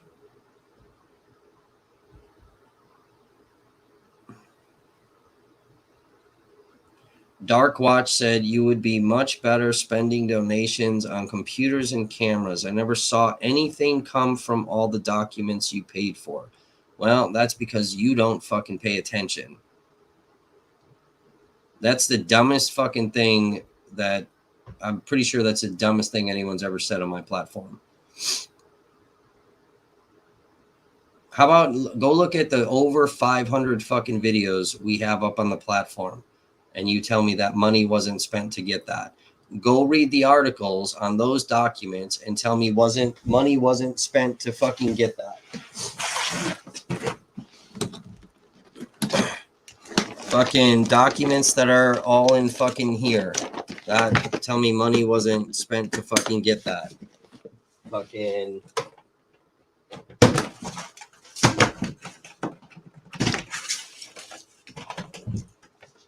we got 2 more fucking file things. See how people say dumb fuck shit and then I back it up? All these fucking files. Look at all this fucking shit. Why don't you come over here and sift through fucking 5,000 fucking documents and then tell me how fast? Look at all these fucking documents. Let's see what does it say? What does it say? Fucking. Let's look. Torres Rittenhouse, McWanago PD, Washington County Sheriffs, Reedsburg Police Department, Oneida County Sheriffs. These are all fucking Waukesha. These are all fucking agencies that were in Kenosha. The fuck are you talking about? It's because you don't pay attention. That's the problem with people. You don't pay attention to anything that we fucking do, and then you want to have a fucking opinion. That's why people they try to quote me, and they fuck that up too. And fucking go read the articles and the fucking shit that I've released. You don't think donations help pay for that? Get the fuck out of here. That's the dumbest shit. You believe that shit, WTD?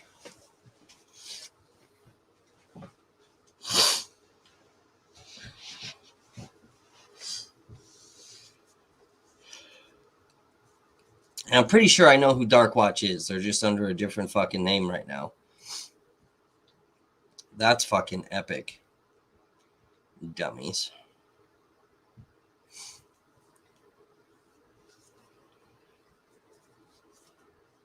We just put a fucking video.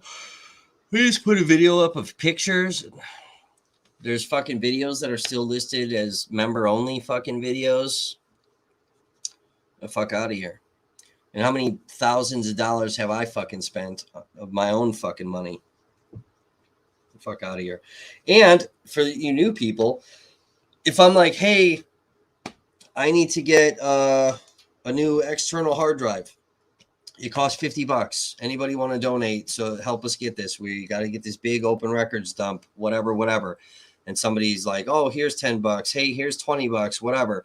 I'll order the fucking thing. And then next time I come on and do a live, I'm like, hey, by the way, I got that fucking thing. Thank you so much for those who fucking donated. So I'm super fucking transparent about money that gets fucking sent to me.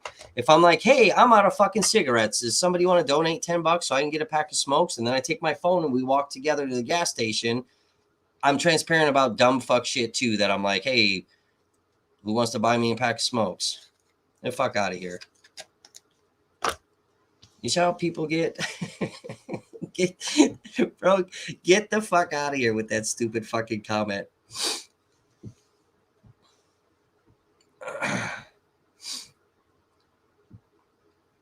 This is why now, like these last couple of live streams, I'm like, hey, I'm not gonna be up all fucking night like we used to do. We're gonna set this for an hour. I'm gonna talk about what I gotta talk about, and then I'm gonna get the fuck out of here.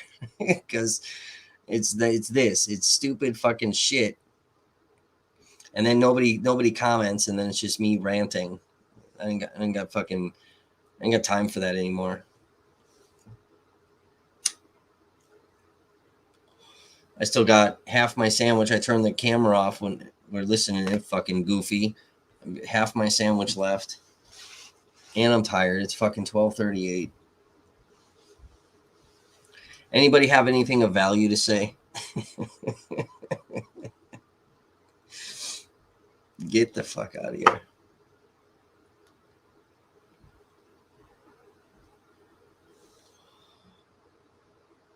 Darlene says, I'll say Kevin has been busting his butt getting these documents. Yeah, absolutely. I have been.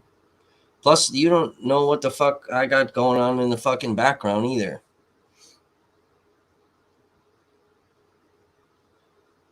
I have fucking deposition fucking documents. I haven't. There's so much shit I haven't even fucking released yet. Don't you wanna come work for me and fucking sift through thousands of fucking papers? You know how much time that takes? All the videos that you guys are sitting there complaining about, like, oh, there's 15 hours of video. This is so boring. No shit. How do you think I feel? Having to watch fucking 15 hours of fucking video. And we put it up there because, here, you guys should have access to this. Have it. There's your truth. There's all your fucking shit. Fucking Rittenhouse in Pudgy's Pub, right? When he got caught drinking. Fucking that was us that exposed that, but fucking mainstream media put out little clips, little clickbait fucking clips, and everyone lost their fucking minds over it. When we had the Facebook, I'm trying to find the disc so I can convert the files because we had to do it a totally different way on Facebook. but I'm trying to find I don't know where the fucking disc is now, but I'm trying to find that disc so I can convert the files and put those up there. But when we originally did it on Facebook, it was like the multiple screens like you'd see on a surveillance camera. And there was no way to put it up. So we had to just live stream the screen. And we played the whole thing, hours of it, so people could see what actually fucking happened in that bar, not the clickbait. And guess what? People still bitched and complained. This is boring. Ugh. No fucking kidding. It's boring. But that's what we do, because I don't put clickbait shit out. I don't do that. Here's the full entirety of it, regardless of how boring it is. You guys don't want to watch that? Then don't watch it and go by the fucking clicks. And that's why most of you are fucking misinformed. You know, I don't fucking know. Do you argue with people because you don't have the information? Or, you know, when we put it out, watch it. We got shit put up there. You think all that body cam footage from the Kenosha shit, you think where the fuck do you think we got that from? I just jerked off and it was there in the morning? Get the fuck out of here, bro. And how many fucking hundreds of hours of body cam is up there? I had to sit and go through every fucking bit of that.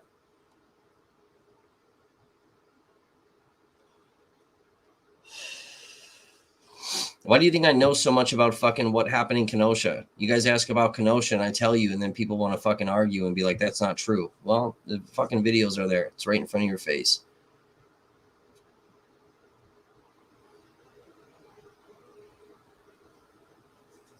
Matthewson's still spouting fucking rhetoric out about fucking Kenosha. We have the proof that disproves the bullshit lies that he's telling. It's on our YouTube channel. And then people want to still fucking listen to his fucking garbage. It's right there. It's body cam video or it's courthouse video. Here's the courthouse feed. There it is. It's right there. Totally disproves what that clown says. I've never seen any fucking documents you paid for. Fuck you, bro. Jan says Kevin is one of the most transparent streamers on YouTube. Yeah, 100%.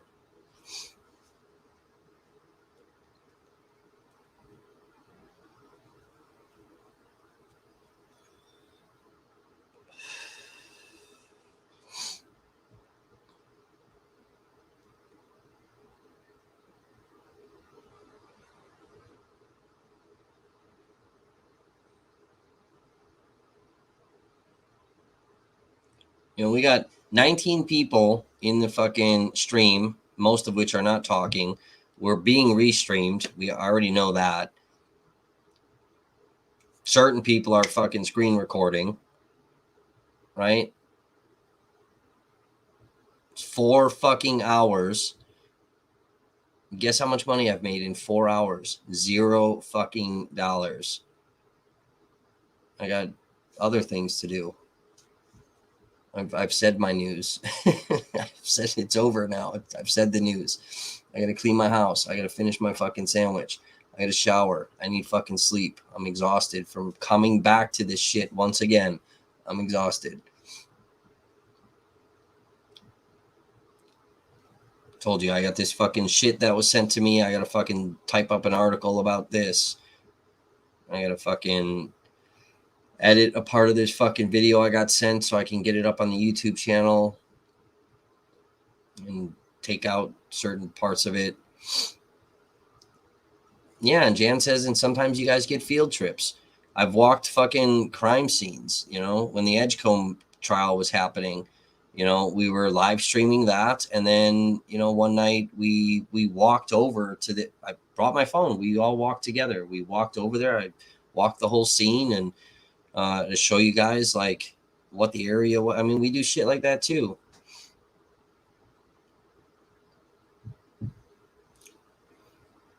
You know,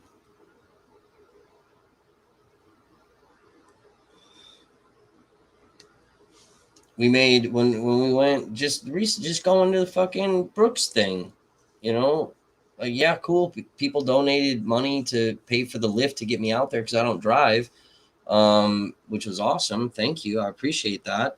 But that got me out there. And then, we spent fucking money on that. And ask me the profit that I made. $0. That got me to the fucking thing and back the fuck home. So, that's why I said the other night when we were doing the thing, the stream is not public right now because it went from talking about Daryl Brooks into there's a fucking tangent fucking stream like this one is now. And fuck, dude, I was up till 6:30 in the morning, and then I had to get up, or 5:30 in the morning, and then had to get up an hour later to go to the fucking trial.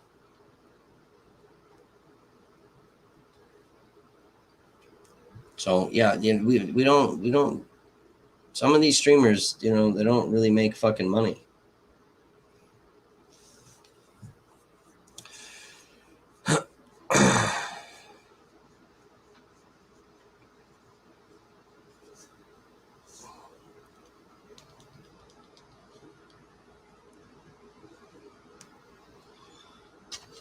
And those that were here in the stream, like when WDT called in and kind of took over the stream, he made it very clear, right? Fucking,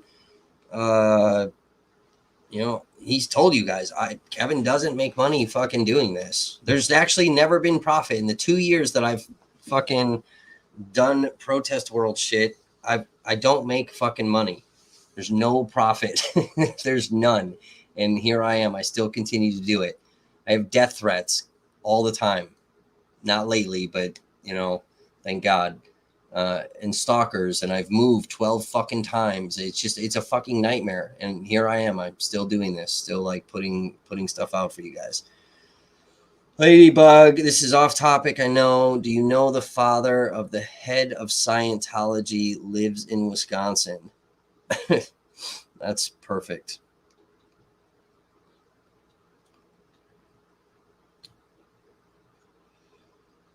I didn't know that. It's definitely interesting. Sally says, time for bed. Yes, it is. Good night, Sally. But yeah, whoever posted about the streamer thing, so I think that's where we got off on the fucking tangent. But yeah, that's caused a lot of streamers to dip off. Andrew, again, because people started, stopping going out and filming shit because it was too fucking dangerous and there's too much bullshit, and people started just streaming, trials. And Andrew took off, streaming the Chauvin case. He took off, and then now with this thing that's happening in some other country, he picked up, fuck, dude, I think in the first 48 hours, he picked up like 10,000 fucking subscribers in like the first 48 hours. That was massive. And, he just keeps skyrocketing because he's filming, big things. Lockhart Media. He's got multiple fucking computers now set up, and he's live streaming multiple trials at the same time. And having to create multiple accounts to be able to do all that. We're not there because we spend the money on the fucking documents instead of, yeah, it'd be great, dude. Let's raise $2,400, $2,500 so we can get a killer computer and be able to do some kick-ass shit. I'd love to do that. The videos that, when I like my hiking videos, I just edit them very quickly and get them up because my computer can't handle trying to do kick-ass fucking videos, which I know how to edit all that and do all that, but the computer can't handle it. So I'm not going to sit here and bang my head against the wall and fight with the fucking computer. We don't do that. It'd be great. I'd love to be able to do it, but it is what it is.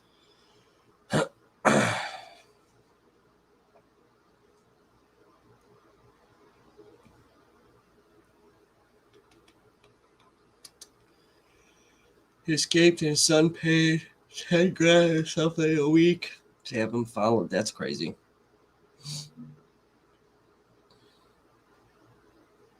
Yeah, computers suck. Technology sucks.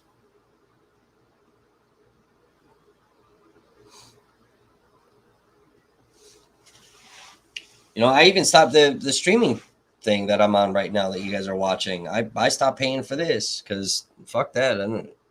We're not doing lives anymore. I'm not paying for it. And then I just paid $25 to fucking get it back so that we could, you know, because the one day I just used my phone. I was like, fuck that. I'm not doing the thing. But then when we were trying to do like some real official shit talking about this Reddit thing, I'm like, fuck, I kind of got to make this a little bit more professional looking. So I paid $25 to get this. And there's really not going to be fucking many lives. There happened to be one tonight because of this situation. But other than that, it's just not much that I'm doing.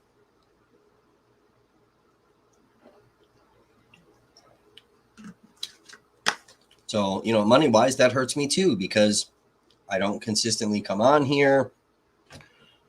You know, I upload videos consistently, but like this stuff helps with the algorithm, it helps with the subs, it helps with a lot of things. I know that, but I don't do it enough anymore. It's cool. I love it engaging with you guys, you know, like that's fun. It got old for me for a while. There was just too much drama and too much bullshit. So for me, I was like, you know what? I'd rather just upload the videos. If you want to watch it, you want to watch it. I'm tired of arguing with people and the dumb fucking comments that come through. I'm tired of it. Just people lurking in the shadows. They never respond. That's creepy, you know? And then you got people that are screen recording and clipping and creating channels about me and using fucking videos and tampering with them and, you know, bringing them to court cases, trying to have me charged with shit. Fuck that, dude. That's crazy people. That's you know, that's why I stopped doing this shit. I just do the shit in the background, you know. If you guys want to watch it, you watch it. If not, it's cool. That's cool too. That's on you.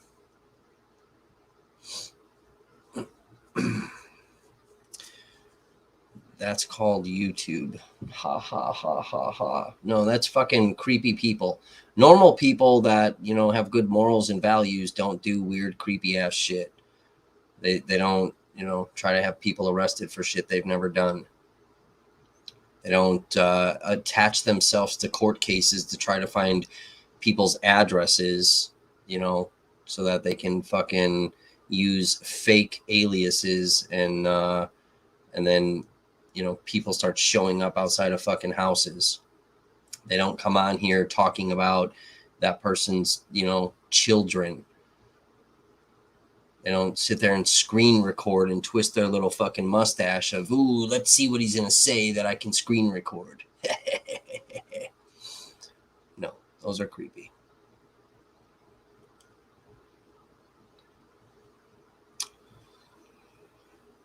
No.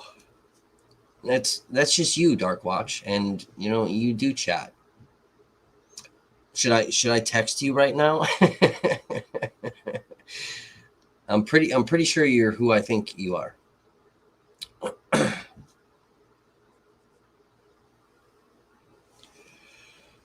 But whatever. I don't know. Does anybody have anything like of value to talk about? Questions, comments, topics you want to talk about? Yeah, Dark Watch. See, yes, I am. See, I knew who you were. You're on here just under a different name, shit posting, intentionally trying to rile me up. See, that's the thing too, people. They come and they just shit post to rile me up. And they know I'm gonna fucking go off.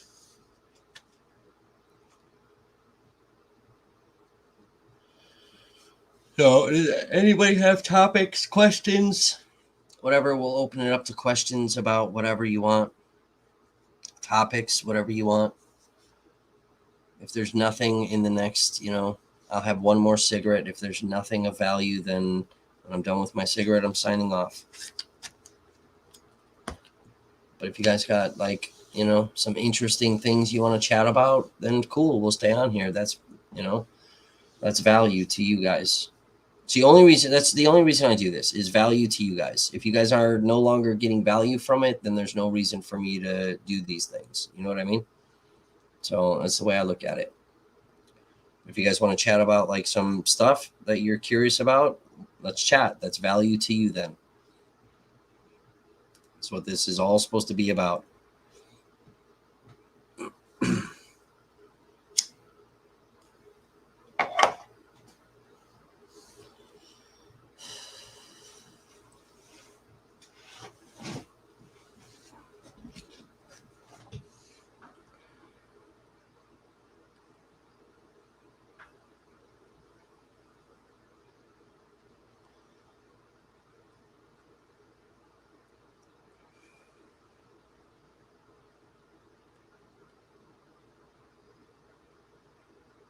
If it wasn't so late, Dark Watch, I would fucking call you and I would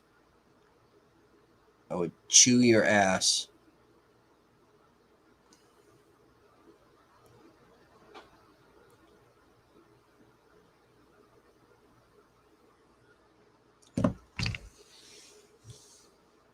Dark Watch usually has a different name, or did in the past. He's a shit stirrer. But when we chat on the phone, because there's a few of you that have my number and we chat. When we chat on the phone, for like 6 hours, 8 hours, and it's a way better fucking conversation. He's not over here shit stirring the pot.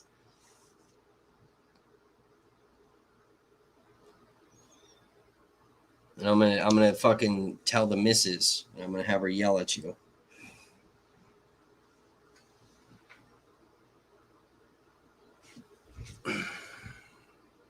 Oh, see, here's the text. See? Let's see. He says, "You are different on the phone also." Because I knew my comments would give me away. I knew who you were the other day.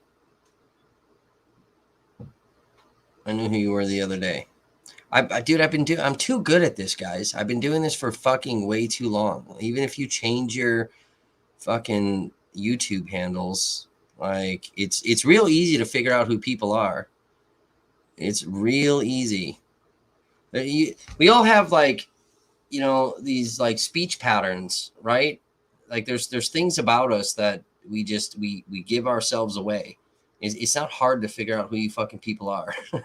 It's not complicated.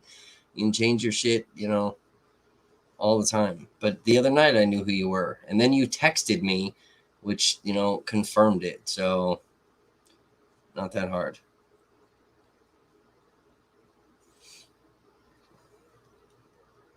That's why, like, when we get people that come on and fuck with me or whatever, like, we keep all that shit, dude. And then you change your handle and the same behaviors come. Then we start associating that, and then we look for fucking this. That's why with this fucking dude, bro, this shit sticks out to me. The verbiages, the phrases, the patterns in the speech and everything. Like, we keep track of all that shit because we had to, with all the death threats and all the bullshit. So then we're like, okay, we think that this handle is associated with this person. This is who this person actually is in real life. Whatever. No, Dark Watch isn't Mathewson. If it was Mathewson, they would have gotten banned. Everything that we've been able to detect is Mathewson just immediately gets banned when they comment.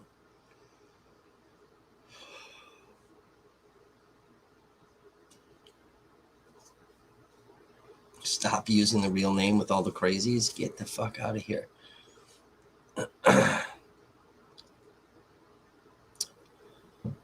Oh, you stopped using your real name because of all the crazies. Okay. See, Jan even knows who you are. Dark. See what I'm saying? That's what I'm talking about, dude. It's so easy. It's It's not hard to figure out who people are, dude.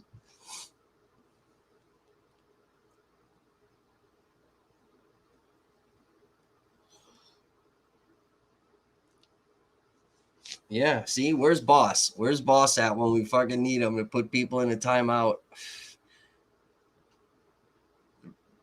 Radio knows who it is. See, it's not hard.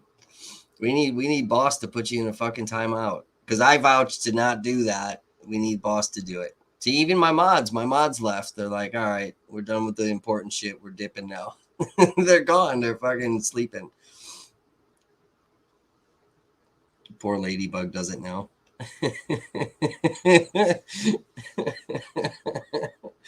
Boss was in here. I don't know where he's at now. If he was, he'd have whacked you already. He'd have played the old whack-a-mole.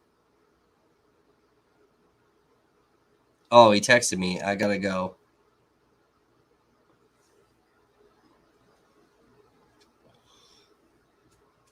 See, and you should feel special because he goes, great interview. Send me your number when you can, because I changed my number.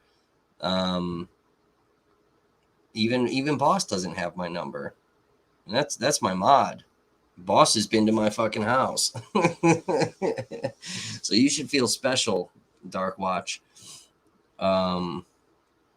Ladybug, you know me from long ago. Really? For some reason, I don't. Same YouTube name? I don't recognize the name. I'm usually pretty good about all the fucking names. Maybe I do. I don't know. Sort of sounds familiar, but sort of not. And maybe that's because you vanished for a while. I don't know. Same YouTube handle though. Oh, Lisa W. Okay, that I remember. That I remember. All right, now I know who you are. All right, so we got some oldies but goodies coming back now. That's cool. Yep, I remember. See, that's a perfect example. Perfect example. You got me from 7-Eleven, right? We had the Cheez-Its, which were fucking delicious. I had never had that the Cheez-It like that. Yeah. I was fucking starving. I don't even remember. It was like we did an event. We did something. I was fucking exhausted. We came back, we did a live. We were up all night like this, and I was fucking starving. And the only thing that was open that was delivering was fucking DoorDash from 7-Eleven.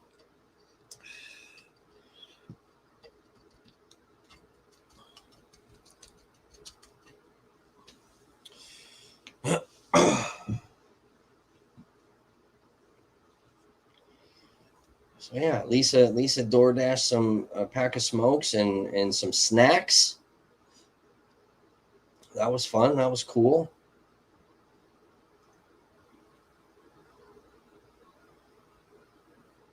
Yeah, I was everywhere during that time. Is bouncing.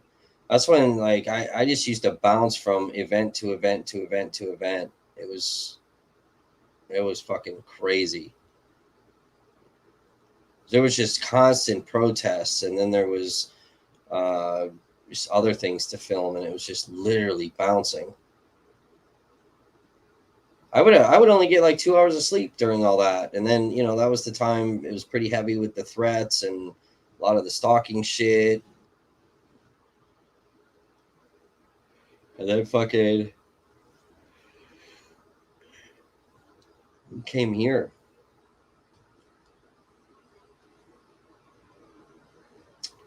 Yeah, I remember that.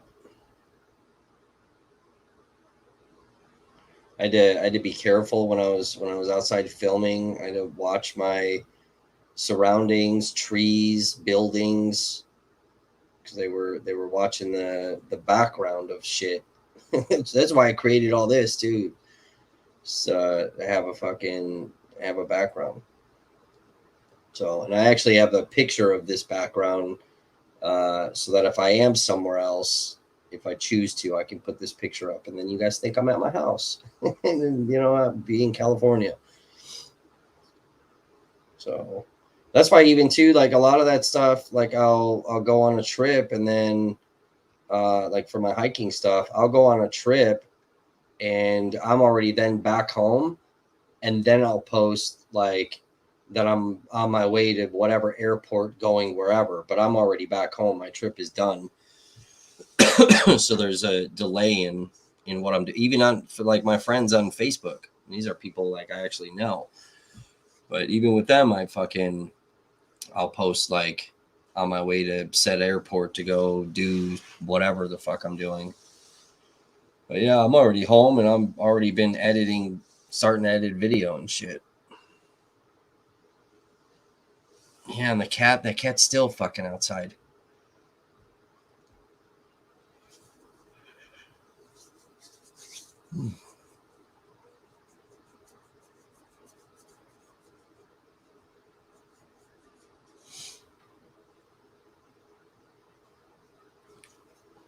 See, poor Lily. Lily doesn't know.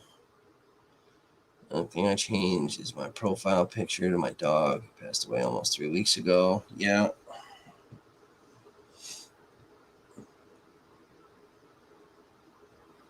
See, I haven't even. I'm sitting on this uncomfortable stool, and I put a blanket down for a cushion, but then I remembered I had this like stadium cushion. I just put this on there. Even that is like uncomfortable as shit. So I haven't even taken money to upgrade my chair, which I'd need because my back is fucking killing me. Radio says, like the rattlesnake you filmed. Yeah, that was pretty intense. Seeing like Radio, I know who he is. I know who Radio is. In like real life Radio, I know who he is. But yeah, the rattlesnake thing, that was California, and I saw this rattlesnake coming down the hill at the Airbnb I was at, and then it went and ducked behind a tree, and I got less than 3 feet away from this fucking at least 5 foot long rattlesnake, and then stuck the camera like 8 inches from his fucking face, and he just chilled, never rattled his tail, never struck at me. It was the craziest, most dangerous, stupidest fucking thing I've ever done. But it was like the coolest fucking thing because it was like the best fucking shot ever.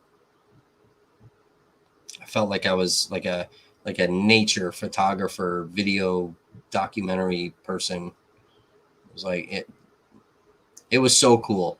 It was such a gorgeous fucking snake.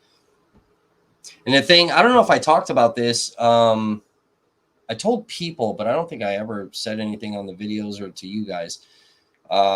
So that was a southern Pacific rattlesnake, and they're highly fucking venomous, super highly venomous.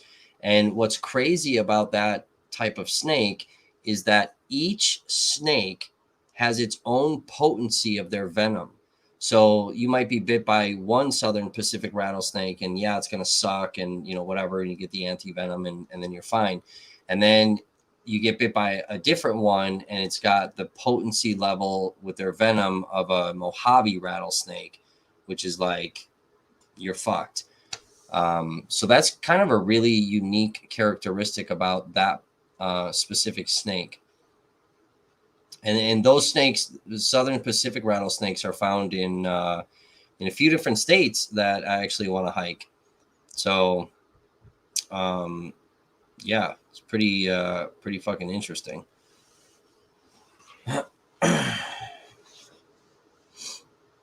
King Cobra in Thailand. Yeah, those, fuck that, dude.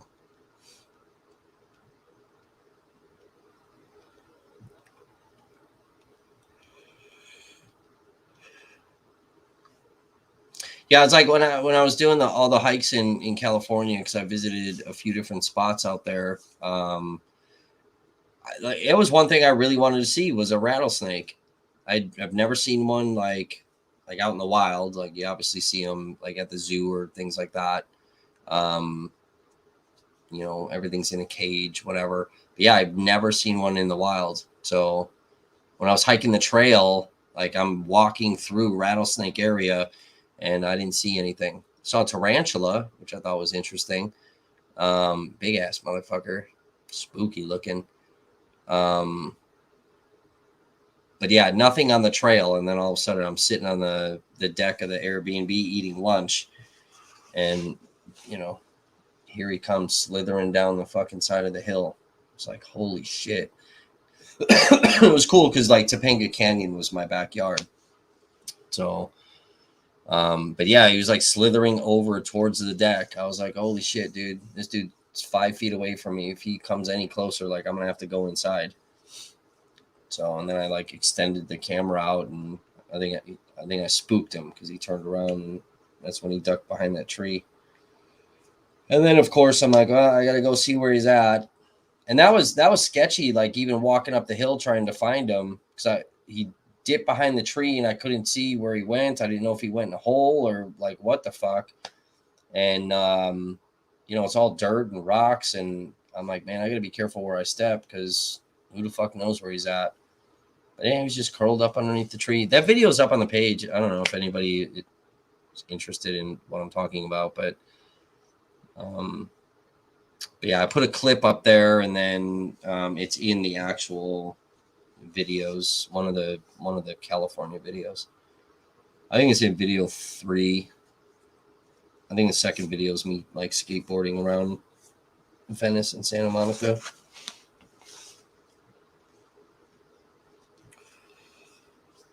If you get bit by a rattlesnake, yeah, it's supposedly super painful.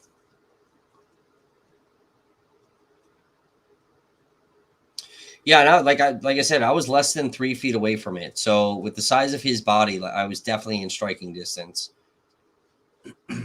So if he would have gotten really irritated, he would have struck, and he definitely would have got me.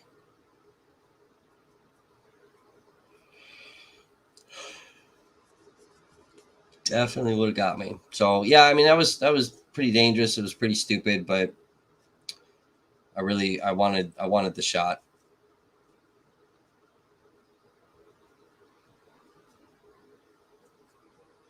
It was just cool that he was just so chill, dude.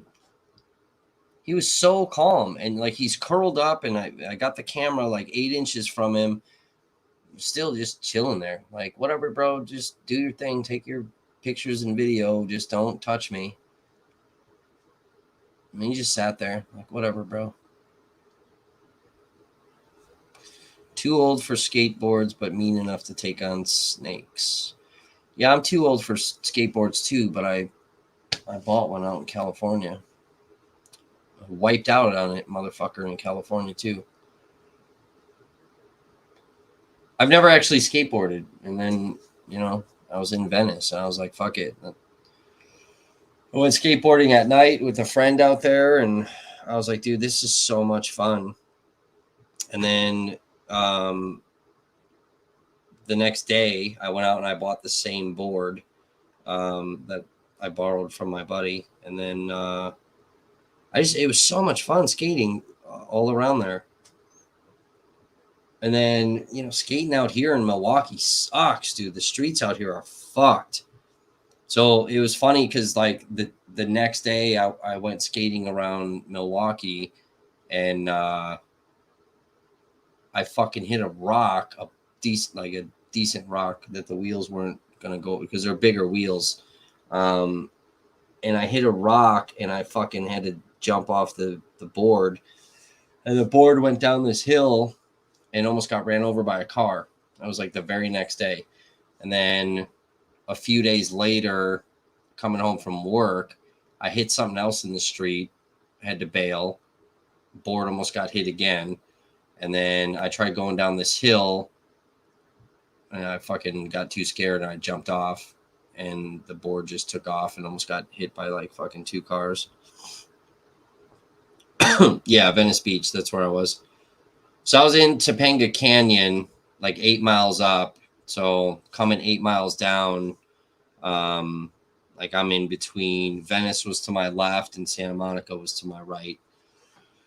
So I would fucking skate all from for like Venice Pier area. I kind of skated all around like Venice, went down to the Venice Pier, did the whole boardwalk all the way to Santa Monica. Kind of skated around Santa Monica, walked the pier. So I kind of did one whole day of just doing that, and then the last day I was there before I went to the airport, I went back down and kind of skated all around again. But yeah, so my shirt, Venice Beach. I bought a couple of t-shirts from Cali. And then, I got the tattoo on my leg in fucking Cali. I don't know if I put that in the video. Oh, shit. But yeah, I got a tattoo.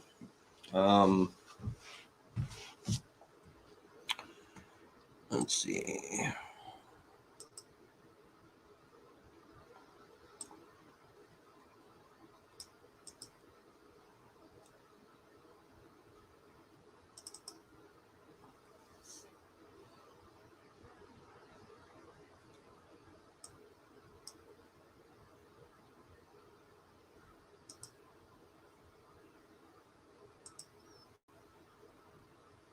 Compton? No, I didn't go to Compton.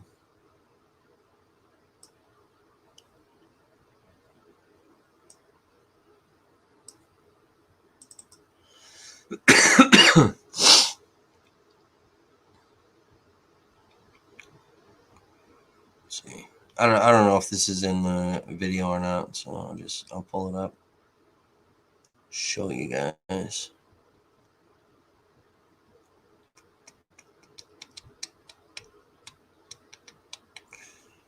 Oh. I know, like some of you guys, like we chatted about hiking stuff before on the channel, and some of you guys were interested. It's the only reason I put the hiking videos up on this channel. I know some of you guys had interest in that stuff, so.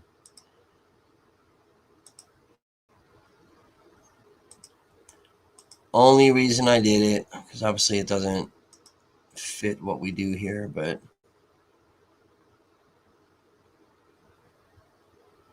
so that's the tattoo I got. So basically this leg is going to be like my hiking leg. So kind of probably over here somewhere on the right side. I wasn't able to get a tattoo in Portland when I did the Timberline timing and shit. But I'll end up getting a tattoo over here. It's, kind of a collage of different trails that I've hiked.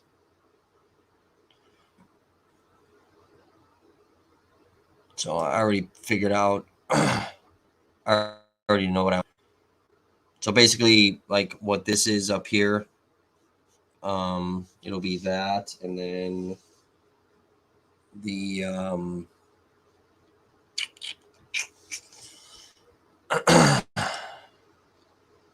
underneath it,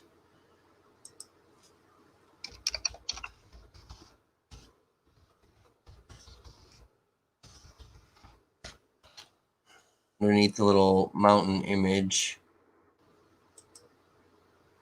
Let's see if I can fucking find it.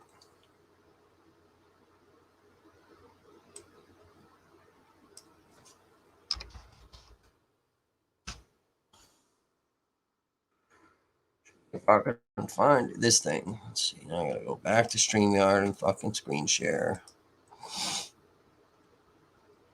Yeah, I had to get, dude. I had to like just walk away from a lot of this shit.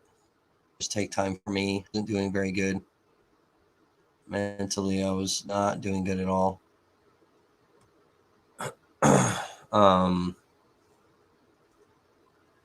As soon as this pops up, whenever it does. So that logo that's there. So it'll be like what's on my hat and then that logo underneath.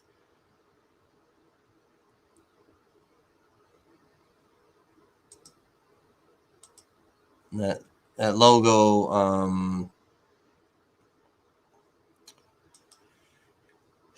stands for snow, I guess, whatever. I don't know. So yeah, what the mountain part that's on my hat, and then the Snow Goose logo underneath.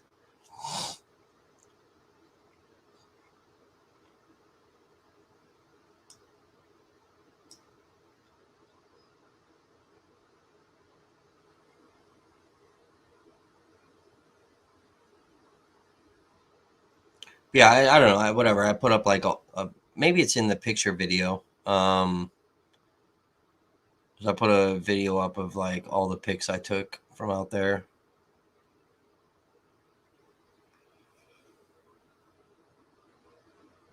Oh shit! But yeah, that was a lot of fun. I like Portland a lot better though. Portland was more my more kind of my jam.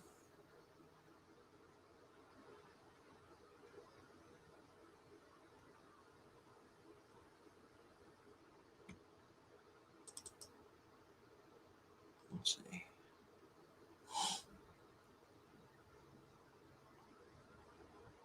We'll pull this up for radio. I don't know how good this picture is. The video is way better, but I can't play fucking videos.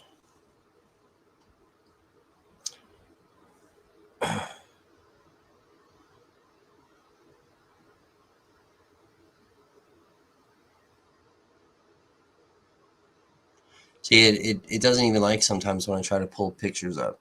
It doesn't even like that. That's how twacked out this computer is.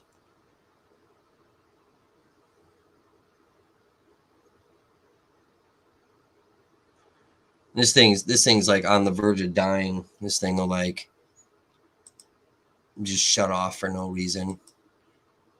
I gotta yell at it and have some choice words to get it to work again. Yeah, it's not a very good picture. The video's way better, but that's the fucking rattlesnake. See if I can zoom in on this gorgeous little creature. She's like, computer's freaking out. Everything's like slowed down and like freezing.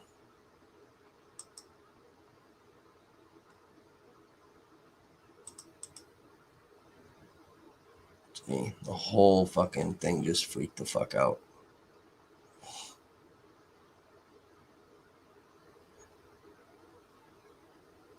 I'm like trying to zoom in on this thing and it like my whole computer screen just freaked out. I'm like looking on my phone to see what see what you guys are looking at.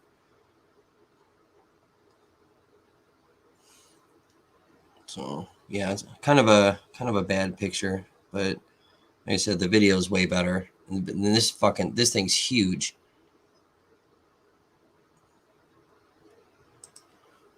Let me see if I can find.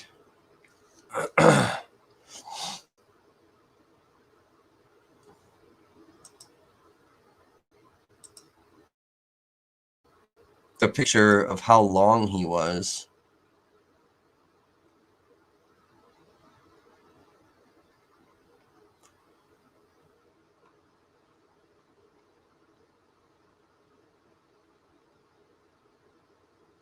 This folder's got so many files in it. It's like taking forever to load them up.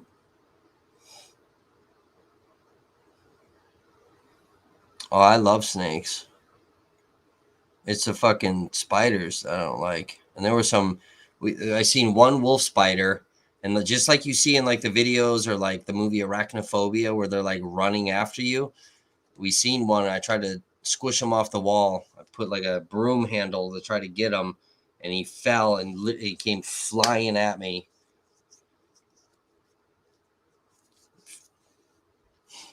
So, and then from seeing him, I ended up getting him, but then all of a sudden the whole fucking Airbnb was all of a sudden filled with them. And then one of them, the next morning, I wake up and I go to brush my teeth, and here, I'll pull this picture up because it's right here. But this folder has so many files in it from the California trip. It's like taking forever to load. There's a bunch of video and shit in there. But I'll show you this because I'm going to tell the story. So we kill the one spider, and then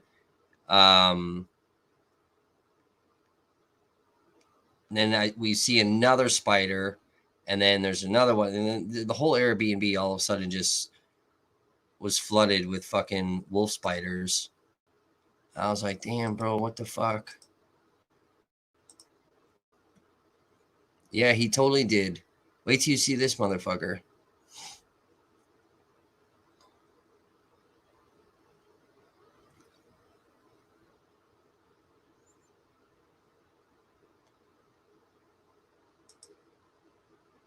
See if I can zoom in on him.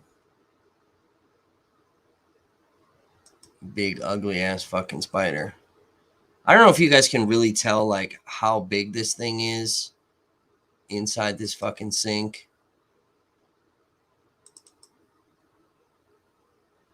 Come on, dude. What the fuck?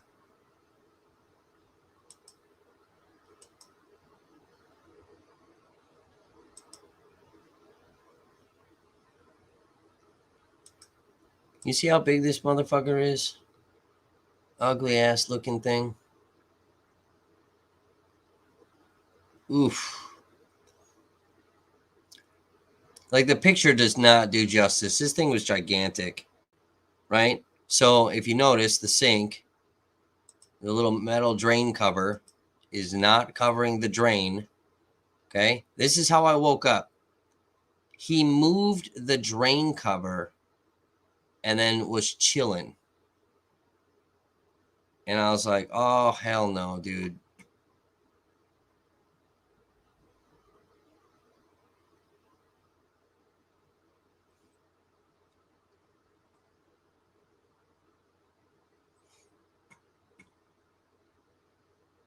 Moved the drain cover.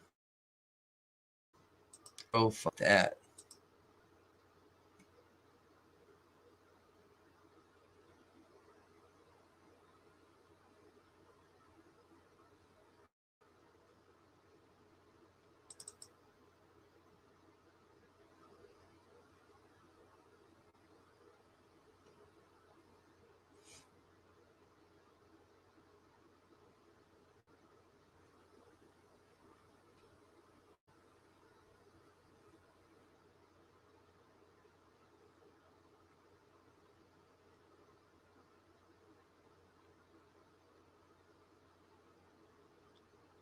It's like so hard to get these pictures to fucking load. What the fuck? See, like this is why we don't do this, because it's just this computer just is like, fuck you, dude. You're like overworking me.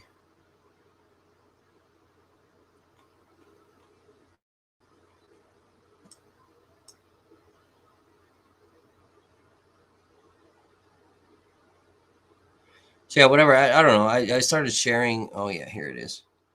I started sharing this stuff with you guys too, because like Jan said, I'm one of the most transparent fucking people. So like, you know, I took some vacations and I shared that with you guys too. That's up on the channel. You know, again, if you want to watch it, cool. There's, you know, some beautiful shit that's shown. You don't? Great. Some people are only here to see police bullshit. That's cool. Some people are here because they're invested in me. Awesome. Perfect. You know, I'll share stuff with you guys in videos, whatever.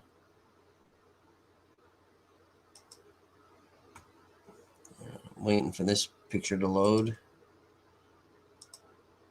I'll show you this while we're waiting. Maybe the picture will load. Maybe it won't. I don't know. But yeah, so there's a picture from one of the hikes. I found the snake one and trying to get it to fucking load.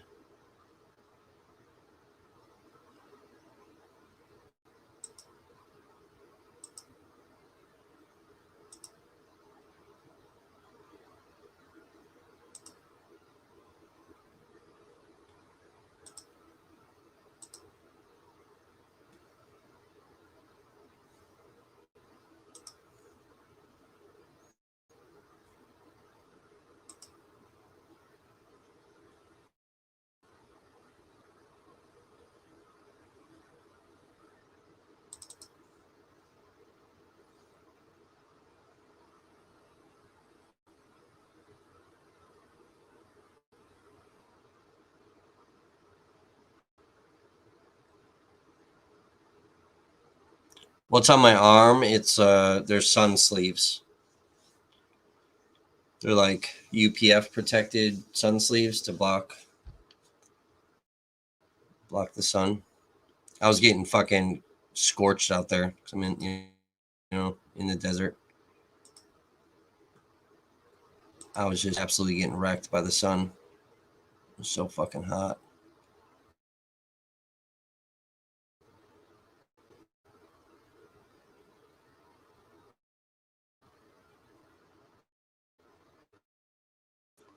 Yeah, I mean, this thing, my computer's gonna die, and when it dies, like I'm fucked because there's a bunch of shit on here that's not backed up on the drives. I'm gonna lose tons of shit. I can't pull up this fucking snake. It doesn't like me right now.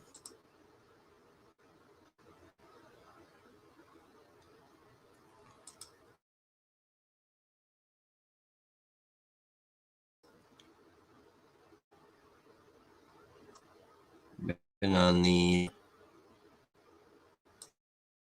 the old stream for too long.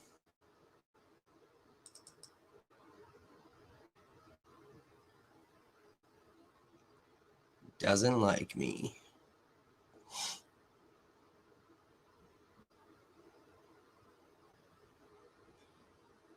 See, when I was showing you guys pictures earlier, I had to have all that stuff loaded before I pulled up StreamYard because of this.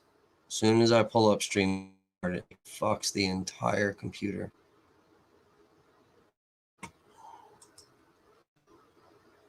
Damn.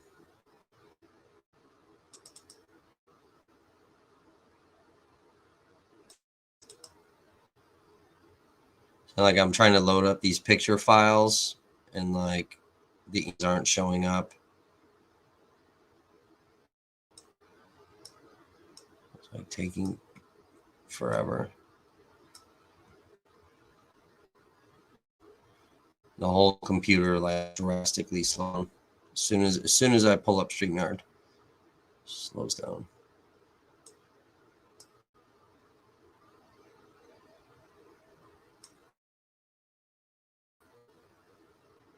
Trying to pull up the pictures. I'm going to show you guys one of my favorite pictures I took out there.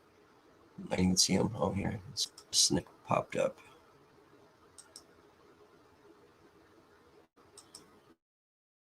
All right, so how snake yes thing.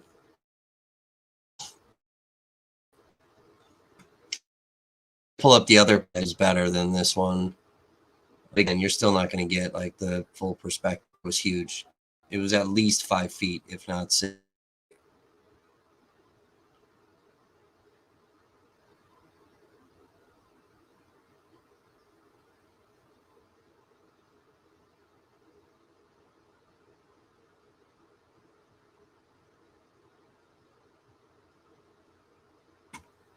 I don't know, for some reason on this picture, I don't have a little zoom button for whatever reason.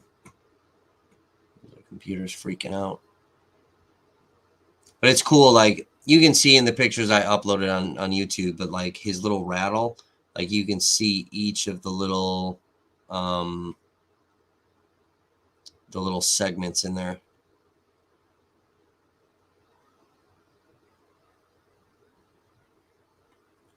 There's a big snake. And like the video, like you can see his face.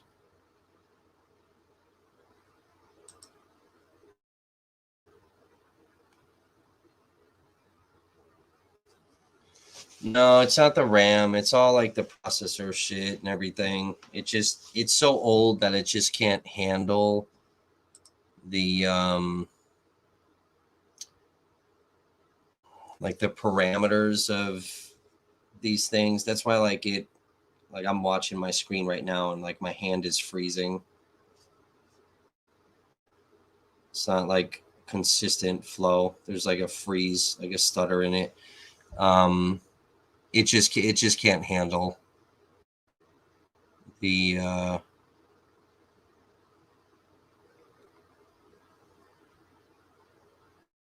the speed. It doesn't have all the right components that it needs to. Like this was fine when like when the computer was here and like whatever programs at the time. But then I mean this thing, fuck, I don't know. I think I got this in like 2009. So I mean this thing's old as shit.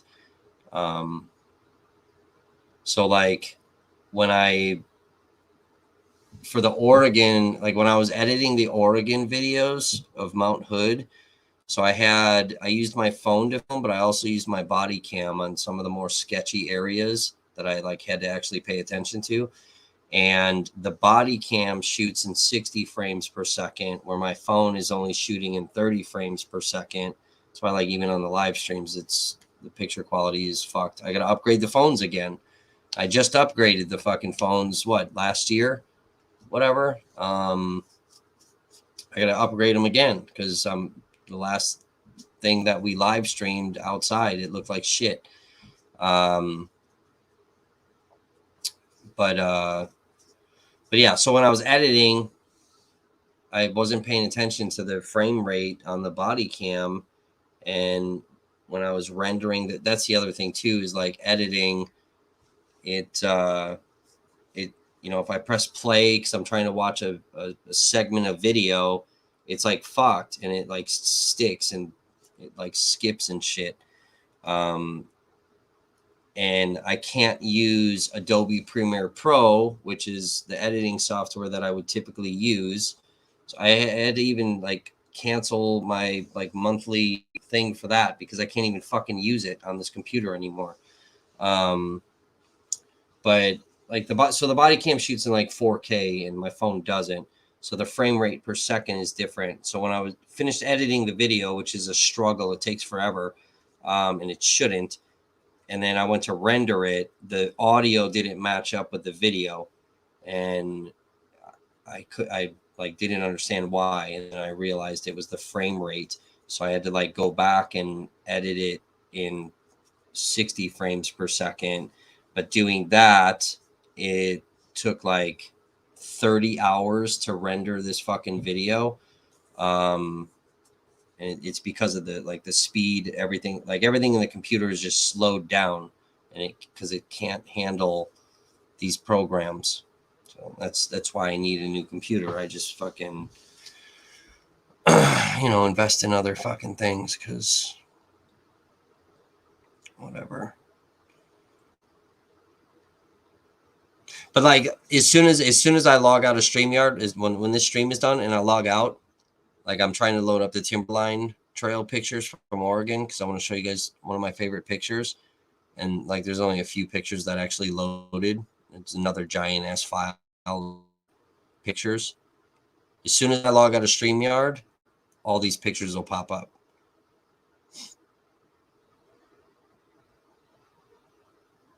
But it's not like loading all these other pictures. There's only like 10 pictures that loaded out of like a few hundred.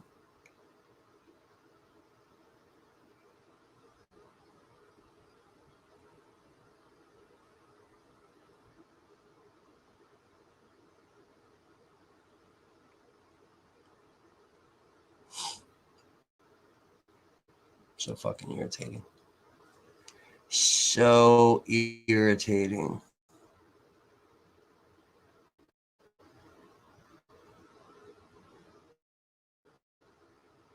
Like every time I do cool shit with you guys, like everything's just fucked, and then I just get irritated.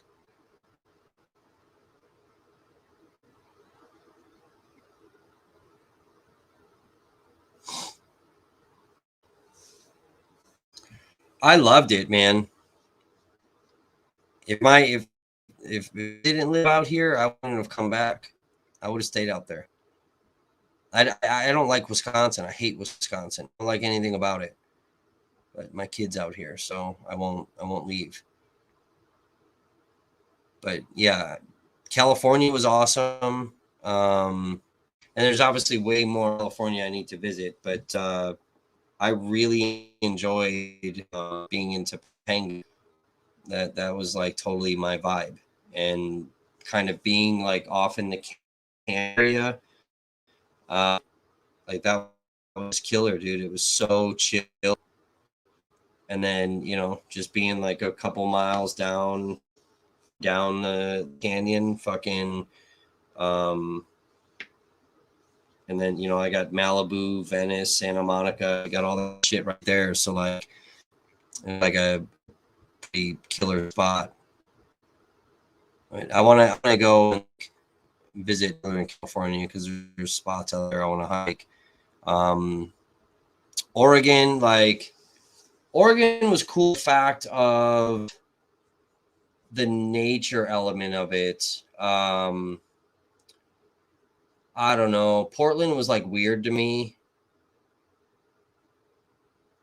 It's kind of vibe of like the people. And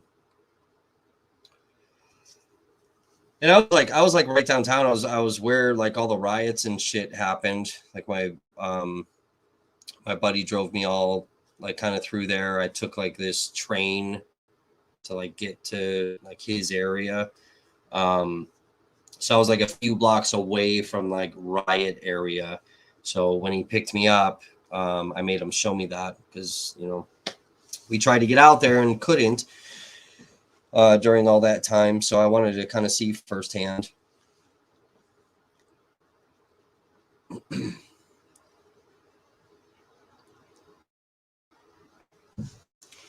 So, but yeah, I mean, like the restaurants, the bars and stuff, like that was pretty cool. Um, I like more so in the nature of it.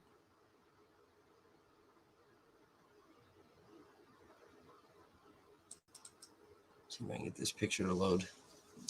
This isn't necessarily the one I wanted to pull up, but it's close. Just having a hard time loading these fucking pictures. Well, I mean, they're all uploaded on the channel. If you guys are interested in seeing the stuff, it's all up there. Cool. There are a lot of beautiful things. If I ever do get a new computer and I can get my Adobe Software back, I'm gonna re-edit all shit so I can do it the way I actually want with like really kill editing shit. I just do it super quick and just get it up there because I'm not fighting with this computer. It's a fucking nightmare. So it just irritates me because I know like you guys don't know this, but like I edit killer ass videos. I just don't have the computer for it, and I get irritated with this very very quickly. The computer crashes in the middle of editing. It's fucked. So yeah, I mean I guess Wisconsin is like Minnesota. I mean it's cool out here. You know, there's stuff to do. You know, Milwaukee is like mini Chicago. Milwaukee's fun in the summertime. There's the shit to do. There's concerts, festivals. There's all type of things to do. But you know, it's just I don't know. A lot of that stuff I don't do. I don't go to. I don't really hang with people. Obviously, I'm single. Fucking, I don't really go places with people. So I choose kind of my alone time to like get the from people and go. I'd rather just go hiking. So, and I really don't hike with people because, you know, I'm like, that's the wrong word. I was going to say I'm like dependent on the person. That's the wrong word. I don't even know the right word now because it's so fucking late, but it's like you're stuck with that person. So like whatever that person might be dealing with that now is, you know, that's now on me. You know, which sucks. So it's a, you know, fuck this fucking picture, dude. You know, it's like my buddy came with me on the Portland trip. He lives out there. So it was kind of supposed to be our like bro fucking hangout time and, you know, hike this fucking mountain. And he ended up getting sick. So, you know, it was horrible. But like my second day, was spent getting him off the mountain and hiking 11 unnecessary miles. You know, and then, you know, it's like times that I want to just keep going. The other person wants to stop, you know, and like I planned an excursion that we were supposed to do in October. And then I'm like waiting, like, all right, cool, I'll do this thing. And then nothing. We fucking heard back. So I ended up canceling that fucking trip then too. So it's just, you know, for me, I like, there's certain things where like this trip, I should not, this is not the fucking trip to do by yourself. It was dangerous. It was super sketchy. And I was already on the mountain. I didn't have a fucking choice. At the same time, it's like, you know, doing it by myself was better to other people. Check out a fucking Zoom fetus. All right, so this is one of my favorite pictures. Not the exact one I wanted to show you, but this is one of my favorite pictures from Oregon. I love this picture.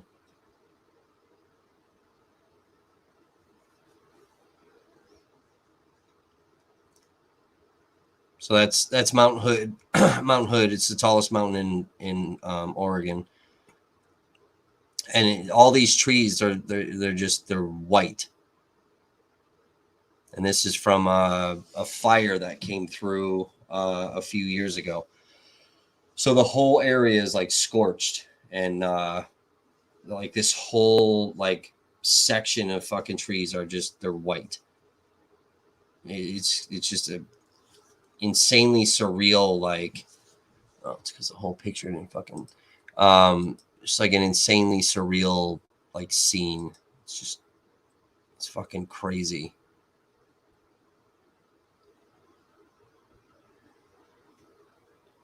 So, and then I ended up going up on one of the ridges of the mountain, like over here, 7,200 feet up. So this mountain's like, I don't know, 10 or 11,000 feet. And the highest point that we get to is like 72 or 7,300.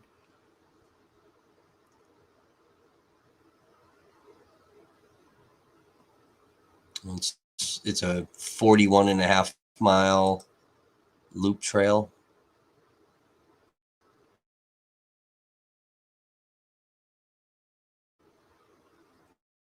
And then lands and other issues. They're like detours that ended up adding. It was like really fucked.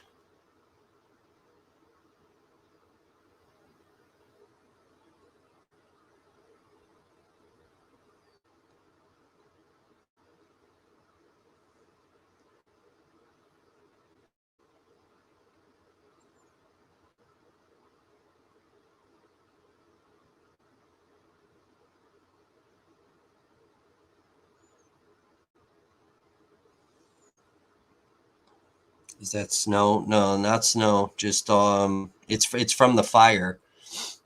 It's damaging the fire.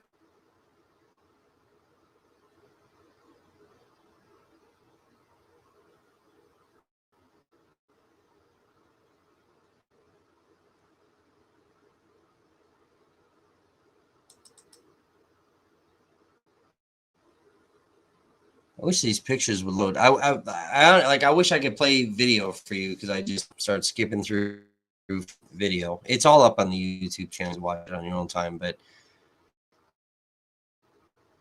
I'd be like skipping through video to show you certain things. These fucking pictures. The pictures I put like a collage that's up on the channel too. You can look at the pictures. The videos are cool. I mean, you're seeing a bunch of different things. I talk, you know, whatever.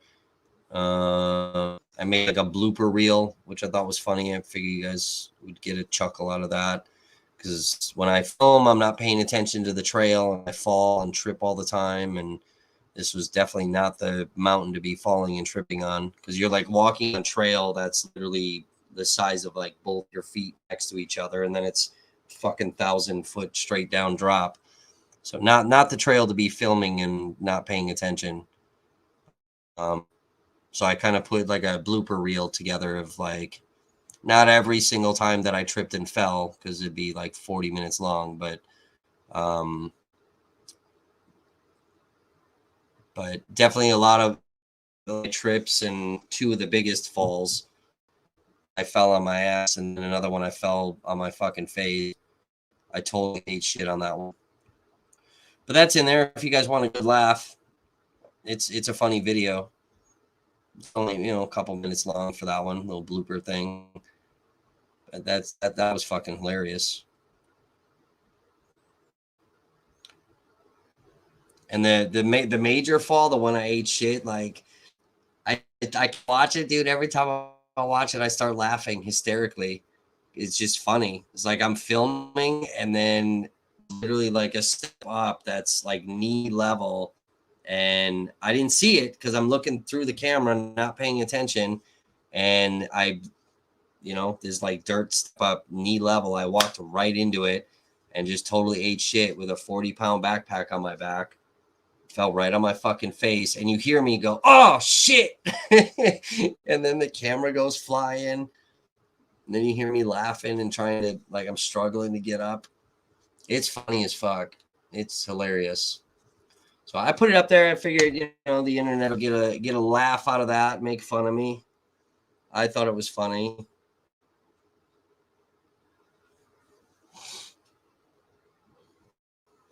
Kind of the bloopers. All right, here, I'll show you one last picture, and then I'm going to stop screen sharing because this thing doesn't right now.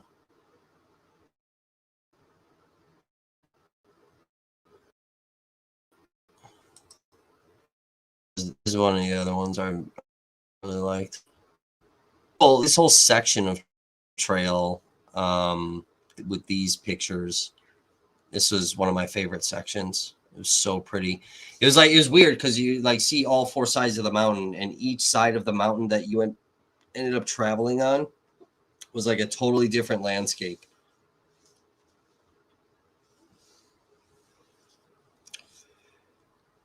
So it's like one side was all like green trees and kind of that foresty element like you see in Oregon, and then the other side was almost like very desert, and then we get to this side that's affected by the fire that happened, and it's just like this like dead area, but it's like gorgeous. And then you get to the other side of the mountain, and it's like what you would expect a mountain to be. And it's just cliffs and rocks and fucking danger.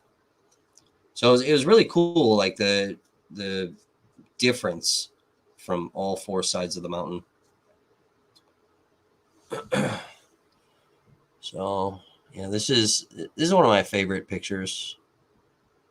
I really liked it. I thought it was pretty.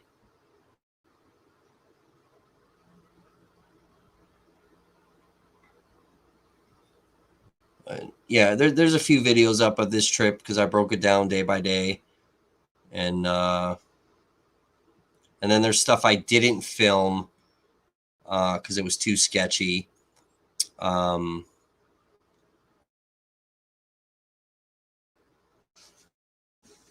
So I did find other people that filmed portions of things I didn't film.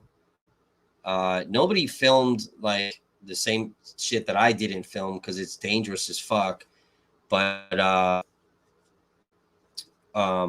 they got a little bit more video footage. So I'm going to end up putting together another video that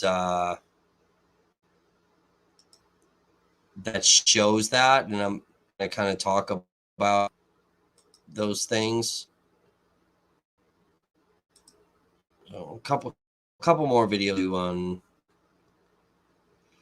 on Portland. But yeah, I had to like climb down this very steep cliff and like literally climb down boulders, and then cross a very dangerous river and I did that in the middle of the night, with just the fucking headlamp, and it was the stupidest thing and the most dangerous thing I've ever done on a hike. So, and I couldn't film it because one, it was pitch black, and two, it was just too fucking dangerous to be worrying about trying to film shit for you guys to watch. So like I said, I found some other videos. They filmed a little bit more of it, and kind of a better view of one of the rivers I had to cross, and then the other one is the cliff and the river. So I'm going to kind of show those, talk about it, show it, and kind of jump back and forth. So it's going to kind of go through these areas that I didn't film, just to kind of talk about that shit.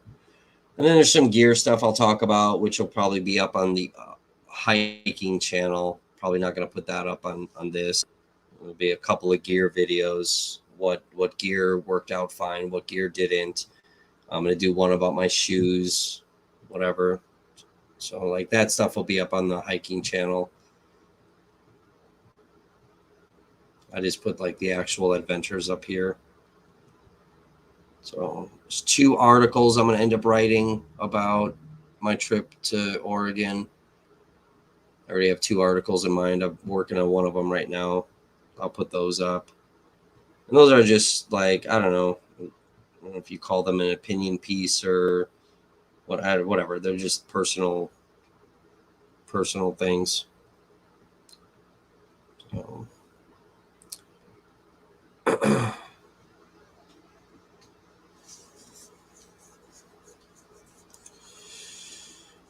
Ladybug, America's Funniest. I mean, a couple of the trips, are definitely hilarious.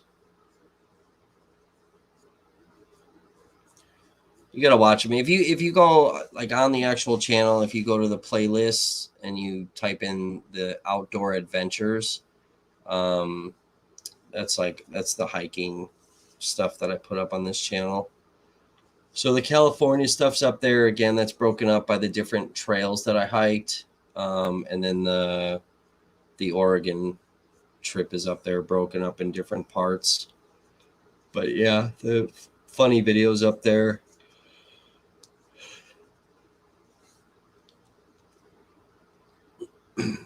So I'll do one video that you guys will see on here that again talks about the dangerous areas, and then the other elements of the hiking stuff will be only on the hiking channel. So, which I don't know, I may end up like fully telling you guys and linking that channel eventually to this to get you guys over there to subscribe for whoever actually is interested in that.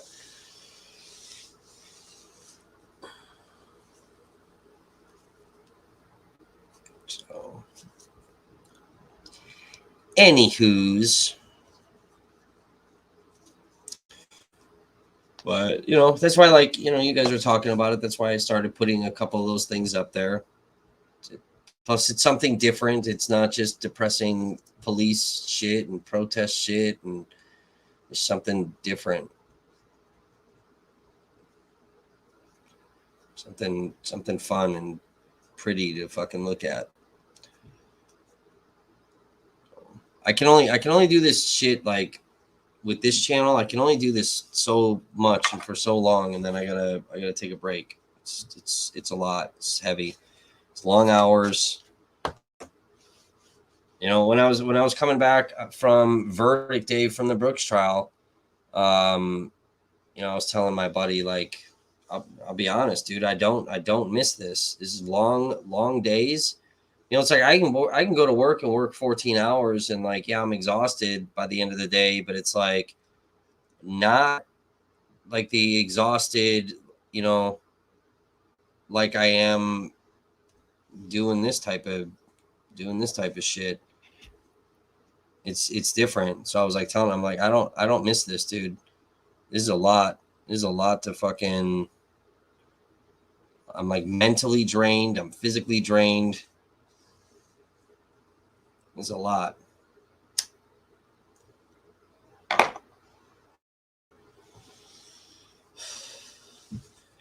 And then, like, normally, Oh, shit. Because the press conference was at 1. I would have normally just packed up and left immediately after the press conference, but I had to wait on a ride. And I didn't end up leaving until fucking 5:30. So, and then I didn't get home till almost 7. So, and I left my house at 7. So it was like 12 fucking hours. It was a lot.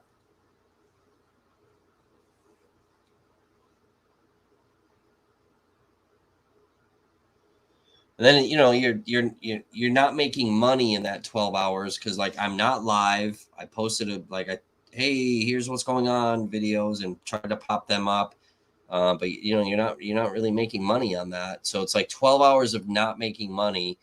But then like being in the courthouse, it's just boring as fuck because like it's cool. Okay, cool. We're gonna go in the trial. We're gonna sit. We're gonna listen. And then with the amount of shenanigans that Dummy was fucking doing, the constant up and down, up and down. Then you're waiting. Then they take their breaks, and there's nothing to do. So it's just boring, and that weighs on you too. And even like the journalists that I know, like you're only talking so much because no one's doing their job. And they're like reviewing video and they're taking their little sound bites and clipping them, posting them up on their social media, and then they go and they run outside and do their little lives and come back in. And so, yeah, it was just a lot. And then that, like where the Waukesha courthouse is, there's nothing there, dude. There's nothing in the area. There's nothing.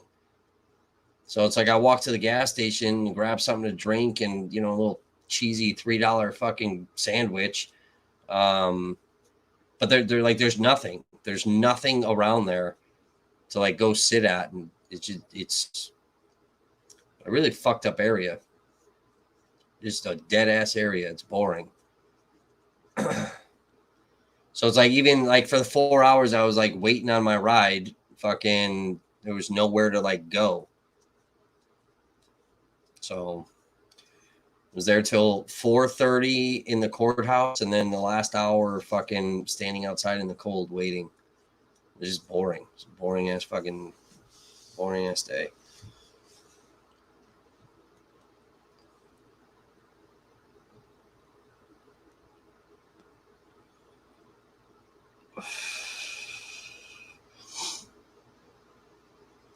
So I don't know. I mean, there's parts of this I miss for sure, but from kind of like backing off, I like doing stuff more so in the background and uploading the videos and doing that.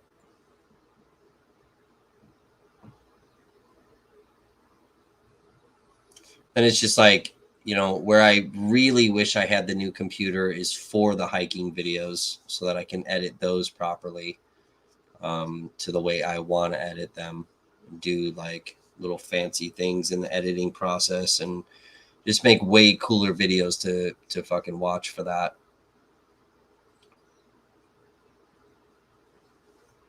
Oh, whatever. I don't know.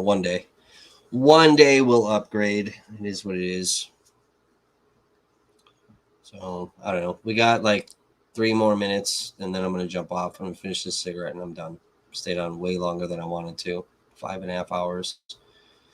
Figured this was going to be probably like a 2-hour stream, 2.5. We got way sidetracked. So finish this. I'm going to jump off, finish my sandwich, and then I'm going to bed. Oh, nice.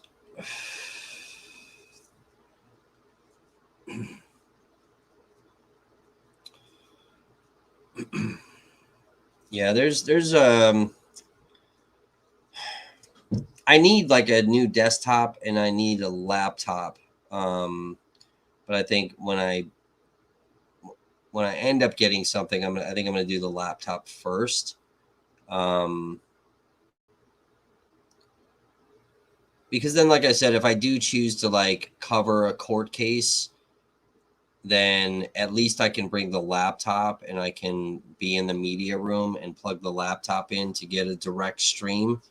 Because You know, and that's something too, where like even like Andrew and I could set something up if there's like a case in Wisconsin where, you know, because he rips his streams from the other channels, where we could do something, you know, like logging into his account from my laptop, have a direct plug-in, because Court TV, I don't know if you guys are aware of this, but Court TV is the one that films all the trials, right? So they have all their equipment and set everything up, and then all of the other outlets, Law and Crime, and then the mainstream media networks, they all plug into this system, and but the feed is coming from Court TV. So that's why you see like, you know, you'll see like Court TV stream is usually behind, and it's because it's everyone's feeding off of theirs, and their shit ends up getting slowed down. It's kind of fucked up, but yeah. So like we could do something where like even when like Raw Topic and I do shit, so he has access to my platform. So if I'm in his studio, we can multi-stream on the Raw Topic thing, but it's also coming through as if it's an original video on mine. So we could do like the same type of shit and connect Andrew's thing and whatever, and have a direct, you know, tap into Court TV, so he doesn't have to be ripping it from these other things. And then you see like the Law and Crime logo sometimes when he's clicking around. That's the kind of shit that you start getting the copyright stuff, and Law and Crime is a bunch of bitches, and they'll send fucking letters to you. So I was telling him like we could do this, you know, if I'm ever like upgrade my shit, and then he's got like a direct thing. So it's like stuff like that where like we could help each other out that way, and you know, and then if I want to just do something on my own, if I choose to, I can. Because lugging around this big computer is not, that's a fucking nightmare. And then again, because it's old, the stream quality is going to be fucking garbage. So yeah, I want new shit if I want to do that type of stuff, but I really want the new computer so I can edit these hiking videos a lot better and kind of build that hiking channel up. So that hiking channel, I haven't really like branded that yet and really started like trying to get followers and stuff, which I need to do. I got to do that if I want to keep my sponsors. I lost some of my sponsors by not going on hikes and shit like that. So the midterms, no, I don't do like the big politics stuff. I don't cover election things. I stay far away from that. There's certain like actual topics I just don't cover. You know, the A word, I usually don't cover that. There's obviously the one recent video. I did that as a favor, but normally like even those I don't film those. So certain topics I really just stay away from. But yeah, the anything like election wise, I don't do anything about it. I got asked, you know, if I wanted to make some extra money and like do the like voter canvassing thing, because it was like 20 something bucks an hour, and I turned that down. You know, I turned it down, one, because I don't want to be involved in it, and two, like as a journalist, I didn't want to be caught like out there, and I don't know who the fuck it's for, if it was for a right-wing candidate or left-wing candidate, but either way, I didn't want like the controversy of that, and I was like, nope, not doing it. I don't want to get fucking sucked into some bullshit and then get fucking labeled, and then because I did that, then the credibility of what I'm doing here is, you know, questioned. And so I was like, dude, I'd love to make the 20 something an hour. That'd be great, but no, I'm not fucking doing it. So no, I don't cover any of that. It's too much. People want to fucking argue all the time.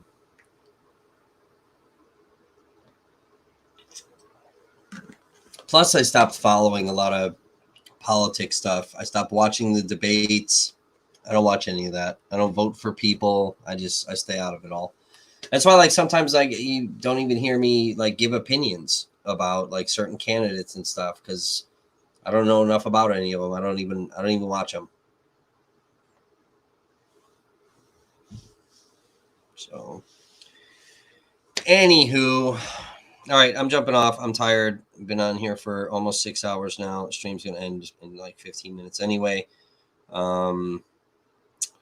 So yeah, I don't know. We'll keep up with this story and then the other couple of stories that we posted about today. Again, check the community tab because we do like more posts there. If I'm not going to just come on here and talk about it, we just post it there. Obviously, we're still posting videos for Kenosha. We're doing stuff for the 23rd, August 23rd, 2020, when they shot Jacob Blake because I kind of stopped putting up stuff from the Rittenhouse trial right now. I do still have like 5 more days of the 2 camera angles to put up. But because we have some new people, whatever, I didn't want to continue with some more boring-ish content. And we haven't put up the 23rd yet. So I started putting some of those videos up. We still have a bunch more. They're already done. They're uploaded. I'm just uploading those on Mondays and Wednesdays. This week was a little different because of the Brooks trial. So I uploaded one Monday and Friday. Sundays is still going to be the How I Got Here series. So that's basically what happened to me in Kenosha during the pandemic, losing everything, losing my house and having a stealth camp around Kenosha, leading up to the riots. So that's why it's titled How I Got Here. So Sundays, we post a video for those episodes because I documented all of that. So if you haven't seen those, they're up on the channel. You can, follow from day one. And then, Monday and Wednesday is courthouse footage from something to do with Kenosha. So we have the 23rd that's still got to get finished. I think I have 4 more videos that I never uploaded for the 24th. I thought I had them all up there, but apparently not. I'm missing 4 of them. So those are going to be up there. The 25th is already done. And then we'll jump back to all the Rittenhouse footage. And by the time I'm done with that, hopefully we can raise enough money that I can get the transcripts for the CJ restraining order. Because part of the reason I'm uploading those videos now has to do with that. Because I couldn't upload it during that case. So we'll talk about more reasons why those videos are up there, coinciding with the CJ thing. And then there's some other videos we'll put up there randomly. A couple of articles that'll be coming out. And not going to court Monday for the Brooks thing. More than likely, probably not going to that, but I'll try to get there for the sentencing day. So that's kind of what I have coming up right now. And we'll see what happens for whatever else. So anyway, thanks guys. Make sure you like the stream, share it out, and I'll see you next time.